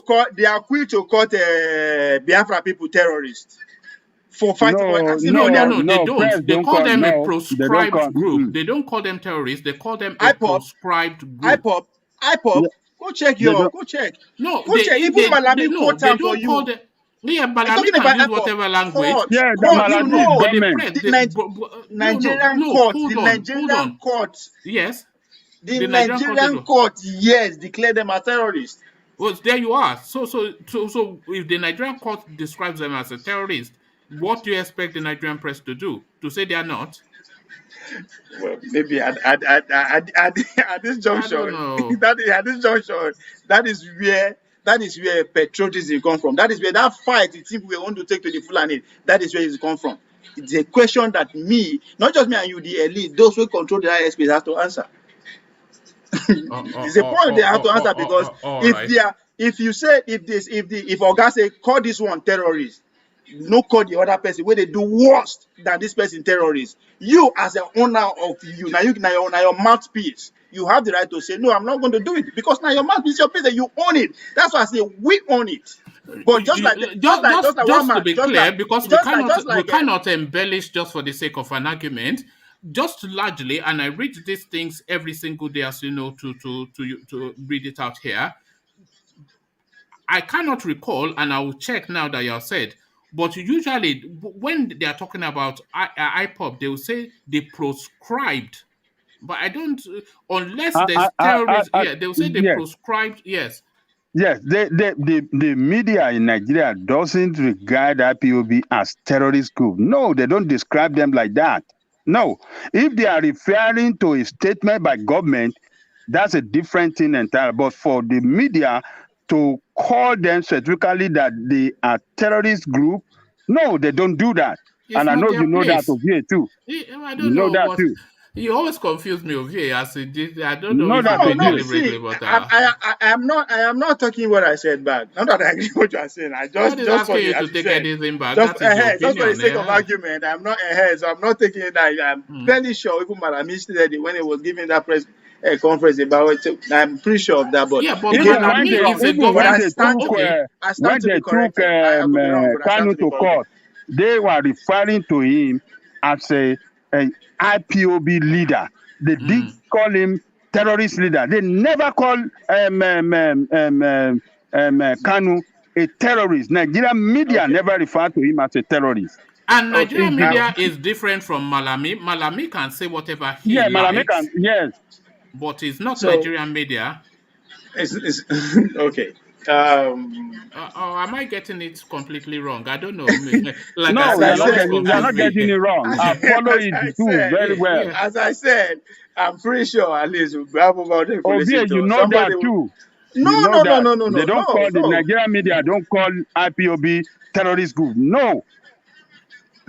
You Okay. know that, Ovie. Are Come you on, saying man. they do? Are you saying they do, Ovie? I Just just to be said it. clear. I've not taken my words back, so I don't No, know no, why you no. Are push you them. I'm saying not taking it no, back. no? Hold on. Are you saying the Nigerian press calls the IPOB a terrorist group? I haven't. That's what I said. I haven't taken it back. I could be wrong, but that's what I That said. is I how still they stand on refer my to words. them. Are you saying that I is still how they stand on my refer to word. them? What One are your man. words? What are you standing by? I want to be clear I on what. said yes. I know. Why they make me shout now? I haven't taken my All right. words back. I said yes. I stand to be corrected, but I haven't taken it back. I said me and you talk. Yeah, that's my words. So I All mean, right. Well, I will look out for that so in the again, future, but So that's not. if they are calling IPO, so you will say they call Yoruba Nation terrorist group too? they were moving for that. They Huh? don't make move. They don't make move. They don't make threats. What are you saying? No, All but right. no go for the media space. You agree with me? Say CNN. What is me? China is not in their pocket already. You agree with that? You also agree with me. What's his name? Arise is traveling, in a full speed, going to other direction too.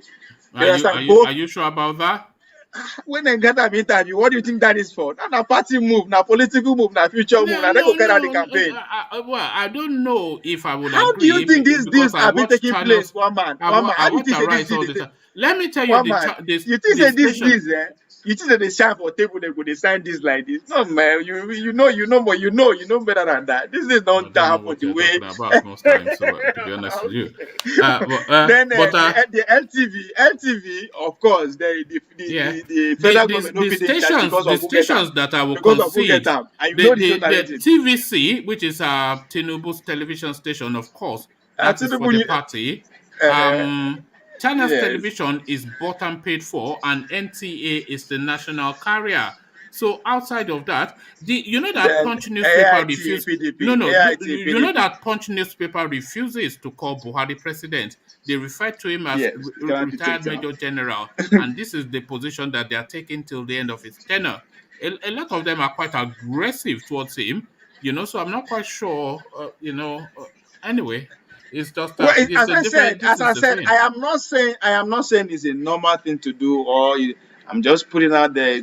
As I said, say my motto and everything are politics. When you see it from that perspective, that's what is going on. They tell us what to hear, how we should hear it.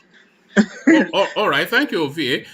Let's give Ajanle Koko the floor to round things up for us. Thank you. It was good to at least catch you in the last moment. So, Ovie, ladies and gentlemen, ever as controversial. Tomorrow you'll be equally as controversial, but then of course Controversial OVA. that is Ovie I for feel like you. I feel like Obasanjo. When Huh? Obasanjo go that space, that go in the down for worry. Now because he won't face a Tinubu reach there. He's a very Hmm. smart man. I like him. That is the Hmm. only space Tinubu has not put his foot yet. And he got What there. did Even despite, if you listen to his speech when he was referring to the governors, even this governor and even the past one and the former one, and the James Hmm. Berry was sitting there, everybody laughed. That's a funny man. Hmm. That's a controversial man. And you have to give it to him. I Obasanjo respect. is It's an good. It's good. experienced man. It's good. It's good. All right, thank you, Ovie. Let's give Ajanle Koko the floor just to round it off in just like a short summary. So, Ajanle Koko, ladies and gentlemen, thank you, Ovie.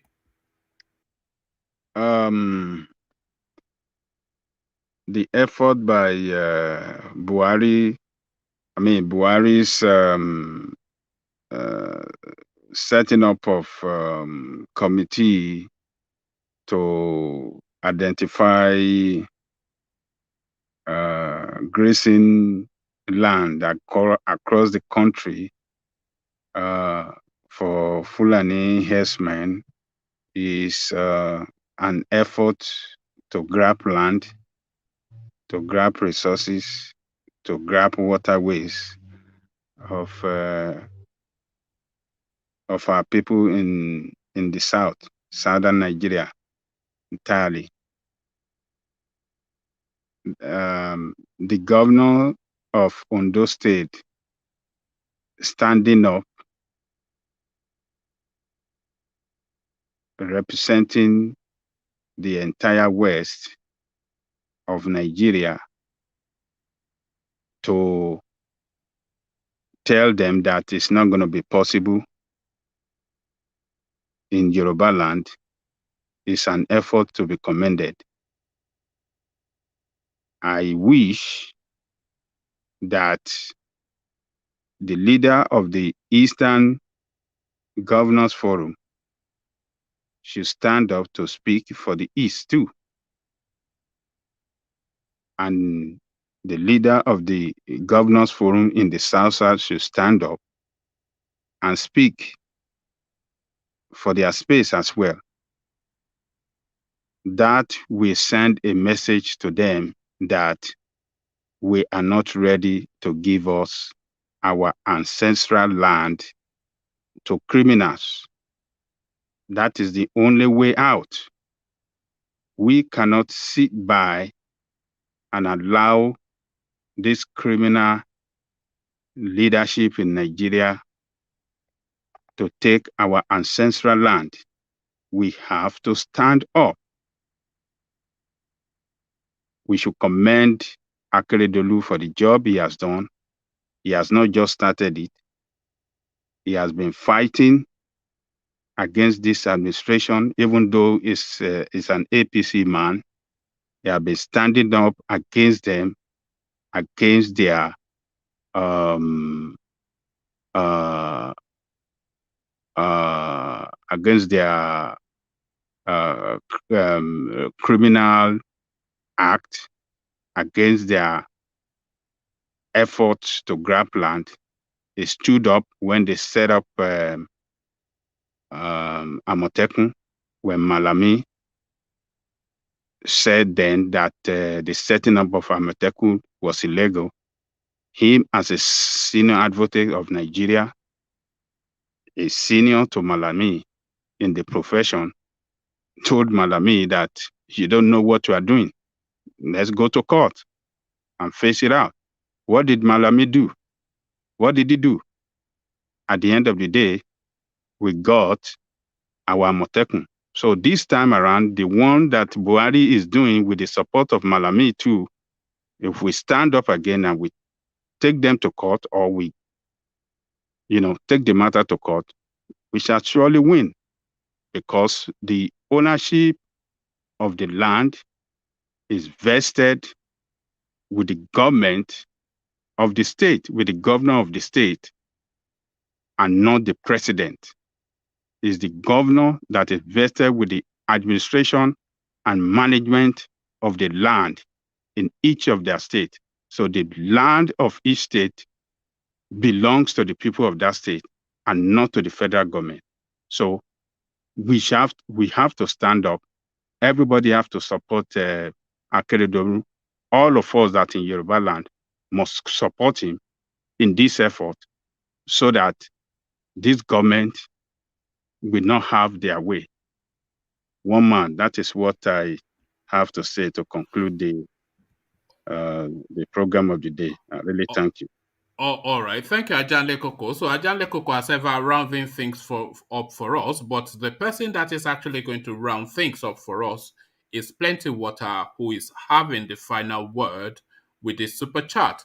So this is a Plenty Water super chat into the space. It's saying, Ovie, are you saying APC dumped Sahara reporters for a rise? Laugh out loud. We have to be careful how we disagree with Ovie. These government people are watching. They do what we allow them, as Ovie always says. So coded words from Plenty Water via his super chat. Thank you for the super chat, even though I'm not entirely clear on what is being said. But no doubt when we reconvene and you join us, you will clarify some more. So thank you for the super chat, Plenty Water, and we let now Plenty Water have the final word. So I leave you here. Carry the conversation on within the comment section, but here I say. And by the way, if you are not subscribed, please subscribe. We need to hit some targets this month, and we have about how many days do we have left this month? So I'm trying to hit some targets this month in terms of subscription. So if you are not subscribed and you're still here, then just click on the red button as we bring this session to an end. So I'll leave it there. Carry the conversation on with you in the comment section, but here I say peace.